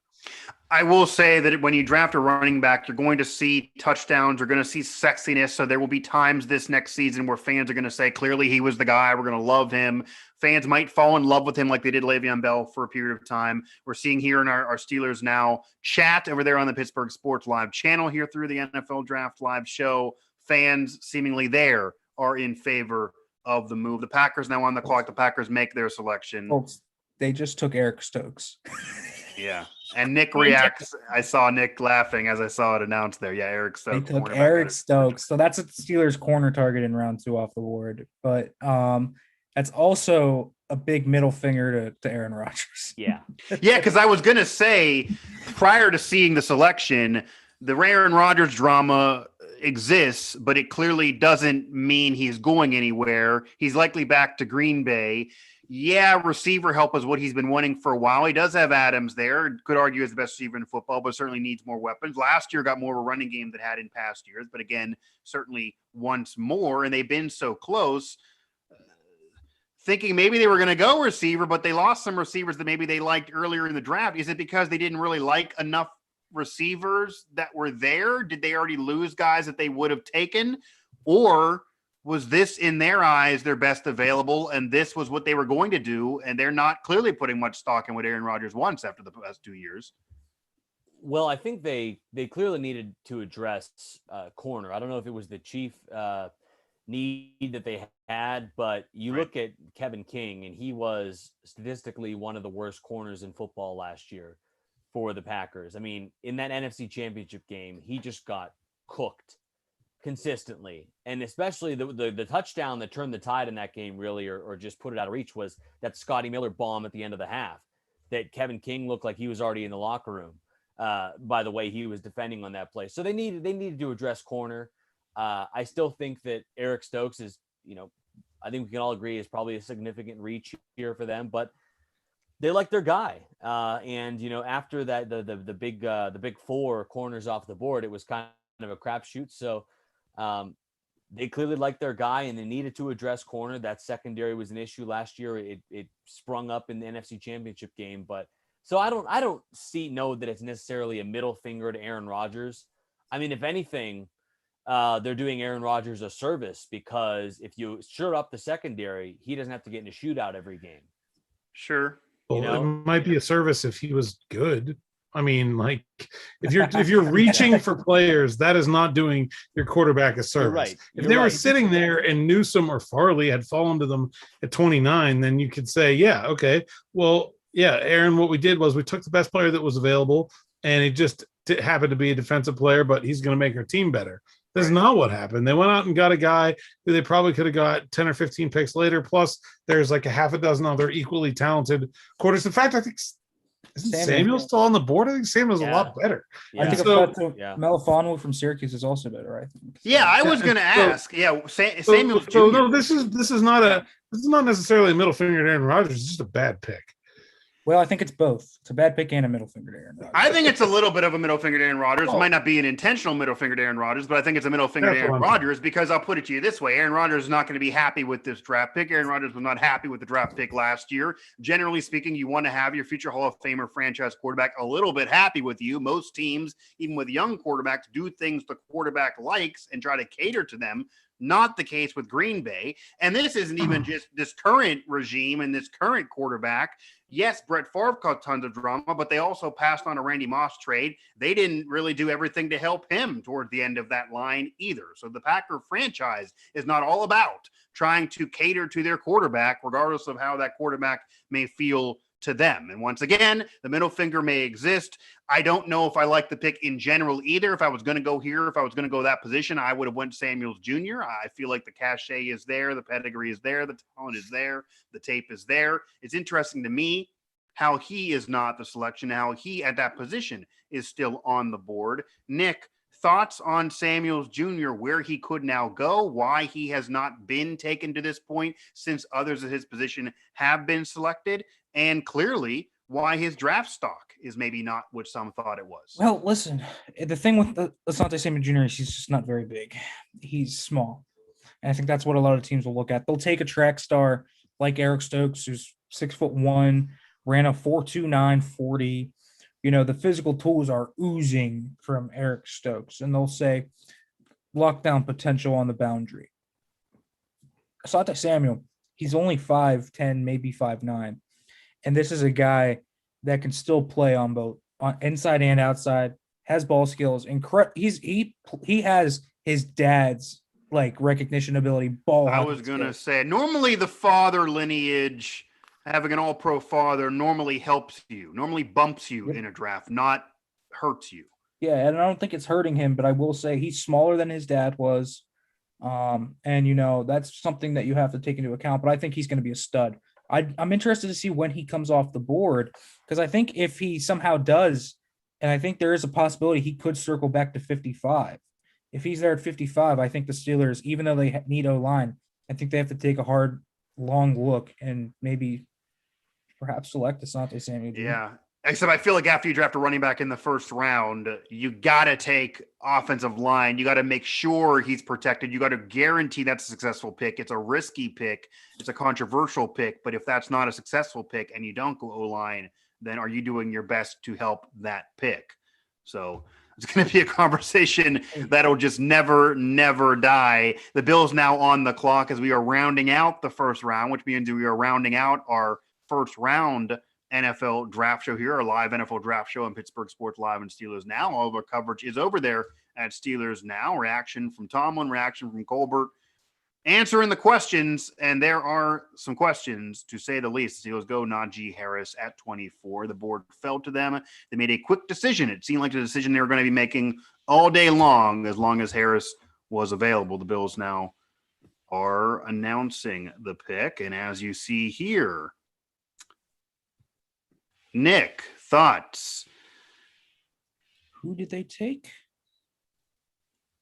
Let's see. I didn't get who they took yet on my feed. Oh, okay. D-end out of Miami, Gregory Rousseau. Oh, Gregory Rousseau. Yeah. I don't think he's very good. I think he's all hype with the production. He's got really good length, but he's not really springy. He's pretty tight in his hips. There's better players here. Azeez Ojulari is still on the board. Joe Tryon is better. Rousseau feels like a late day 2 player to me, where you bet on his upside. It almost seems to me if they were going to go there, that maybe they should just trade it out of the pick. It seems like they wanted a running back. They weren't there. The board did not fall in their favor, so they reached a little bit. Yeah, I mean, they definitely reached a little bit here. I think that's a yikes pick for them. They haven't had any success really getting those DNs. They haven't had an elite DN like they needed here for a good while. I think this is a pick that when you look at it, the Bills are not going to feel a lot of instant impact. I don't think it really makes them much of a better team. I think this is a really disappointing pick for them. This is one of, I'd go on to say this is one of the worst picks of the first round. And that's a team that is on the precipice of winning an historic potential championship. It would be the first in Bills franchise history. This is maybe the best Bills team they have ever had. And yes, they've appeared in 4 straight Super Bowls before, but that's how good the Bills are right now. They really have a chance, and they didn't really improve themselves, at least not in the first round. We'll see how the rest of this draft goes here. Ravens on the clock right now. Cale, what do you see the Ravens doing here? They're back. You're right. Looking at who is available for them right now, I'm just trying to get reoriented here. Yeah, we might even need Nick to reset his best available potentially too as we close out the first round as well. They got the wide receiver. They got Rashad Bateman. They've been looking for a number 1 option at wide receiver for quite some time for Lamar Jackson. They still have a need at left tackle. So Tevin Jenkins is there on the board, right for the tanking. Nick said it earlier. He's a mauler. He is a perfect Baltimore Ravens style offensive tackle, but also, we know the Ravens are predicated on defense, and Jeremiah Owusu-Koramoah, who we keep coming back to, is the best available player. Yeah. So, I could either see Baltimore going one of 2 ways. They get their next offensive tackle of the future. They just traded one away. They got a haul for him. They get a new one up there, or they get another defensive, another long line of defensive standouts. They get another one, a versatile weapon on defense in JOK. I'm thinking they also edge. They need an edge. They lost Judon. They did. There's a few guys here. Azeez Ojulari. He's my edge too. He did have a knee condition that might be holding him back. There's also, they could go center here. Landon Dickerson, I think makes sense. Creed Humphrey could make sense. Center is a sneaky pick here. Samuel Cosme isn't really exactly the type of lineman they usually get. Dickerson's injury history doesn't concern you? Oh, it does, but he's a first-round talent on tape, so it might not concern teams. It's interesting if a team might take a shot on him. I mean, hasn't made it through 1 college season healthy. Exactly. I think he's made it through, 1. One, maybe? Okay. Yeah. But, I mean, that's rough, though, coming off an ACL. Yeah. I mean, that's a young kid dealing with tons of injuries at a position that you want to have a guy there for a decade. Yep. This could also be Liam Eichenberg. I don't know. There's a lot of ways they could go Joe Tryon. I really hope they don't go Joe Tryon. I really like him.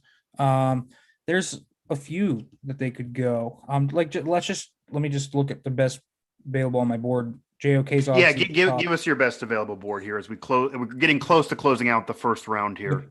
It's JOK Dickerson, Elijah Moore, Tevin Jenkins, Creed Humphrey, Aziz Ojulari, Sam Cosme, Joe Tryon, Jabril Cox, Fatu Melifon, Trayvon Morik, Spencer Brown, Richie Grant, Terrace Marshall, Levi Unwuzurike, and Asante Samuel Jr. The Samuel Jr. that far down on the board. Yes, he's 39th overall on my board. Okay. So if you have a need at corner, I think that would be a suitable pick at that point. Corner is such an important position. You could take one here. We have the Ravens on the clock here at 31, Tampa Bay, the defending Super Bowl champion at 32, and then Jacksonville there to follow, of course. Alan, I believe, is still away from us, dealing with some press conferences there, which will be part of our coverage over there at Steelers Now as well. Alan, if you are with us, feel free to jump in, but I believe Alan is still on those Zooms as we will getting now close to end the first round. Cale, thoughts on the Buccaneers? There were some crazy projections of quarterbacks falling to them and replacing Brady and some hot takes thrown out there. Nobody really offered any legit analysis for what the Buccaneers are going to be doing at 32. They just won the Super Bowl. A lot of the players decided to return, take less money because they're still with Brady. But this is a team that, they're part of the NFL draft. It's about the future, not just the present. Yeah, I mean, you look at the reigning Super Bowl champs, and I think the most impressive thing they've done this offseason is managed to return every starter from last year's championship team. So it really is. To say the least, I mean, there aren't many needs because every single player that won you Super Bowl last year is coming back. And then a few extra contributors, most notably Antonio Brown, who signed a one-year deal this week. So they got the band back together. At least for one more run at it, and kudos to them, and they get all the credit in the world for doing that. Now, when you look at what their specific needs are, like I said, it's tough to say considering they're returning all these guys. If I had to look, I mean, they could probably use some help along the defensive line. The defensive line is pretty old. It's guys like Jason Pierre-Paul, Ndamukong Suh. I mean, those are not young players. Those are they were old individuals. Okay, they have gray hair. Right. So I keep coming back to: are we going to see a defensive lineman taken? And I don't know if we have the time here for me to do the research. The last time a defensive lineman wasn't taken in the first round of the NFL draft, but that could happen. And I have to admit that, or I have to say, like, that's probably been a very long time since that's happened. I feel like the defensive line is going to be a major discussion for us tomorrow on tomorrow night's show. It's got to be decades since that's been the case. It may have never happened in NFL history that a defensive lineman hasn't gone in the first round of the NFL draft, because we know how important that is. The trenches, the interior, the defensive line. So, like I keep coming back to Barrymore. Could he be the pick here? Maybe. I mean, they like having a rotation there. They like just having bodies and bodies and bodies to throw at people. And we saw that become a real weapon for them in their playoff run, was just they continue to throw bodies at you along the defensive line, and there's nothing you can do about it. They don't really need linebacker. They got Levante David. They got Devin White. They're pretty good there. They're decent in the secondary. There's not really a corner out there I think they could take. So I would probably have to say defensive line here. But like I said, it's tough to pin down a need. Right. Because every single starter and every other key contributor is back. The Tampa Bay Buccaneers don't need much. They certainly can build for the future. If quarterback fell in their lap, they would have to go in that direction, since Brady is an older quarterback, to say the very least, despite, again, winning into the Super Bowl. Take Kyle Trask. So Ravens picks in Jason Oweh out of Penn State. Got a Nittany Lion here late. Yeah, another one. Yeah. I'm not Lion that didn't record a sack last year. I'm not a fan of that pick for them at all. No, I don't like Jason Oweh very much. I think that's a reach. Better players on the board again. Tryon, Ojulari's better. I prefer Carlos Basham. It's not like the Ravens to reach too on that side of the ball. No, and they had players like Jenkins on the board. I mean, yeah, what's going on with Tevin Jenkins now? I mean, the Steelers weren't going to do it because they clearly were in love with Harris. That's now a conversation. Yeah, Jenkins might have been a late first round for everyone, maybe early second round, but clearly teams are not in love with him. Yeah, he did have a back injury this year. And I'm wondering if that creeps up.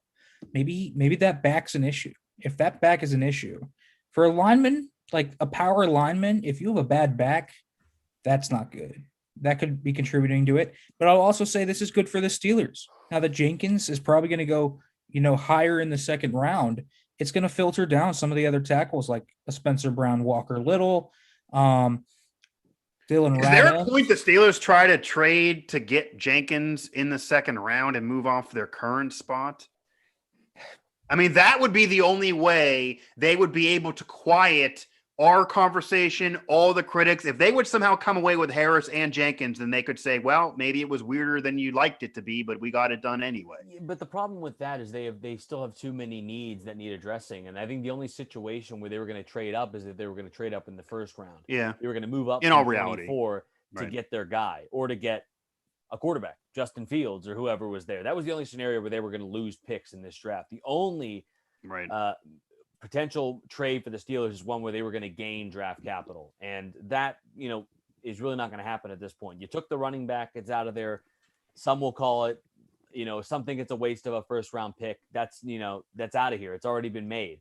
So now you have 55, you have 87, 128, 140.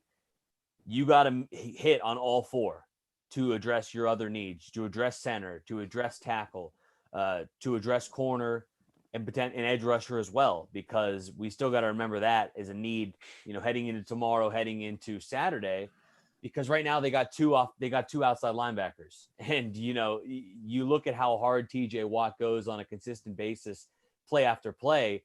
He's going to need a breather at times. And the same thing with Alex Highsmith with an expanded role this coming season. You need another edge rusher on this team, and they're going to have to get him sooner or later. I get a feeling. Yeah, you saw the situation and the struggles for TJ Watt with Bud Dupree and then after Bud Dupree. Yeah, I think they're gonna start to. I think they've pigeonholed themselves into almost draft slots at this point. Yeah, where you kind of can point. Round 2 has to be center. I think it has to be center or tackle. Round 3 has to be center. Has to be either which lineman they didn't get or corner. Round 4 has to be whichever two of those spots they didn't get or edge. And I think you essentially eliminated, personally, I think, linebacker as a possibility on day 2 with this pick. Now, it doesn't mean that they won't do it. I just don't think it's wise with the needs they have. And I also think that I don't think they're going to be able to address tight end without an extra pick or something like that. They could, but again, there's going to be question marks coming out of the draft with a running back. There's going to be some question mark. Well, now, whether that's on the O-line, it might not be. It might be a corner. It might be a tight end. But I've also talked about this with Alan on Draft Talk. We extensively have talked about this. We expect the Steelers to do a 2-pronged strategy where they go with this draft, see how it works out, who they can get, and then after the compensatory deadline on May 3rd, where signings no longer affect that, they're going to make a few free agency moves, perhaps, and beef up the team a little bit. As we get close now to wrapping things up, as the first round wraps up here of the 2021 NFL Draft, any major predictions? We did this last year. We were able to have Nick hit on a few of those. We were able to congratulate him. That was nice. So any major predictions, any major thoughts for what will occur the rest of the way of this draft? Nick just detailed the Steelers' strategy and what they need to do. But any major predictions on what's going to happen the rest of this draft, just in general? There were a lot of teams that made some surprising moves, some players on the board still that maybe thought to be off the board, players taken that weren't the best available, other teams taking players that are the best available, even if they weren't a need. But any thoughts, Cale and Nick, on surprises and predictions for the rest of this draft, especially ahead of our round 2, our tomorrow night draft show here, which will be back on Pittsburgh Sports Live? Big time. JOK did not go in the first round. That's very surprising to me with what he can bring to the table. I'm kind of interested to see where he falls. If he falls to 55, I think you have to take him. I don't think there's no way, unfortunately. I've been surprised before, man. I've been surprised. No, you're right. Tevin Jenkins being there is interesting. I thought one of the centers would go off the board, but all the centers are there. That's good for the Steelers as well. I think the big surprise that I think could come. I think we're gonna have a really strong run on quarterbacks tomorrow. I think we're gonna see Davis Mills, Kellen Mond, and Kyle Trask all be drafted. And I don't think a lot of people will expect that. So I think that's something that we can see. But yeah, a lot of surprises. Elijah Moore, Azeez Ojulari falling out of the first round. It's not the same. Jr.'s still there. Honestly, kind of just looking, I know 22 picks away from the Steelers' next pick tomorrow. I don't think the board looks all too bad for them. No, I think this draft has fallen the Steelers' lap a little bit, despite still it seems like picking Harris, no matter what, hell would be damned, they were going to go after Najee Harris. So they do get their guy. There's something to be said for that. They had several options, and the board still right now falls in favor of the Pittsburgh Steelers. Alan Saunders over there with us, back now from speaking with Najee Harris. So Alan, what did the newest member of the Pittsburgh Steelers, former Alabama Crimson Tide, have to say? He ends up being the pick. Some love it, some don't love it. He's now a Steeler.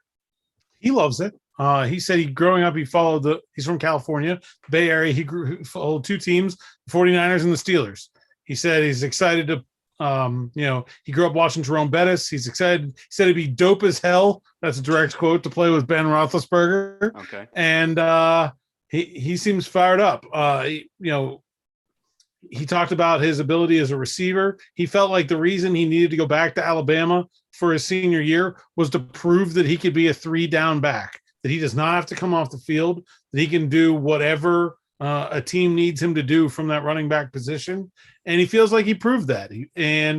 So it seems like that's the goal, that the Steelers are going to, look, I think it's interesting because as offensive coordinator, Matt Canada has, generally shared the ball a lot, but the Steelers under Mike Tomlin have had one running back and rode him till the wheels fall off. And it seems like that's the role they have envisioned for Najee Harris. And he seems like he was excited about being able to be that guy that never comes off the field, can run, can pass block, can receive, and do a little bit of everything. So he seems like he's excited about the fit and ready to come to Pittsburgh. And, typical draft day stuff other than that pretty much. But I thought it was cool that he grew up watching the Steelers and Jerome Bettis. That's making me feel quite young and spry there. Yeah, me too. Not too surprising, though. Of course, the Steelers, a team that many support all over the country, whether you're from Pittsburgh or not. They certainly have that fanfare. And nobody said he's a high motor guy. We didn't get those cliches out there, so that's nice too. But I'm sure he is a high motor guy, and Najee Harris ends up being the pick for the Steelers. He's going to fit in, and he's going to play with Ben, and he's going to be that elite back they've been looking for, and it will improve the running game. We'll see, though, if it ends up being the pick that should have been made by the Steelers. Cale, as we get close to finishing things up now, in fact, we're going to finish things up now after I get your predictions and any thoughts you have coming up the rest of the draft.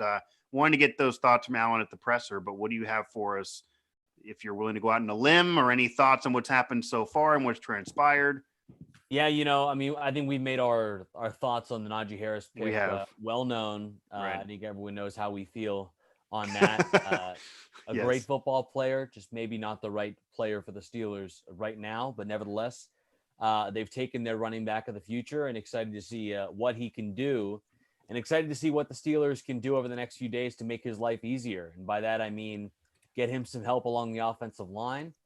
I think Nick made a very good point earlier in that the Steelers have kind of slotted themselves into positions over the next 3 rounds here. Right. Like they have to take a center coming up here. They have to take a corner after that, a corner or an edge rusher after that, or I forget his exact phrasing. But they've slotted themselves into some picks here. And I think that that's absolutely how this is going to go. And I think the Steelers will take a center here at 55 coming up tomorrow. And I'm going to even go out further on a limb. I think it's the Wisconsin Whitewater gem, Quinn Miners. I think he is the pick for the Steelers at 55. That's been mentioned by some, but that would end up being a bit of a limb for the Steelers need a Steelers. As guy- Nick shakes his head. That's another one that they've hid terribly. That they love Right. from minors. They hide their love for players absolutely horribly. So not much. And of I a think they prediction. think they're hiding it well too, Nick. I think they're one of those who thinks they think they're hiding it well, but yet they're hiding it horribly. I feel like They they sure- hid Harris fair for about a week. They sure did. week. They sure did hold the Terrell Edmonds one close to the vest. I think they held Harris for a while. It just got.